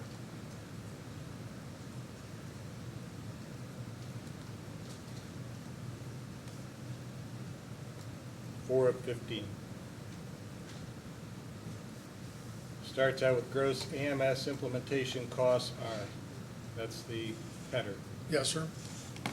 If I look at the categories there, it says the total capital costs are $320 million. The O&M, $29.8 million, for a total of $349.8. And this is supposed to be for 2018 through 2022.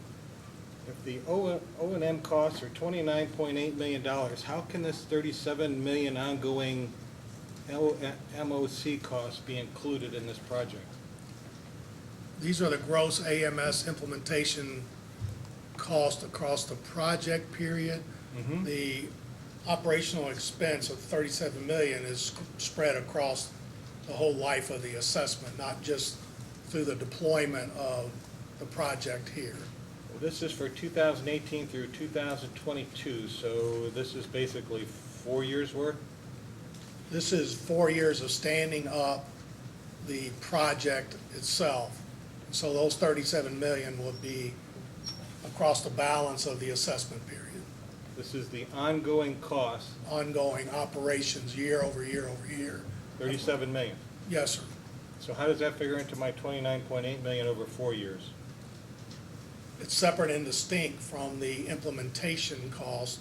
These are gross AMS implementation costs and not over the life of operating the meter operations center. So we're going to stand up this center with 12 to 15 people, and they will continue to be employed across the life of the project, not simply during the 4 years identified in this chart here. This is more, what we tried to replicate here is this is really the cost to stand up the meters, the network, the IT systems, inclusive of O&M, which is generally, when you stand up programs like this, you have to expense all the training and other areas of expense. You can't capitalize that. And so that's what's included in the O&M column here. To operate the meter operations center is not included in these numbers. So I've got $349.8 million. What's the total cost of the project? 350. That's May, if I may, sir, I think if you turn to the verified informational update that shows the recurring costs as well as the initial costs, this will help resolve the issue. So go to the one for July 3rd, for example, so those are the most recent numbers. It might be helpful to refer to that table.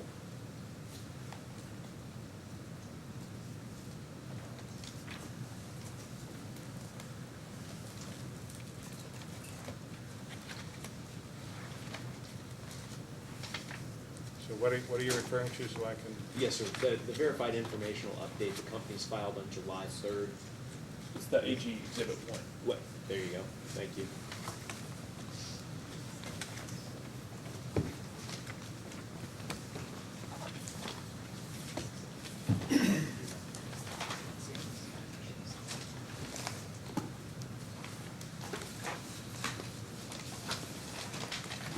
No, I'm not following. Your Honor, may I approach? Okay, well, you're looking at the right now.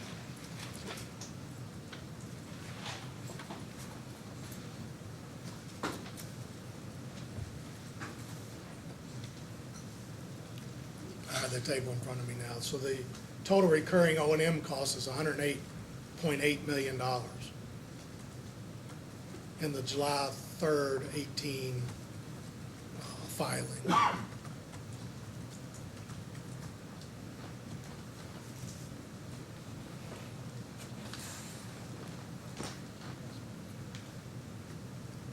I'm trying to understand your exhibit, that's all.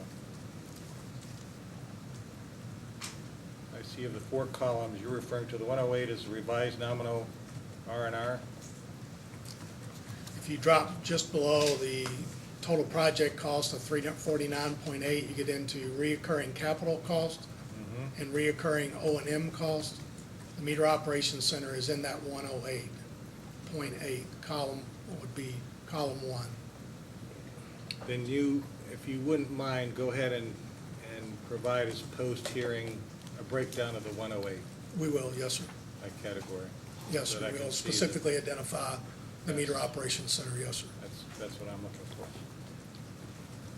So,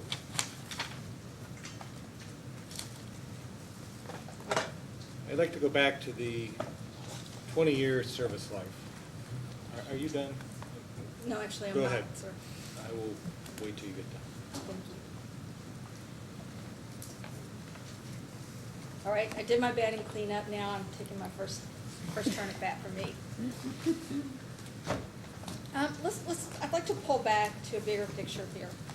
And that's, as I'm sure you know, that the standard for a CPCN, a utility must show that the facility and the capital investment is needed. Generally, that's been interpreted to be being necessary for the provision of adequate, reliable, and safe service while considering a range of reasonable options. And here's my question. Why would installing the proposed system now versus 15 years, or backing out, say 10 to 15 years from now, when the currently deployed meters reach the end of their life? Why is this necessary now? Well, we've said, and we've studied advanced meters for quite some time, and even during ARRA days when government money was available, that we would invest at the pace of customer value. And we had not seen customer value over several assessments along the way. And now that we believe that there's a net benefit to customers, depriving our customers of those benefits and moving us into an automated framework, because we have reliability and you know, we just had 100-something thousand customers out. We're still working through nested outages, and that's outages we're not aware of. You know, we would be immediately aware of these outages under the AMS program. So customers benefit, the utility benefits, that allows us to provide more reliable service than we do today, and avails customers of control over their energy consumption. Not that they don't have control today, but they have more granular information for better control than what they would today. So we think the benefits outweigh the cost, even the cost of waiting and continuing to appreciate the balance of our meters that are in service today. Can I just go back? I'm just intrigued by what you said about nested outages. Are you saying that these are outages that wherever it's located has not been reported? Right, we're a nested outage is, say we lose a whole neighborhood and we have wires down and we rehang those wires and we just reestablish services for their neighborhood. If a customer hasn't called in specifically and told us they're out, because they may have something in their front yard, or a commercial customer, and we don't know about it, well, what we do, and I was just with a crew on Sunday, is we drive through neighborhoods and through commercial operations, make sure people have power back. And when I was in customer service, especially on the commercial side, we'd have people say, well, 2 stores down called you and told you that we had an outage. And we fixed those. You know, they didn't tell us you had one. And unless we know that, that's considered a nested outage. And that's the longest cleanup we have to do after a storm, is finding all these nested outages. And we either find them or people call after 3 or 4 days and they're very angry that we haven't restored them, and we say, we didn't know you're out. Customers have the perception that we have all this intellect today, and this business case provides that to us. No longer will customers need to call. We will likely know that they're out before they do if they're not home, and be able to respond to that outage. But we always talk about storm restoration. Cleaning up the nested outages is always runs into days, is trying to find all these one-offs that were out when we thought we had everybody restored. Thank you. I can tell you, I'm sure that some people in my neighborhood experience that very issue. That's why it was helpful to hear that. Thank you. I'm just, for convenience sakes, I'm going to use the Attorney General's exhibit here. Actually, I believe it's Exhibit 4. And this is your response to staff's first request for information, item 9. We asked about data to support the 20-year service life for the meters. Can we take another step back? I understand from the earlier discussion that Tim Hilton works for Landis & Gear. What does he do?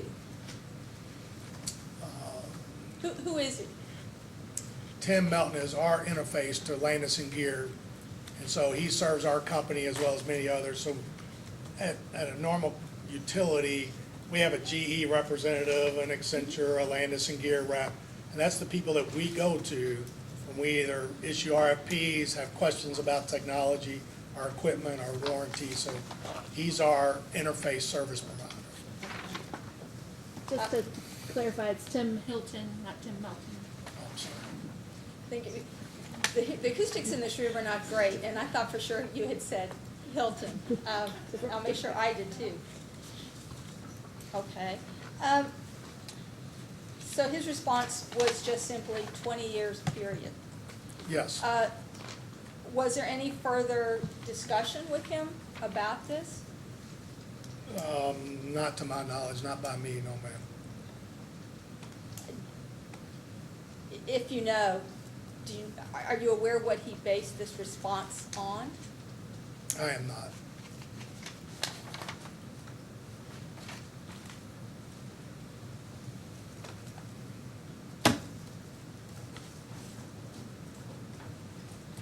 One moment.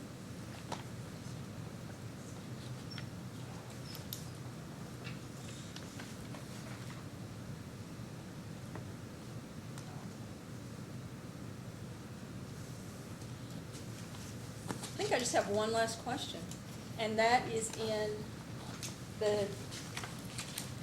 let's just go to the July 3rd verified informational update, which is Attorney General Exhibit 1.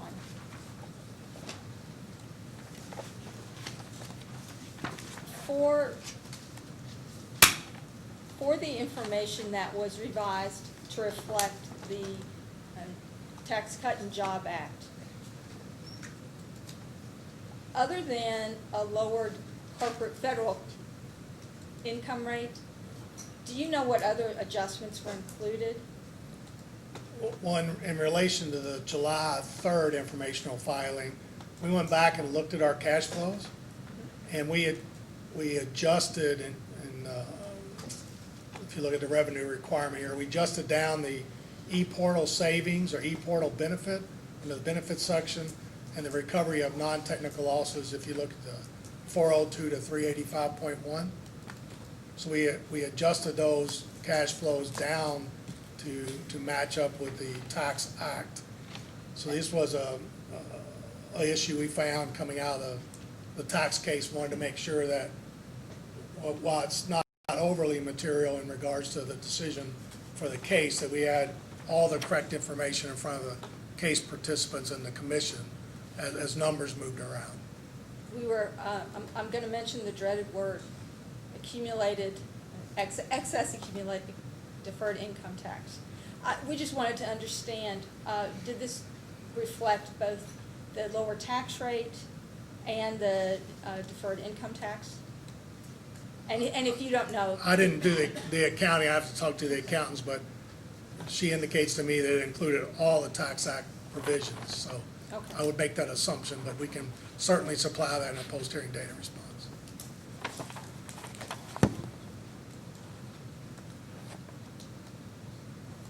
Staff has nothing further. Commissioner Cicero? Okay, Landis and Gear has been the selected vendor, right? Yes, sir. And I think the Attorney General referenced an email that was used as the basis for the 20-year life.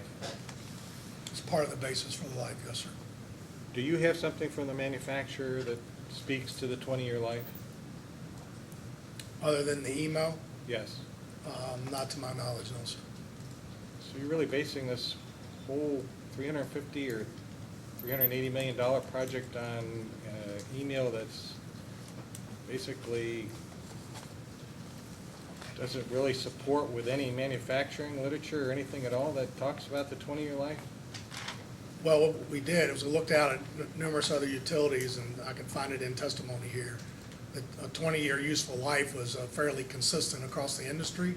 And then we took that information and backed into LNG and said, what do you think your useful life is? To make sure that we are grounded in what Landis and Gear thought the useful life was as well. So it was a backward ask to LNG, not a forward ask, if that makes sense. Well, it does, but we've had several meter hearings here recently, and useful life was basically 13 to 15 years, and without having some support, I don't know how you can utilize a 20-year life besides a piece of paper that shows an email between two parties with no supporting documentation. Just because the industry is like that, there's several different kinds of meters in the industry besides Landis and Gear, and I don't know what they're referring to. It would be nice to know what this decision is based on, other than an email that I think was objected to and sustained. It was overruled, Your Honor, but. Overruled either way. Right, I I'm still understand. looking for some substantiation. I understand your ruling had point. nothing to do with its evidentiary values. Agreed, Your Honor. I understand your point, and we can reach out to Landis and Gear to get a more definitive answer, but we were comfortable with a 20-year useful life. Well, it's kind of moot at this point because you've already submitted your application, and so I guess it is what it is, but from my perspective, I would like to think that you would use more than that as a reason to use a 20-year life, because you pointed out, you've given a cost analysis for 15 years, 18 years, and 20 years, and the only one that shows a net present favorable value is a 20-year life, which is outside what we've seen recently. So to support that 20-year life, especially when you show benefits going out to 23 years and a depreciated life, which is only 20 years, some support as to how you got to the 20-year useful life. It kind of goes outside the boundaries that we've seen recently. But at this point, it is what it is. Staff made asked a question about why not delay implementation of the project, because the meters have a useful life, the existing meters, of between 15 and 17 years, I think. Correct. We're right in the range of what these new meters are supposed to be able to do. And I guess my question is, if you postponed it and staggered implementation, you already have some smart meters out there, rather than doing it all at once, you're looking at spending close to $400 million with benefits of only $24.6 million in savings, and that's with $965 million in benefits over the life of the project, of which 540, or about 56%, is all in these assumed benefits of the e-portal and the non-technical savings that make up the bulk of it. And there's already been questions asked about what the assumptions that were used, and I know that you believe that you've used very conservative assumptions, but if you staggered it, wouldn't that be an easier way to make sure that the benefit received from your ratepayers is more likely to occur, the probability greater than on what you're doing right now, rather than stranding all these assets out there? Given our filing, we didn't anticipate that staggering this over a period of time would be beneficial, because we give up the operational savings, and then, as I responded earlier, those that get meters have the potential to lower their overall bills, but those are staggered out in the balance of deployment, how many ever years that may be, are subject to paying for the deployment until such time as we got to them, with no opportunity to enjoy the e-portal benefits. And it forgoes our capability of recovering non-technical losses across our footprint. So, potentially you could stagger deployment, but we think a 3-year deployment allows us the capability to meet operational savings, our customers to universally benefit from conservation opportunities, and then our ability to put algorithms and business intelligence in to recover our non-technical losses. So could we do it and broke up in tranches? Yeah, obviously we could. We didn't think at the filing where that made sense to stagger that overall. I guess my only point is this whole project is based on a $24.6 million net present value, and for the amount of cost and the amount of benefit, it only represents about 4.5% benefit on the total project over the life of this 20 years, which doesn't seem like there's a great deal of potential benefit to be lost given the risk of the project itself. That's just an observation. I'm not even asking you to comment on it. What I would like to ask you is, I know that the Attorney General asked a question about the 23 years versus the 20 years on the benefits versus the useful life, the depreciated useful life. From an accounting perspective, I always thought that you matched revenues and expenses in order to reflect operations as well as you could between expense and revenue, but you're actually showing benefits going forward an extra 3 years while eliminating the costs. And if you were going to do that, wouldn't you have a 23-year useful life to offset the 23-year benefit cycle? I know you have some 3-year implementation plans, but I still don't know how you jump to the extra 3 years.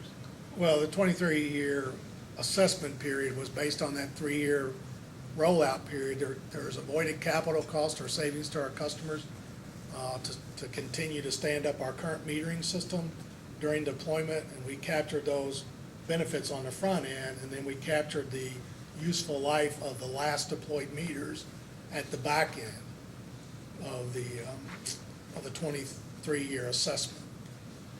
So for my benefit, does the first 3 years represent existing meter depreciation? It does not represent existing meter depreciation. Over a staggered period?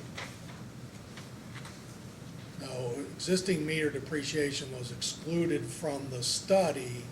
The avoided capital was included in the study because those costs were avoided. We're not buying replacement meters, et cetera, for the existing meter infrastructure that we have today, because we're moving to a new platform. Okay, so basically my last question, I think.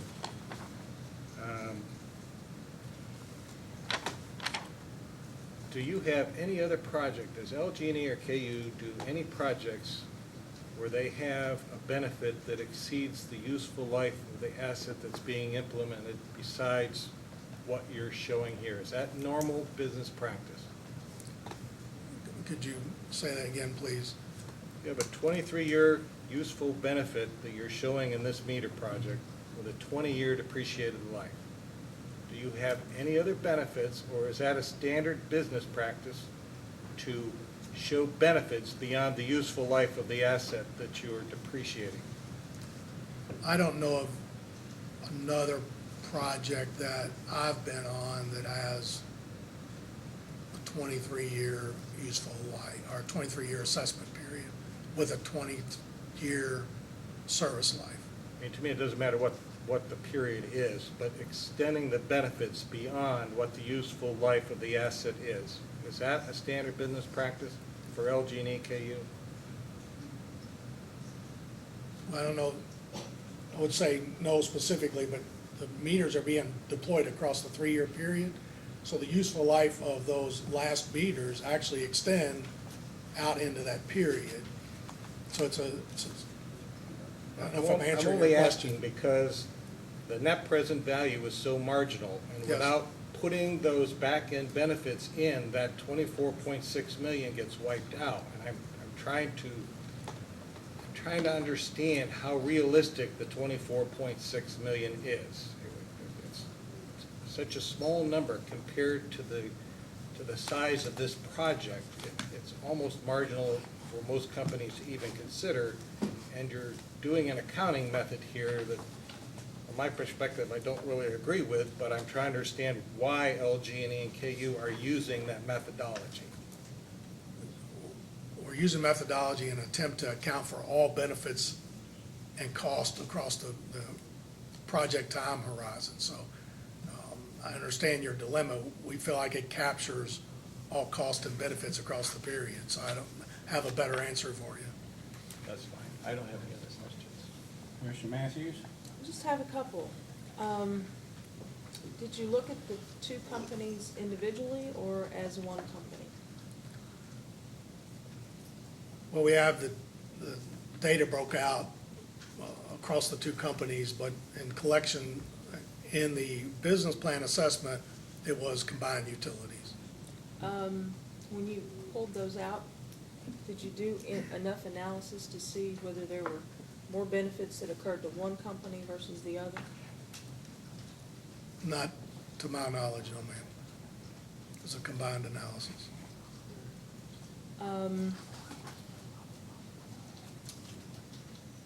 Have you, and there was a series of questions in here about third parties, and what, if customers wanted third parties to have access to their data, would you give that access to the third party?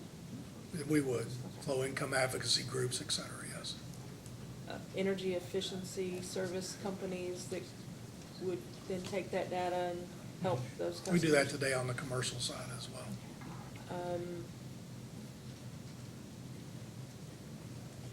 And I'm gonna maybe ask a rhetorical question. If it's hot today, am I gonna make my decision on where to set my thermostat based on my usage yesterday that I looked up in the e-portal? Well, I think it's fair. What you're trying to do over time on a conservation exercise in your home is you're not really generally not making discrete decisions every minute of every day. You're deciding, I want to deploy LEDs in the rooms that I use more often. I want to set my thermostat to here. And I'm going to look back at last month and say, was it helpful, not helpful? And if so, how much? And draw conclusions about your consumption over time, and not such discrete decisions as you're referencing today. Now, with that said, if you sign up for bill alerts or those kinds of things, and you want to know what price points you have, you may make that decision to say, I'm already at, my budget level for the month, so I need to do something these last 2 days, and make those kinds of decisions. So the data is available for you to do that. Well, something that goes along with that would be maybe a prepay. Is that something that you're considering for customers who especially want to allocate this much and have, know this is where we are? Yeah, we have budget billing today. We'll look at prepay among many other tariff offerings, and we'll work with our advisory groups, our customer advisory groups as we do. But there's not a prepay program sitting on the shelf ready to go, no ma'am. Would that increase or decrease the benefits of the rollout of this AMI? I think a prepay would be indifferent overall. Customers are going to still move through their conservation efforts. We'll still pick up the operational savings. The non-technical losses will still be collected as suggested in the business case. So I don't know that it would impact. You don't think prepay would lead to higher participation in the energy efficiency? I don't know that there's a correlation there. Anecdotally, I've heard from some of the co-ops that have done this, that they see a decrease in the use of electricity when they implement a prepay program. We could see conservation benefits that would then be equal to or higher than what we've identified here, if that's your question. That was my question. How many additions of AMI meters has there been in the last 5 years? Across North America or Yeah, I mean, Kentucky just or? Well, I mean, out there in the obviously, universe, how fast, I guess really the question is, how fast is this technology advancing? it's advancing quite rapidly. We have north of the preponderance of meters, 70 million plus meters, many deployed within the last 5 years. Many utilities, I'll speak to North America, sat on the bench like we did and said, let's wait till we're going to invest at the pace of customer value, and we're going to set it out as the technology continues to mature. We think we've seen that maturity level, and you're going to continue to see constant rollout of advanced metering, and we see it in Kentucky as well. And I think Vice Chairman Cicero said you've had already other cases before you that you're seeing rollout. So it's not it's not, I would not anticipate you seeing utilities stick to electromechanical or digital meters going forward where they have the opportunity to go to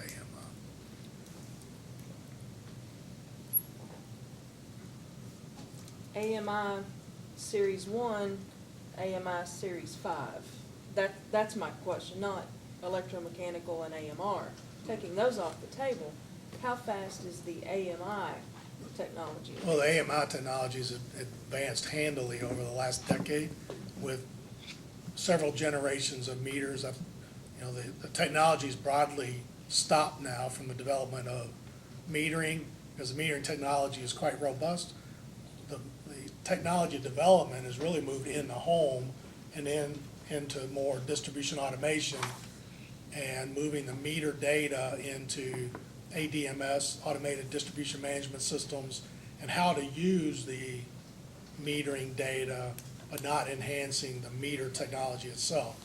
But there's a proliferation of in-home devices that you can control your home through the energy signal coming through a smart meter Zigbee signal. So you're not going to see, I don't think, anything materially evolve in the next long period of time with the meter itself or the communication backhaul capability, but you'll certainly see it on the distribution side, the integration of distributed energy resources, people putting solar on their homes and their own generation, electric vehicles, the penetration will continue to, I mean, a bit slower on electric vehicles.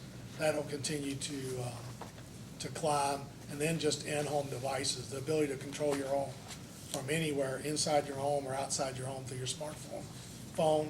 That's where technology is going today. In the last rate case, and I'm remembering because I think I came back to the commission about the time that was wrapping up. You did some automated distribution system upgrades, is that correct? We have, and I can speak to it broadly, but not so granularly because that's Is not that my. another Mr. Huff question? That's not a Huff question. It's a different department, but Mr. Huff understands all that technology, let me assure you.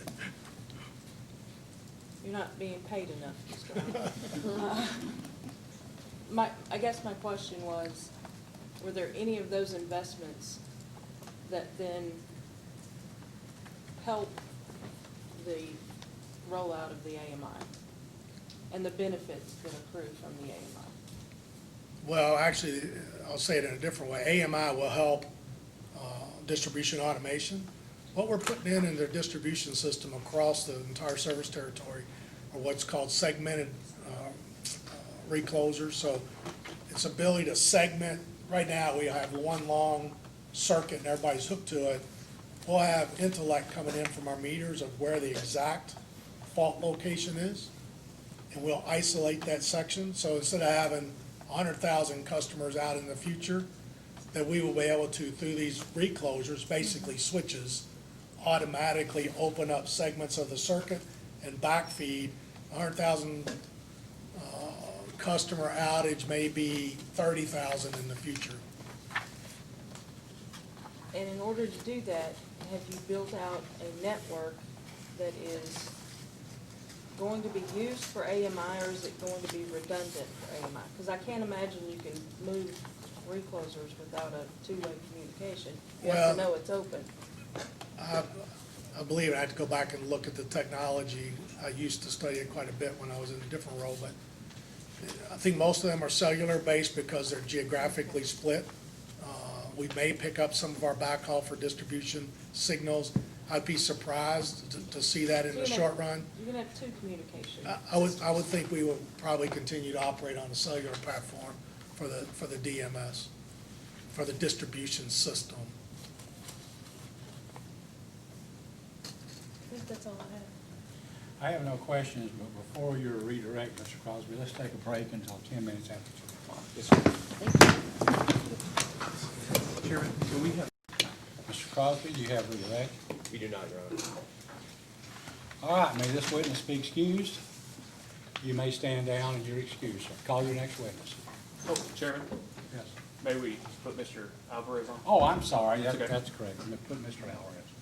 we're taking Mr. Alvarez, Attorney General's expert witness, out of turn because he won't be available tomorrow unless his testimony goes too late this evening and he has to come back.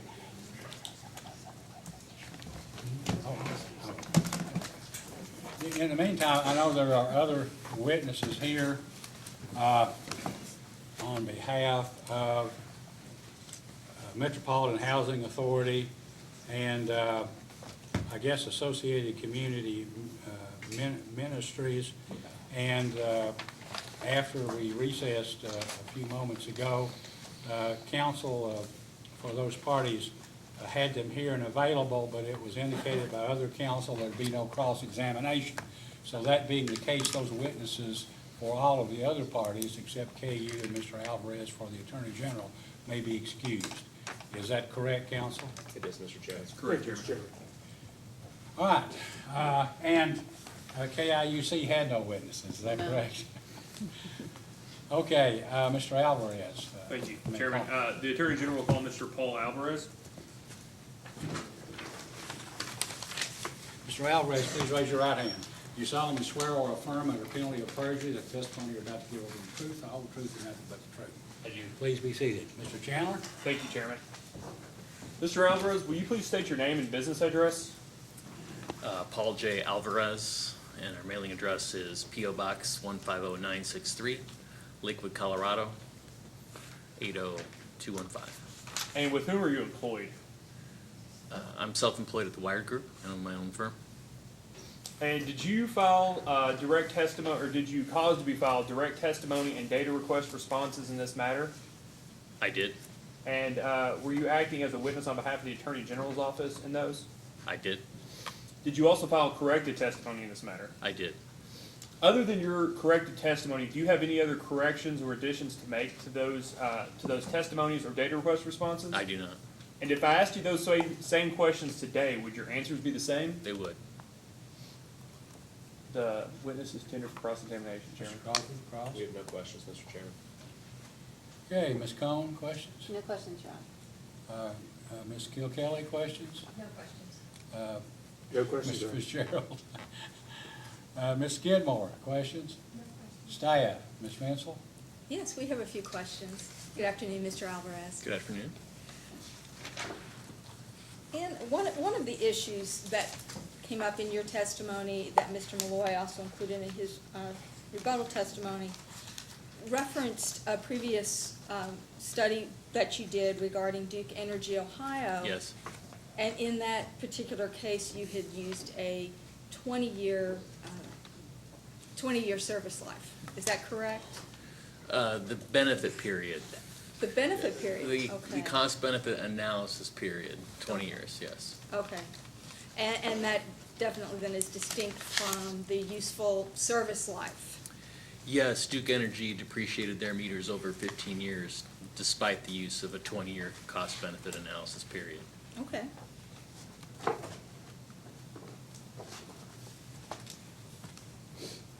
In one of the data responses that you sponsored, you state that the LG&E KU's existing meters should be included, the cost of these existing meters should be included in the cost-benefit analysis. Yes. Could you explain generally why a sunk cost should be included in a cost-benefit analysis? Well, to me, there are a couple issues. I mean, many states have a kind of a, if the asset is in service, you can charge for it. If the asset is not in service, you should not be charging for it. So there's that issue. But for me, I look at it as an issue of consistency. So if you're going to charge the customers for the meters, those old meters, they should go into cost-benefit analysis. If you're not going to charge the customers for those meters, if you're agreeing to write them off, well, then there's no need to put them in the cost-benefit analysis. But I would argue you shouldn't have it both ways. If you want to collect for the meters, put those in the cost-benefit analysis. If you're not going to collect for the meters, okay, then you can exclude it, but that would be the only case, in which I would exclude it. And then even a third thought, So there's kind of the regulatory precedent piece of it. There's the consistency piece of it. There's also kind of a going forward kind of aspect to it. So if I were to, let's just say, for example, in 15 years, the company were to come back with another, smart meter proposal, would we expect those benefits for those last 8 years that we have counted in this business case to be just included then? And so it just seems to me that for all these reasons, there should be consistency between what we're asking customers to pay for and what the business case presents. Does that make sense? Did I answer your question? It did, yes, Okay. yes, you did. Or, let me double check. Yes. One moment, please.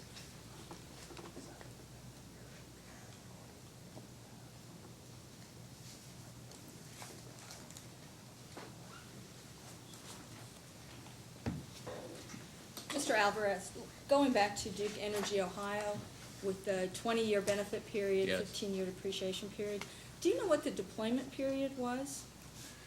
I believe they targeted 3 years. The last I was informed, they were a little bit behind, quite a bit behind on that, but, the last meters are always the most difficult. They had a lot of indoor meters in their case, and so they had to do, customer appointments and scheduling and rescheduling, and so that last few percentage of points are always the most difficult. But so I think it went over, but the original plan was 3 years. And I realize this is a separate matter, but when you say indoor meters, you're talking about meters that are literally inside somebody's house. So Yes. then you have to gain access to the interior. Yeah, that's correct. Okay. Staff has no further questions. Commissioner Cicero? I have no questions. Commissioner Matthews? I have no questions. Mr. Chandler? I'm not gonna put a number out there, thank you. As long as it's confined to matters raised by Ms. Vinsel, that'll be okay. Absolutely, Chairman. You were asked about the Duke, Ohio, previous meter deployment, is that correct? Yes, And do you know, you mentioned that there was a 20-year benefit period, correct? correct? That they plan to depreciate them over 15 years? That's correct. Do you know how long those meters lasted? Well, there's quite a bit of controversy around that right now. The company in Ohio has proposed to replace all the meters after only maybe 6-7 years. So, well, we can agree that it's not 15 or 20, correct? Correct. And so you provided in discussing, okay, well, let me step back for a second. Also discussing the Ohio PUC deployment, you said a 20-year benefit period. If we just want to talk as close as we can, apples to apples, that case to this case, your reference to a 20-year benefit period there would be comparable to the 23-year benefit period in this case? That's correct. And it's your understanding that, at least in the record, I think Mr. Malloy's testimony to Ms. Vinsel's, the distinction with service life, at least the assertion in this case, is that Duke assumed a 20-year service life of meters. That's correct. Okay. But is it your understanding that that's what LG&E and KU are proposing, a 20-year service life in their cost-benefit analysis? No, that's not my understanding. And is it your understanding to the discussion earlier that somewhere between 20 and 23 years? That's correct. Okay. And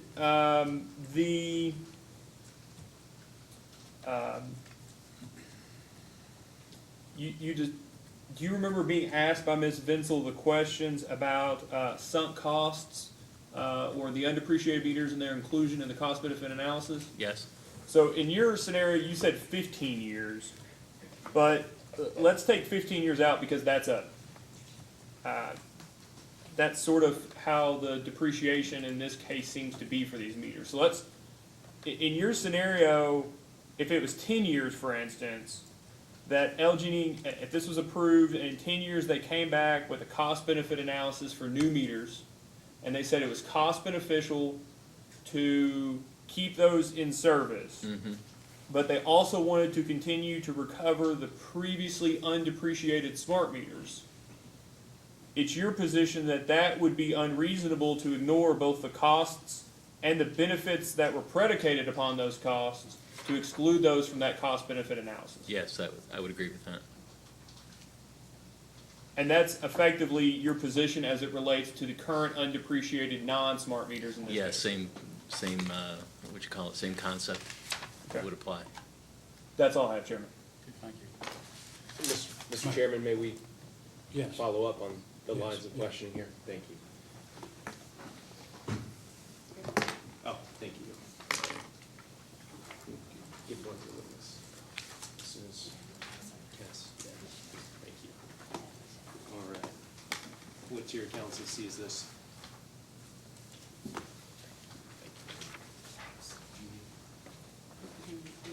I will. All right.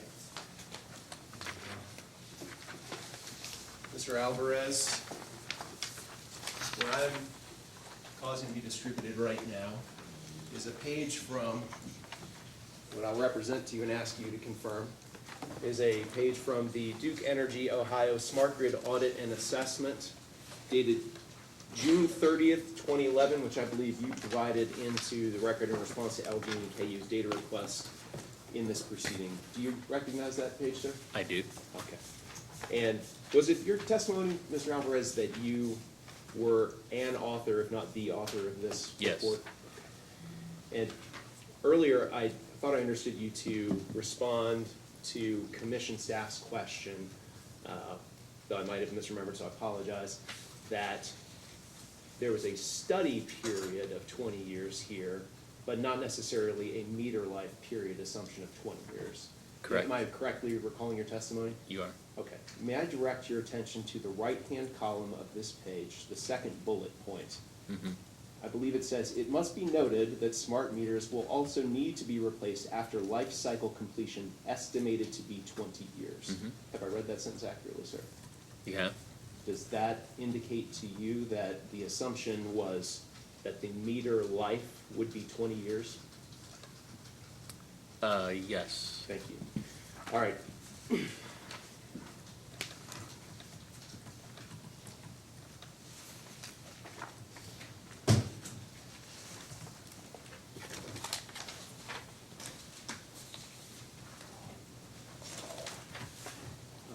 Mr. Alvarez, we are next going to distribute, I'm going to say this, I'm going to give this preface before we hand this out.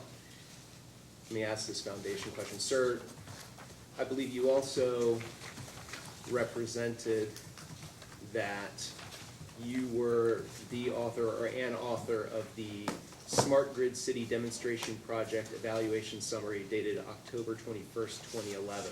Is that correct, sir? That's correct. Okay. And that was provided into the record of this proceeding by you in response to LG and KU's data request as well, is that correct? That's correct. Okay, thank you. I'm going to represent to you that I am handing you a page from that document. Well, I'll give it. thank you. And I'll just give you a moment to take a look at that, sir, and ask you to confirm whether that appears to be page 6 from that document. It does. Okay. Mr. Alvarez, may I direct your attention to, again, the right-hand column? About midway down, there's a heading that says Advanced Metering Infrastructure, AMI. Do you see that, sir? I do. Okay. And if I can direct you down into the paragraph that's immediately under that heading,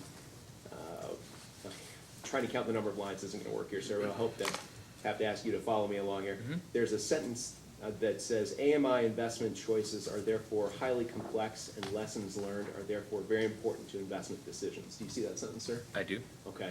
The following sentence says, further, since the service life of this equipment is typically 20 years or more, short-term decisions have long-term implications. Have I read that correctly, sir? Yep. And is it a fair inference from that sentence that the representation here is that at least at that time, your assertion was that surface lives of AMI meters could be 20 years or more. Yes. Okay, thank you.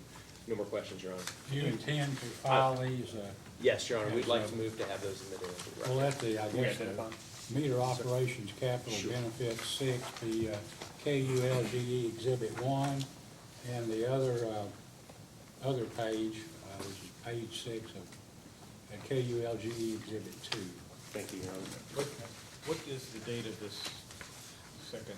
The second, October 21st, 2011, sir. So both of these are 2011? Yes, sir.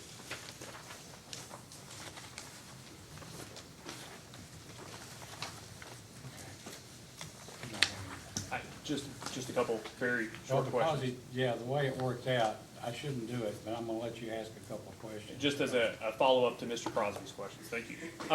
Did you pick the 20 years in the Duke case? I did not. Do you know who did pick the 20 years in the Duke case? Part of the rationale for the midterm review was to check the accuracy of Duke's original business case, which was a 20-year benefit period. So the commission was interested in our take on the deployment and wanted to use the same benefit period to compare apples to apples. And how about Excel?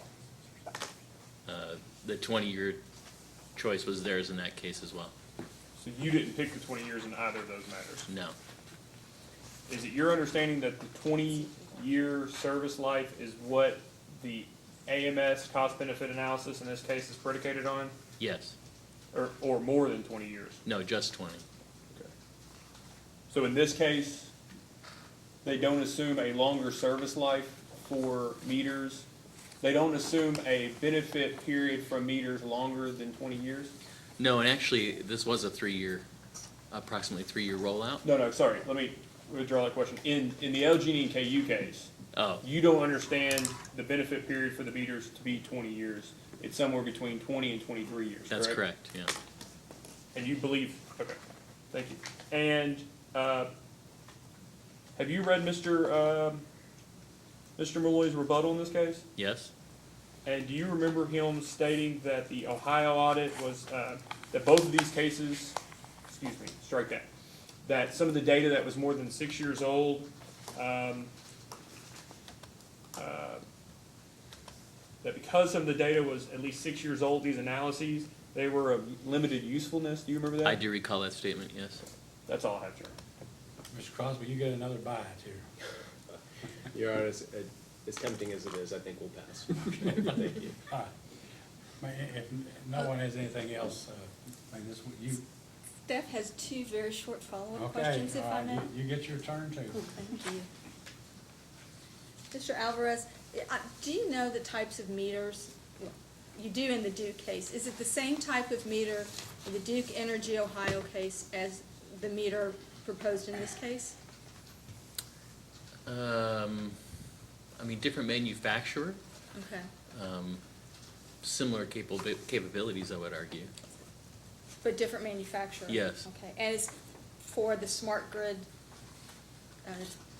city demonstration? Oh, that also? was, I think, I'm sorry, I don't recall the meter brand for those. It's possible it was Landis & Gear. I do not recall, sorry. Nothing further? Okay, if there's nothing further, may this witness be excused. Yes. You may step down, Mr. Alvarez, and you may be excused. So let's Mr. Crosby one more chance. Thank you, Mr. It's kind of an unusual presentation, the way It is it a worked strange out. thing we're doing, but we're I want to getting make there, sure sir. you get an opportunity to. Thank you. Okay, we have another witness to call? Yes, sir, we do. We would call Rick E. Lovecamp to stand, sir. Mr. Lovecamp, please raise your right hand. Do you solemnly swear or affirm under penalty of perjury that the testimony you're about to give is the truth, the whole truth, and nothing but the truth? I do. Yes, it is. Mr. Crosby? Thank you, sir. Mr. Lovecamp, will you please state your full name for the record? Rick E. Lovecamp, By whom are you employed and in what capacity? LG&E KU Services Company. I'm manager of regulatory strategy and policy. What is your business address, please? 220 West Main Street, Louisville, Kentucky, 40202. And did you cause to be filed in this proceeding direct testimony as well as certain responses to data requests? Yes. And are you familiar with the verified informational updates filed by the companies in this proceeding? Yes. If I asked you the same questions asked of you in your direct testimony and the responses to data requests you sponsored, would your answers be the same, except to whatever extent necessary to update them to account for the verified informational updates? Yes. Do you adopt and affirm your direct testimony and responses to data requests as your testimony today? Yes. The witness is available to cross. Mr. McNeil? Yes, Chairman, thank you. Mr. Lovekamp, good afternoon. Good afternoon. Just a few questions for you. In regards to the AMS opt-out special charges tariff, is it your understanding that the companies normally provide for increased meter cost in the customer charge? I'm sorry, could you say that again? Sure, so is it your understanding that the companies normally include the cost, the increased cost for meters within the customer charge? The companies would propose in cases that everything would be in the customer charge, but that has not been the case from what we've reflected in our cost of service studies in the past. I just say that because the Attorney General's position has been that those increased, those meter costs do stay in the customer charge. All things equal, wouldn't more expensive meters increase the customer charge?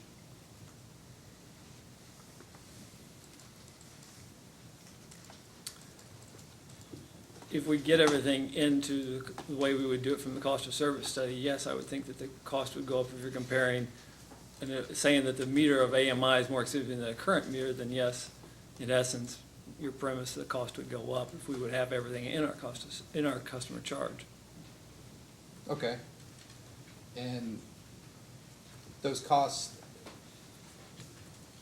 they may or may not be proportional to any reduced costs on the other side, is that correct, or?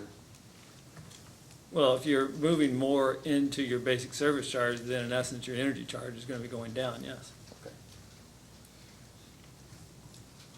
As far as in this case, the smart meters and the undepreciated current meters, will both meter costs be included in the customer charge calculation? If we're looking at if we look at it from the full cost of service study, then yes, our goal would be to put that into the basic service charge. But as we stated before, the current meters that are in there would be looked at being depreciated over the remaining life.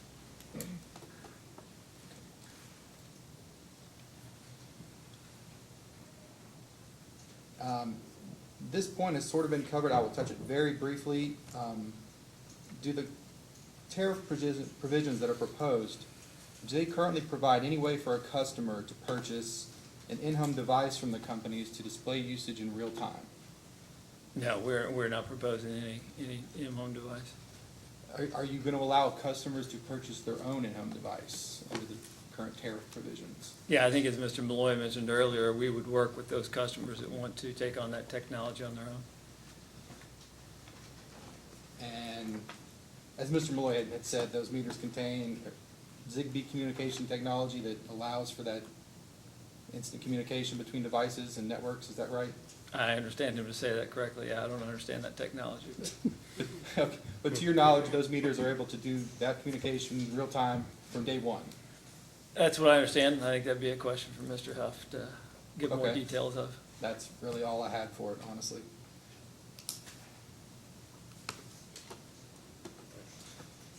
Okay, so is that in the tariff that you proposed here, though?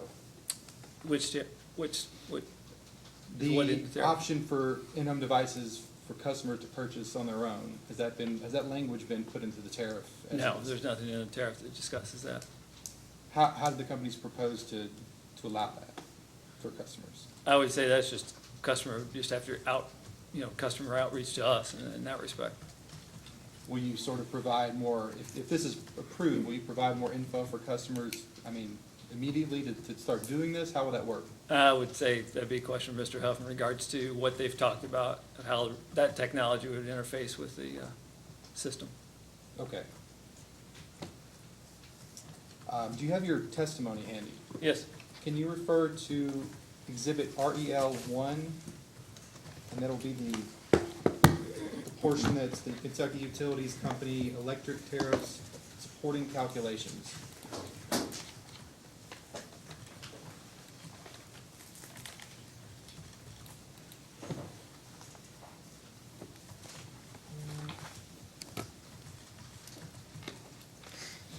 Okay? Okay, and so it's a chart that says cost justification at the top. Do you see that? That's, Yes. okay. And down toward the middle of the page, there's a category headed with one-time and recurring capital costs. Yes. So there's two separate broken out headings, 5-year life and 15-year life. Correct. Can you just explain the difference between those categories and the life, service lives there? 5-year life would be focusing on the systems that are supporting infrastructure. So your IT systems basically probably have that type of a 5-year life, where your 15-year life is more on the meter cost that are out there today for those current meters. Okay, so everything in that 5-year life, you're expecting to be replaced on a 5-year cycle? That's, again, updates to the system infrastructure that needs to be in place to handle meters outside of the AMS program. Okay.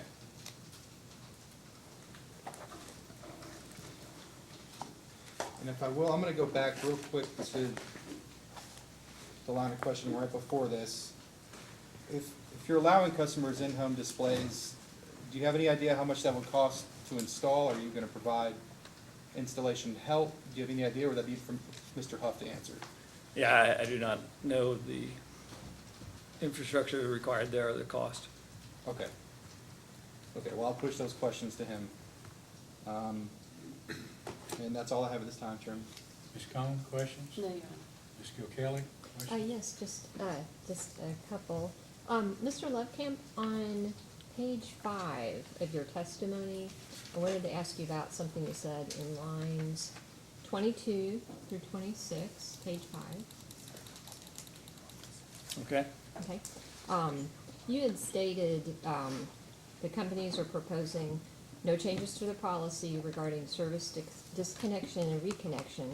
The only practical change will be that electric service disconnections and reconnections will be done remotely for AMS-equipped customers, improving the speed and reducing the cost of such services. Can you elaborate on how this will improve the speed? Well, I would think that one thing that's being referred to there when we talk about improving the speed is the reconnection. You've got the truck rolls that are required today, so whenever a customer is disconnected today, whatever process they have to go through to make the payment, then once that's done, the company then has to notify somebody out in the field to go back and get that reconnection done. That's just a truck rolling, where if we had AMS, then that's hopefully the matter of the customer service rep being able to pass that along or take the information there and turn the service back on through the remote switch. Do you expect it would improve the speed of disconnections?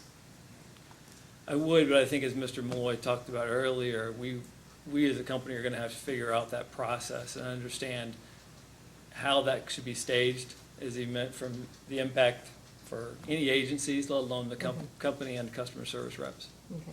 You think it would be possible to improve the speed, but the company has to make a decision on how that would be implemented? I think, yes, Okay. the team will still be looking at that.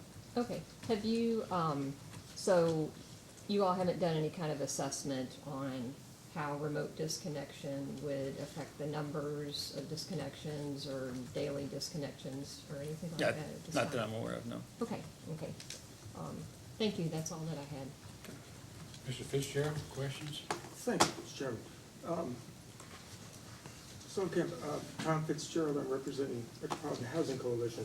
I just have a relatively few questions for you. Are you familiar with the AMS pilot program? Vaguely, yes. Okay, and to your knowledge, is it part of the DSM filing? Yes, it was. Okay, and is there cost recovery available for lost sales, or lost revenue due to deployment of the meters and the resultant conservation-related savings? I believe on the DSM, when we included that in there, we did not have any lost revenues attached to that program because we were unsure of the conservation measures that related to that. I'm sure Mr. Huff can confirm that. I think the only thing that we did have on that program was an ROE on the capital related to those meters. Okay, so you were unsure of whether there would be energy-related savings? There was none estimated when we put the program in as a pilot under that DSM filing. Okay, in the resulting, is it 3 years that the pilot's been in place?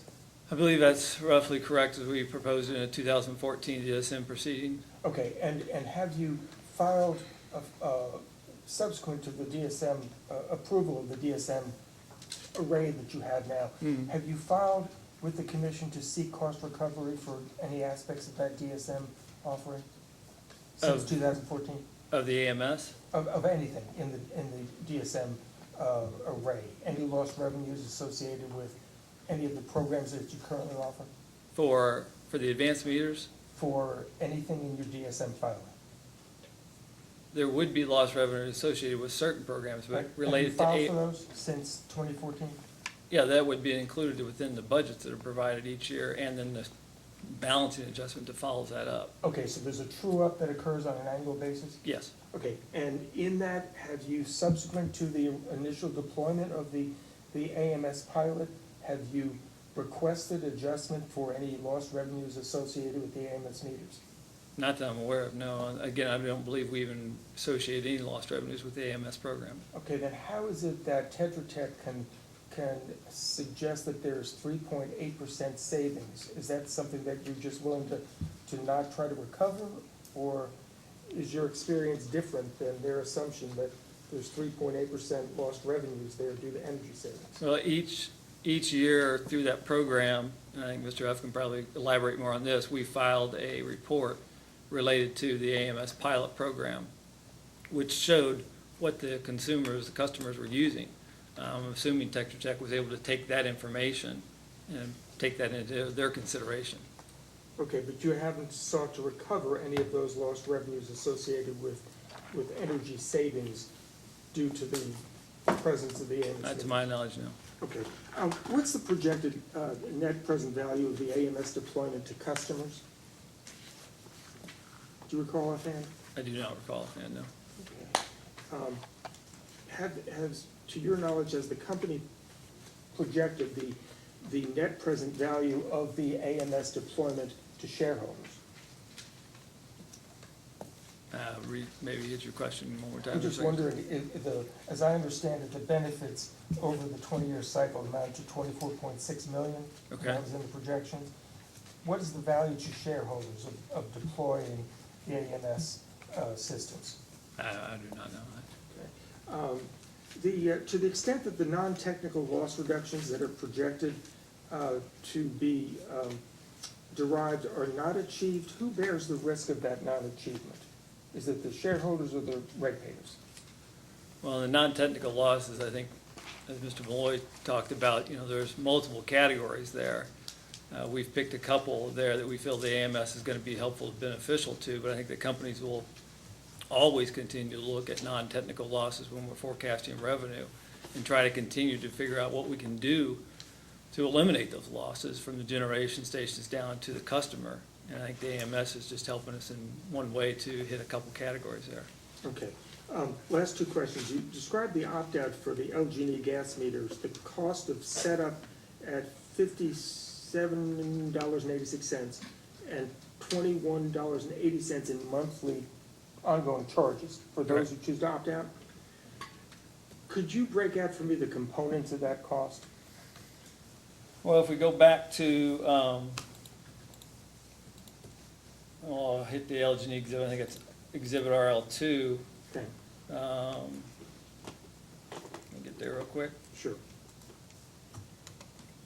I think it's REL3 for gas. It is. Oh, you're talking gas, I'm sorry. Yes. So we'll move to RL3. The supporting calculations on your cost justification, if you're on that RL3, you can see that the components for to come up to the 5786, that gets into a one-time fee which relates to meter readers, field services, enrollment.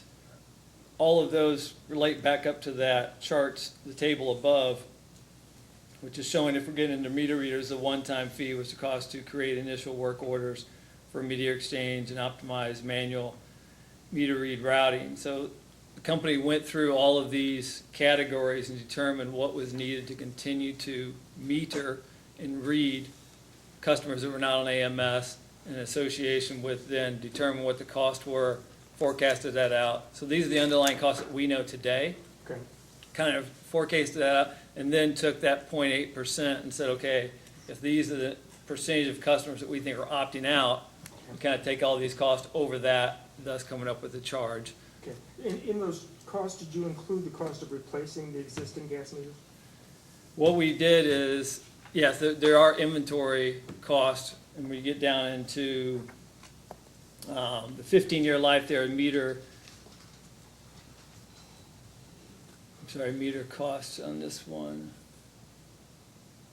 Gas did not have it because it was only the index, I'm sorry. So for the gas meters, is where you have them here, those are just continuing to be looked at as they are today, since we're not replacing the meters. It was just the index. Okay, so you have existing customers that you already have a relationship with, that have the meters in place. Correct. Okay, and they're choosing to just continue to use those meters. Okay. You assume that 0.8% of your customer base would choose not to opt in, or not to use the enhancements that you're doing for the meters? They would not elect to have the AMS. They would want to opt out. What's the objective basis for the choice of 0.8%? That was where I believe probably Mr. Hufkin, Mr. Malloy alluded to. We looked at, I think it was roughly 8 different companies and what their percentage of opt-out was. Took some information there, and he can probably get you down more to the science of how we came to the 0.8. Were those 8 utilities, were you looking at electric or gas? I offhand do not recall if they were combination customers or combination companies or just electric. Okay, because the behavior of customers relative with respect to electric meters might be very different than their reaction to the more modest enhancements you're proposing for gas meters, right? I don't know how people would review, look at that. And so the cost that you're proposing is based on the 0.8%? 0.8% and what we feel is needed to do those manual reads and make sure that information gets tied into the systems. Okay, and have you done any pilot on the improvements proposed for the gas meters, any opt-in program similar to what you did for the AMS meters? Mr. Huff may be able to talk with this. I don't recall if we did any gas index stuff in other pilots that we've had, because we've kind of had 2. We've had the AMS that's currently going on, and before that we had a real-time pricing pilot. Okay, and then I guess the last question is, if you were to remove the benefits in your proposed CPCN for the replacement of the AMS meter, does what you're proposing with respect to the gas meters, do the benefits exceed the costs associated with that component of this program? I'm sorry, you lost me there. Can you rephrase? Looking only at the gas component of your filing. Okay. Do the benefits exceed the costs over the projected period, 20 years? I do not know that one. Sorry. No further questions. Thank you, Mr. Chairman. Ms. Gilmore, questions? Any staff? Staff has no further questions. Commissioner Cicero? So I know when I left off with my questioning of Mr. Malloy, we talked about the $180 million and post-hearing data request and how that was going to break down. Can I refer you, and I know it's Mr. Malloy's testimony, but if I look at JPM-1 again, Exhibit 46 of 64, I believe this is the breakdown of the O&M costs.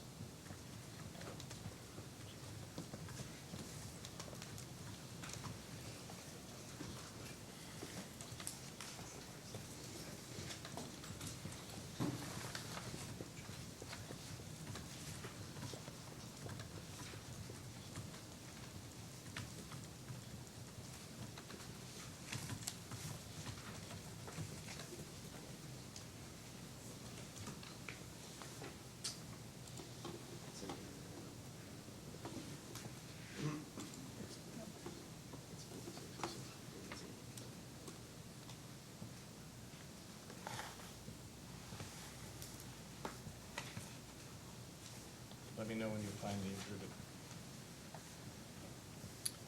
page 44 of 64 of JPM 1? 46 of 64. 46, I'm sorry.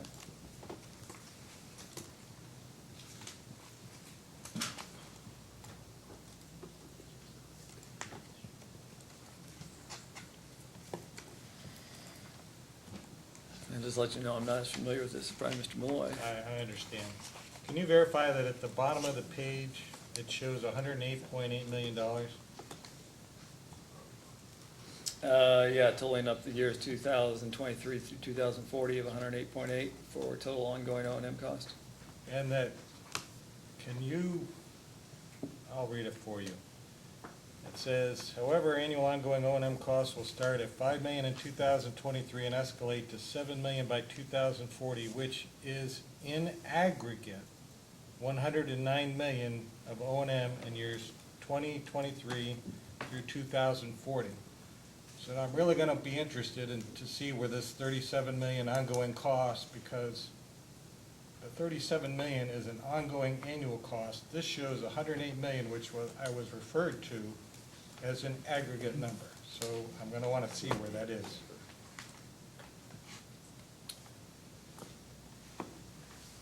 I will make sure that we take Thank your you. question into consideration. I don't have anything else. Commissioner Matthews? Just have one question. On your opt-out costs for the gas and electric, Yes. how many customers do you have that are both gas and electric customers?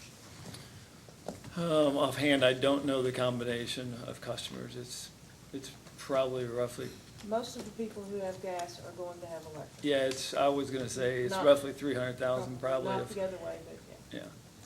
Are there, did you take into account that you might be double counting some of those on the opt-out if you assume you're taking one rollout to read the gas meter and one rollout to read the electric meter? As far as I know, we did look at that, and we looked at the allocation of how many gas-only customers we have too, in regards to that opt-out. What they also tried to take into consideration is, whether it was LG&E or KU, the amount of time that potential people would have to travel, not knowing exactly where those opt-outs would be located. Now, I understand if you got a combination customer, then hopefully you're just visiting that house once on an opt-out each month. Do you think there's enough of those combination customers that there's a cost shift to them or from them for the present opt-out schedules? I don't think so, because I think what we were trying to do is take that underlying cost and make sure we were associating it out with the people who are cost-causing, actually, raising their hand and being opted out.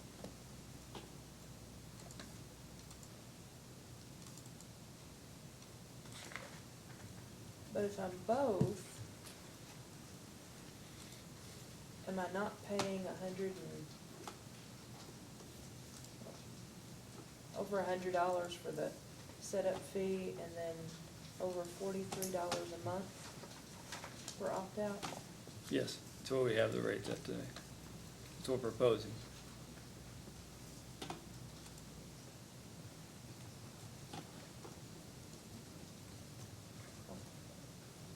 I understand what you're saying. Okay. Mr. Crosby, redirect. Yes, Your Honor, just a couple.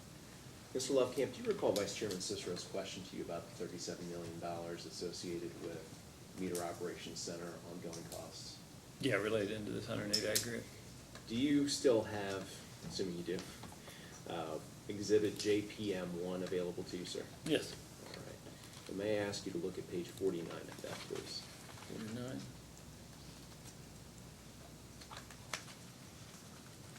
Okay. And in that second paragraph there, at the very end, the last sentence of that second paragraph says the ongoing cost at the MOC is estimated to be $37 million. You see that, sir? Yes, I do. Do you follow. understand that to be an annual cost or the total of annual ongoing costs that are not included in the original project period, but instead from 2023 through 2040? I unfortunately don't know that one, and would have to defer to Mr. Huff maybe to know whether that was the. Okay, that's reasonable. All right, nothing further, Your Honor. As long as you can verify whether that cost is, if it's not an annual cost, that's fine. But the way it's written makes it sound like it's ongoing. If it's not ongoing, We will do that with Mr. Huff.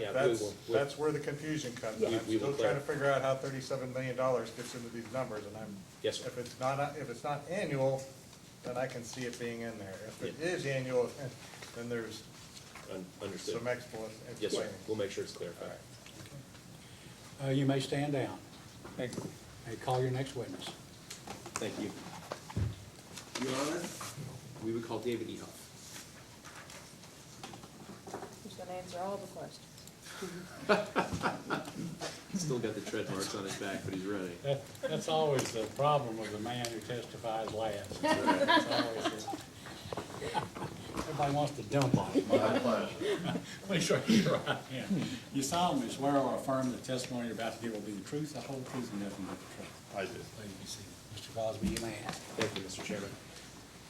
Good afternoon, Mr. Huff. Good afternoon, Mr. Will Crosby. you please state your full name for the record? David E. Huff, And by whom were you employed and in what capacity? LG&E and KU Services Company, LLC. I am the Director of Customer Energy Efficiency and Emerging Technology. Please state your business address. 220 Main Street, Louisville, Kentucky. And did you cause to be filed in this proceeding direct testimony as well as certain responses to data requests? I did. Are you familiar with the verified informational updates filed by the companies in this proceeding? I am. If I asked you the same questions asked of you in your direct testimony and the responses to data requests you sponsored, would your answers be the same, except as needed to be updated to account for the verified informational updates? Yes, they would.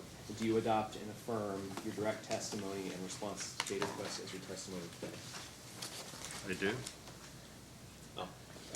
Mr. Chairman, may we have leave to do just a little bit of questioning Yes, you with may. Mr. Huff to address the Vice Chairman's questions? Yes, you may. Thank you. All right, Mr. Huff, do you have available to you Mr. Malloy's Exhibit JPM-1? Maybe.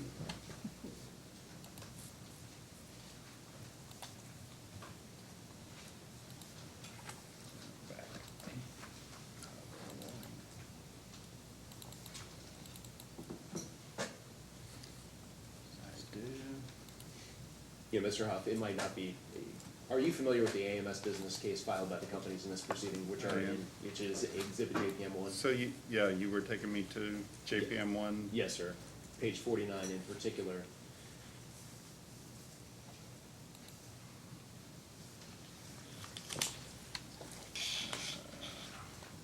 Anyway, go ahead. All right. Have you heard the discussion that, of questions that Vice Chairman Cicero had regarding $37 million of ongoing cost of the meter operations center? I did. Is it your understanding that that $37 million is an annual recurring cost, or is that the sum total of annual recurring O&M costs across 2023 through 2040? Is my understanding that it is a total cost over the time period through 40.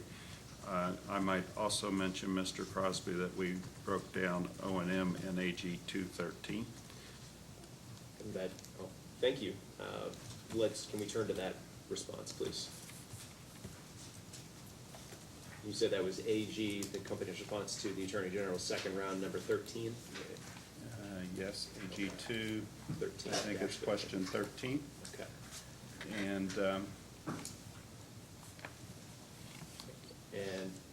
so in this question, or in this response to the Attorney General in 13, we basically break down O&M costs for the year 2025, and we say that that is a typical year, and then those costs are then escalated 3% per year. So in 2025, the total O&M costs are roughly $5.1 million. Of that, the Meter Operations Center, which Mr. Malloy testified to, would make up about $1.6 million, and then that is escalated over the time period we had talked about. If you escalate that roughly at the 3% and the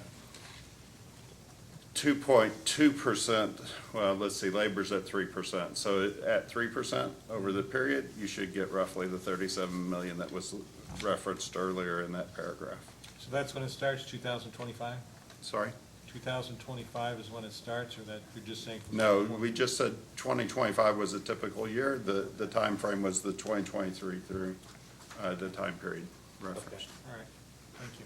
The wording was a little confusing. When it says ongoing, sounds like it's an annual expense. Yes, sir. It would be an awful expensive annual expense, but thank you. All right. Sure, Thank you. our pleasure. Your Honor, the witness is available. McNeil? Yes, Chairman, thank you. Good afternoon, Mr. Huff. Good afternoon. I'm going to start with a line of questioning that Mr. Lovekin said you could answer. Okay. So we'll see where this goes. Is it your understanding that displays equipped with Zigbee technology, which can read and present data in real time, are commercially available? Yes, certainly. There are many devices that are available today that have Zigbee technology in them. One is a CVA frame. It's basically a picture frame that can sit on the countertop that can read the meter and display meter information along with other pictures and other things. There's also the second generation of the Amazon Echo, actually has Zigbee in it. And I personally have talked to Landis and Gear. They have a pilot program where that Amazon Echo would actually tie to the meter, and thus you could ask the meter about usage, it could tell you things, it could basically interface. So there are a number of devices that consumers could purchase or could enable and connect to the meter, and our meters have those in there. Even the AMS, the ones we're using for early adopters and opt-in, have that Zigbee radio in them and could be used today. Are those products available in a range of price points, do you know? They do range. They're relatively, in the $100 kind of range, $150 range. So they are relatively expensive, especially when we're comparing them to the cost of the meter itself, and from my discussions, my own personal discussions with other utilities, they may sit on a countertop for 30 or 60 days, and then generally the customer says, I know what my energy use is, what's getting kicked in, and then they discard them. I mean, they go to the garage, they go to a drawer, they go to a yard sale, they get thrown out. And so I personally just found it very hard to justify that kind of expense in an overall project, not knowing and not being able to justify the longevity or the sustainability and the reliance of those devices for customers. But so would the companies permit customers to buy those devices from third parties, subject to standard cybersecurity tests from you, but to communicate with your meters? Absolutely. So as Mr. Malloy had testified to earlier, we would make those known to customers. We would allow them to enable those devices. We would,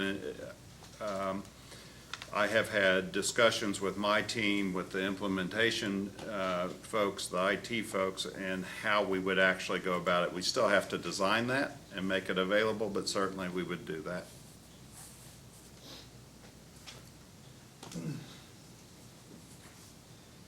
So do you have specifics on how that would roll out, or how soon? So I would like to address that a bit, if I might. So upon approval, we would start in on the program, and it'll take us roughly 15 months, as we have laid out in some of our other schedules, to put in IT systems, a meter data management system, and really start to get to the meter deployment, the network and meter deployment kinds of stages of our program. So really, we got almost a year and a half in there where we're not even started to deploy meters yet.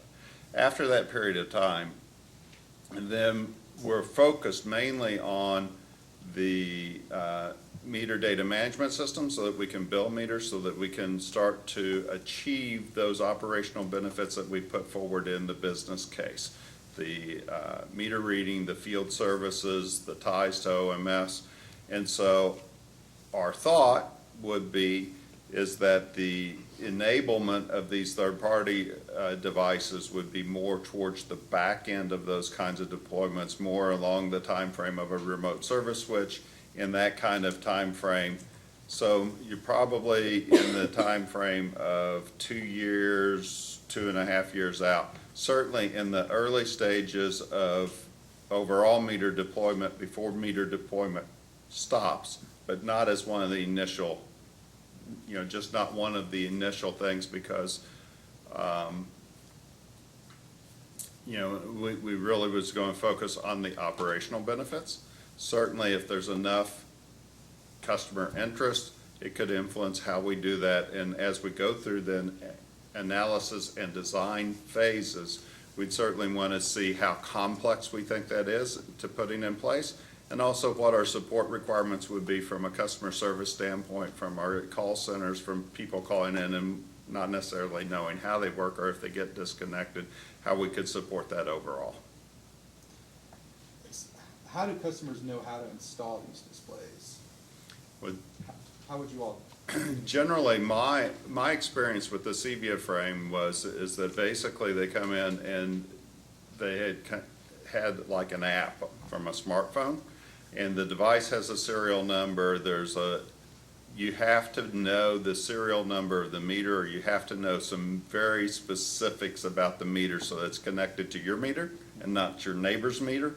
And then it starts to communicate between the two to make a link, and then it knows that it's connected to your meter.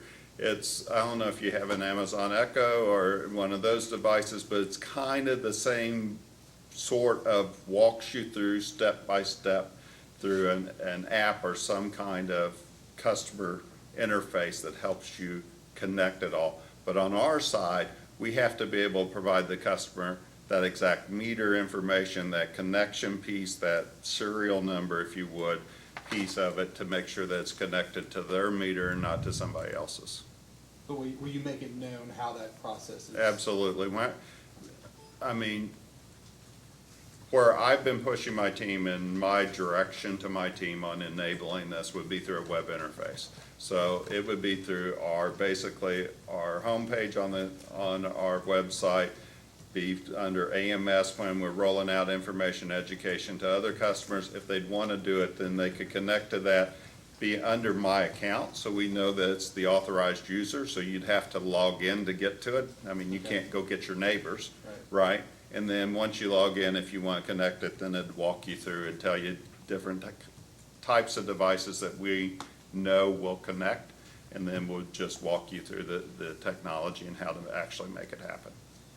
Do you anticipate having the companies having anyone there to help with the installation? We have not anticipated to do that. That gets into a lot of other training, technical knowledge, and quite frankly, we haven't anticipated or gone into depth analysis in considering exactly how we would support that. That's one of the reasons, I think, as you heard before, we didn't put it specifically in this tariff, although we thought about those kinds of things. It's not in the tariff, or it's not in the filing per se, but certainly we're thinking about those kinds of enhanced benefits for our customers, and would really love to see that be put in place, because we think customers would use it. We think some customers would take advantage of it, and we'd like to provide that opportunity for our customers, but we can't without AMS. So at this point, would you anticipate charging customers for any portion of that process? Any idea? I can't say. I mean, I think it'd be premature for me to say, because we haven't really vetted out what the support needs would be. I know we'd want to go into it in a pilot stage and test out what kind of customer reactions do we get, what kind of customer support do we need, how much of that support is it, and we'd move into it very deliberately and with diligence to make sure that we had great customer experience, and at the same time was able to manage our cost and manage, the overall value. So if this project were approved and you all did have some sort of charge, would you reflect that charge in the tariff?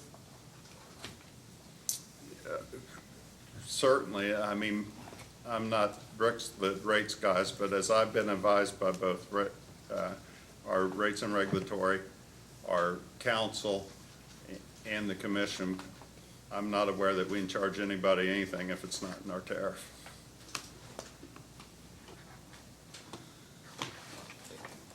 Just have just a few questions on the AMS Collaborative. Sure. Could you just briefly explain sort of what the companies hope to get out of this AMS Collaborative? You were present and led, I think, at every meeting. Could you just speak to what you all hope to get out of it and what you did get out of it? Sure.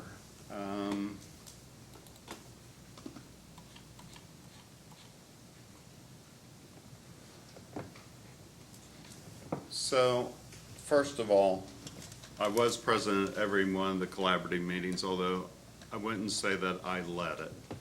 We had a third-party facilitator that we hired and brought in, actually two facilitators. One was a facilitator that facilitated the meetings. The other was a visual graphic artist, which basically captured the input from all the participants and then put it on a whiteboard in a very visual format, such that we could use those as reference. We could use those and share those with the participants. They could use those when they went back and talked to their constituents to recall what was said in the meeting.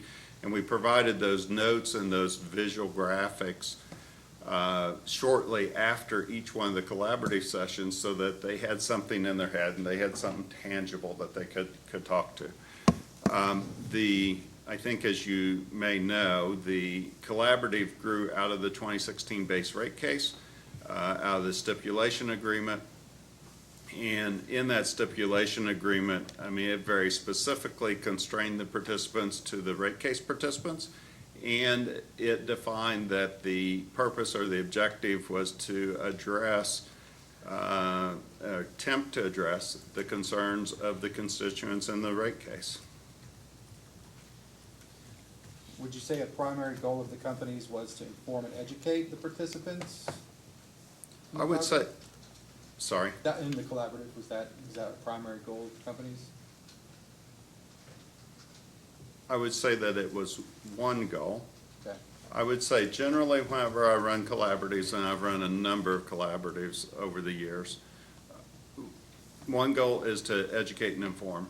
Another goal is to understand each of the constituents' perspectives, to gain input from that, to understand their perspective, to take recommendations, to take any kinds of concerns that they have, to attempt to address those concerns.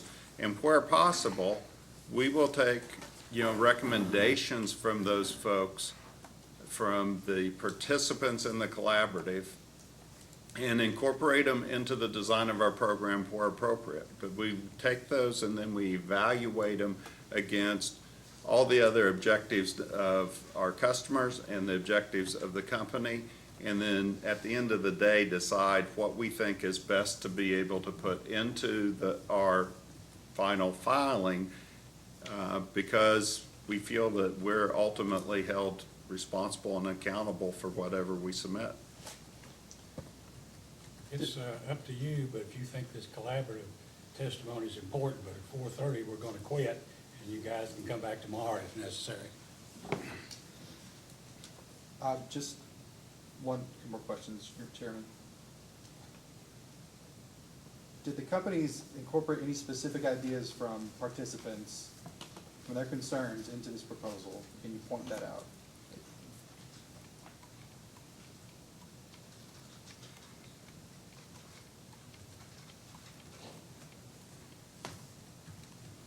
Yes, so I didn't have to just go by memory. I was looking for a couple notes.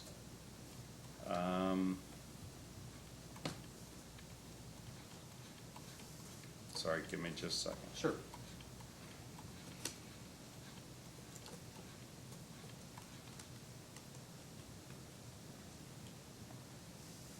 Okay, I'm not seeing it, so I'll go from memory.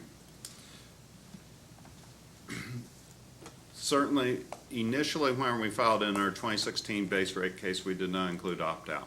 We didn't include opt-out because we felt the detrimental effects of customers opting out was greater than the benefit of customers of providing an opt-out for customers.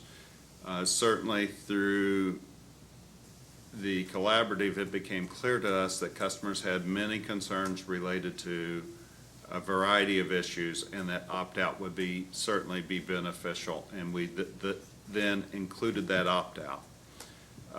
Another issue that came up was the accounting for spare parts across, we hadn't necessarily accounted for it in every year across the time frame of our project, and we went back and we incorporated the spare parts piece. And there was a third one, missing it. David, why don't you look at page 12 of your direct? Was closest on page 11.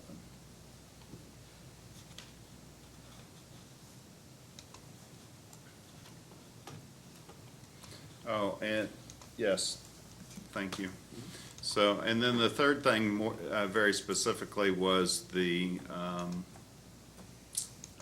5-year recovery. We had accelerated recovery of the meters in our 2016 base rate case. After doing that and looking at it, we then decided, to remove it, as there's been a lot of testimony here today about that and the reasons for it, so I won't rehash that. I'll just leave it as that we changed that piece. I would say that as a result of the collaborative, I think it was very successful. I mean, we had people and parties who intervened in our rate case, certainly were part of the AMS collaborative, who then we followed up with and resulted in installing meters, realizing many of the benefits that the AMS meters can provide, and then have not subsequently intervened in this case. That's all I have, Chairman. Ms. Cone, questions? No, Your Honor. Ms. Gilkelly? No, sir. Mr. Fitzgerald, I'm sorry. Yes, Mr. Chairman, I'm going to try to get them in the next 11 minutes. Mr. Harper, Tom Fitzgerald representing Metro Housing Coalition. Are you familiar with the pilot AMS program? I am. And is it part of a DSM filing? It is. And is there cost recovery available for lost sales due to deployment of the meters and resultant conservation-related savings? It is available, Mr. Fitzgerald, but we said in the initial submission for DSM that we did not have data evidenced of savings related to AMS sufficient that we felt we could submit savings and thus get cost recovery of those savings or lost sales through AMS meter deployment at the time we submitted the opt-in. 3 years out, do you have data now, and have you made any filing to recover lost revenues associated with conservation-related reductions? We do have evidence now. We have the Tetra Tech reports that we have done twice. So once, there was a lot of discussion earlier today about the Smart Grid Collaborative report, but I can tell you that I specifically told the team in developing this business case that I wanted more or additional evidence. We brought in Tetra Tech, who does evaluation, measurement, and verification for a number of companies on DSM types of activities. We asked them to go verify what could they find out about our savings. I didn't mean to interrupt you. And they actually Mr. said Hunt, in the interest of 3.8%. time, let me rephrase and narrow the question. Have you made a filing seeking to recover lost revenues associated with? We have not. Okay. Thank you. I didn't mean to cut you off, but I No. really would like to get this Finish in question. 11 minutes. I'll see if I can help you. Okay, thanks. Do you know what percentage or what number of the AMS meters in the pilot program had to be replaced within the 5-year pilot? There's a response to that. It was a 127 It's AG something or another. If council can help me, that'd be Okay, helpful. so it's in the record? It is in the There record. were roughly 127 that had to be replaced? Roughly 127, and there's reasons given in the record, Mr. Fitzgerald, on why they had to be replaced. Okay. 3 of those had to be replaced because of physical damage. Okay. One of the benefits the company cited is that deployment of the AMS may extend the periods between rate cases because the AMS operational savings offset other increases in operating costs. Are you Yes. familiar with that? Yes, sir. Okay. To your knowledge, is the company committing that if the AMS deployment is approved by the commission, that they will stay out for a period of time and not seek a rate increase? To my knowledge, we have not made that commitment as you've stated it. Okay. And we have certainly anything that helps contribute and helps us offset cost and will help us to expand the time between when we would need to come in for a rate case. Okay, but the company's not committing to stay out for a period of time. Okay, Mr. Malloy deferred several questions to you concerning the technology Sure. of AMRs and AMIs. Was a comparative assessment made by LG&E or KU regarding the costs and benefits of deploying advanced meter reading rather than AMIs at this point? We did not specifically compare, AMR to AMI because what we did want to look at is we wanted to look at the capabilities that AMI can give to our customers. And quite frankly, AMR doesn't provide the multitude of benefits and capabilities that can be provided by our proposal. Okay. AMR simply falls short of that. Okay, are AMRs capable of being remotely read from a central location? They are if you install a network, which we've never installed the network because, we only use either walk-bys or drive-bys today to read those meters. But they're capable of being remotely read? If you'd install an antenna, much like the mesh network, but then you get very close to AMS deployment that we're proposing. Are AMRs capable of alerting the utility when there's any meter tampering?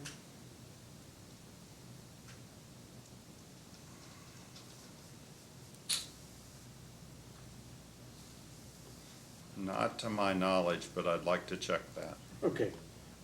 It would be great if we could do that as a post-hearing. Was Mr. Malloy correct that the meters used in the pilot program did not have a capacity for remote disconnection? It is correct that we didn't initially buy meters for the opt-in program that have remote service switch. We had started buying those meters but with remote service switches, but the service switches is not enabled. Okay. As a participant in the AMS collective, you're aware of the sensitivity of the remote disconnection issue to many of the stakeholders? Yes, sir. Okay. Was there any cost-benefit comparison done by your company on deploying meters with and without the remote disconnection capability? Yes, we would forego the field services are roughly the 100 million. I think the actual number is $99 million of field service benefits if we deployed a meter that doesn't have a remote service switch. Well, you'd still obtain all of the savings, the 41% operational savings from not having to read the meters on site, wouldn't you? We would only achieve those meter reading savings. Okay, and you'd still have the ability to detect tampering and theft? Again, subject to check.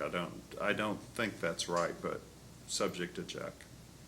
Okay, so if it didn't have remote disconnection capability, that would affect your ability to know if it's being tampered Sorry. with?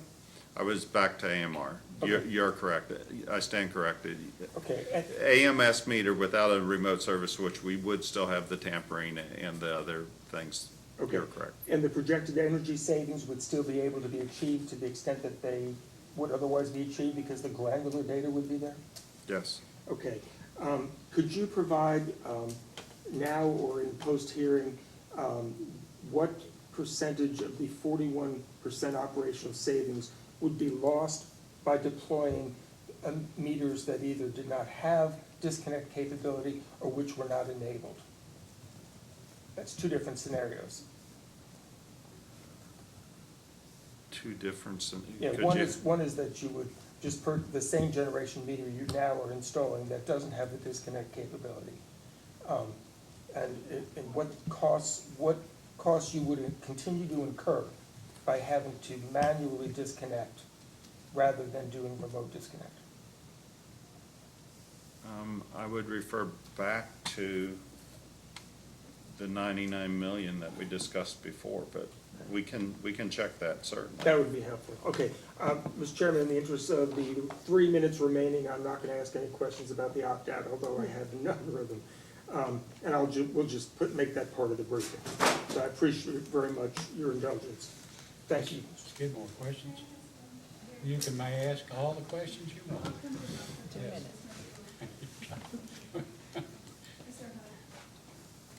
Good afternoon. I just have one really quick question. Mr. Malloy spoke about a very careful and deliberate process of rolling out the actual automatic shutoffs so that damage would be, the least amount of damage could be done. How are the companies intending to reach out to the low-income advocates during that process? Sure. So I appreciate that because this came up and was a manner of considerable deliberation in AMS Collaborative. Certainly, we want to make sure that there's a manual kind of process, review when we go into disconnects, as Mr. Malloy talked to. And we would plan to use the low-income advisory group that Tim Melton runs today for us, and reach out to the participants in that, which I think is across the whole state, in order to be able to discuss it. I mean, much like we discuss a lot of other low-income issues in there, LIHEAP and other issues, and we get ideas and we get understanding, and I think it's just a great forum to stay in touch with each other and help. And I'd also really want to use that for educational purposes too, as we start rolling out, to be able to, that you all know where we're rolling out and can help with the education portion for your constituents. So it would be a broader group than the collaborative? Yes, it would be our intention would be to use that advisory group, which is generally an open group, I mean, to anybody that would want to attend. Thank you. Staff, questions? We get no questions. Commissioner Cicero? No question. Mr. Matthews? In 55 seconds, I can come up with no questions. All right, Mr. Crosby, be direct. We only have a few post-hearing data requests, so, I mean, we ought to be able to expedite it. And let me say this. You know about our short staff, and the commissioners do a lot of reading too, so I'd like to get this, we would like to get this decision out by, before the end of August. Yes, sir. And in order to do that, we're gonna have to brief it fairly quickly, okay? So here's the proposal, I guess. I want to run it by you to see if you think it's, if you have suggestions. But if we had the post-hearing data request, could be filed by end of the day on July 26th. That's 2 days, and I don't think there are over 5 or 6. Yes. And if the applicants could respond by the end of the day, July 31st, that'd give you, what, 5 days? Yes, sir. And then on briefing, LG, and now, I know in the past, they've had simultaneous briefing, but every time, or most recently, a few days ago, for the 4th or 5th time in the last 5 or 6 months, somebody files or argues matters that the other party never had a chance to address. So I'd like to abandon that process and have LG&E and KU file their briefs on or before August 7th. And you've got up until midnight. Your Honor, if I may suggest, we have considered that issue about whether somebody might raise an argument that we haven't contemplated. If it's agreeable to the parties and to the commission, we are comfortable with the concept of simultaneous briefs, one round and being done. And we were going to suggest, if it's agreeable to you, that simultaneous briefs be due August 10th, full stop. Well, what about the Attorney General? You've raised that question Well, before, and, right? and to that point, Mr. Duncan and I have had this conversation at least a couple of times over the last couple of weeks about this. So I think we go into this with eyes wide open in terms of or I think the company's offer is eyes wide open as to them not having the ability to respond. And we've tried to lay out sort of what our arguments will be generally in a brief, and I think that's reflective in their position. So, Okay, what do you say, Mr. Fitzgerald? Mr. Chairman, are we talking about simultaneous briefing and then no reply? Well, you wouldn't have a reply brief if you do that. Otherwise, what I would have suggested was LG&E and KU file their brief by August 7th, posting briefs by intervenors by August 14th, and then a reply brief by August 17th. It's going to make it difficult for the commission to get a decision out in August. I think simultaneous briefing, just one shot simultaneous briefing probably makes more sense. It gives all the parties a chance to underscore the points that they've been bringing in. Ms. Skidmore, Ms. Kelly, Ms. Cone. Ms. Cone, you've been the most agreeable. You don't get to do that. Well, if you want to do it, then you're talking about August 10th, Yes, sir, correct? if that's All right, agreeable. that's fine. Okay. That's fine. Thank you, sir. All right,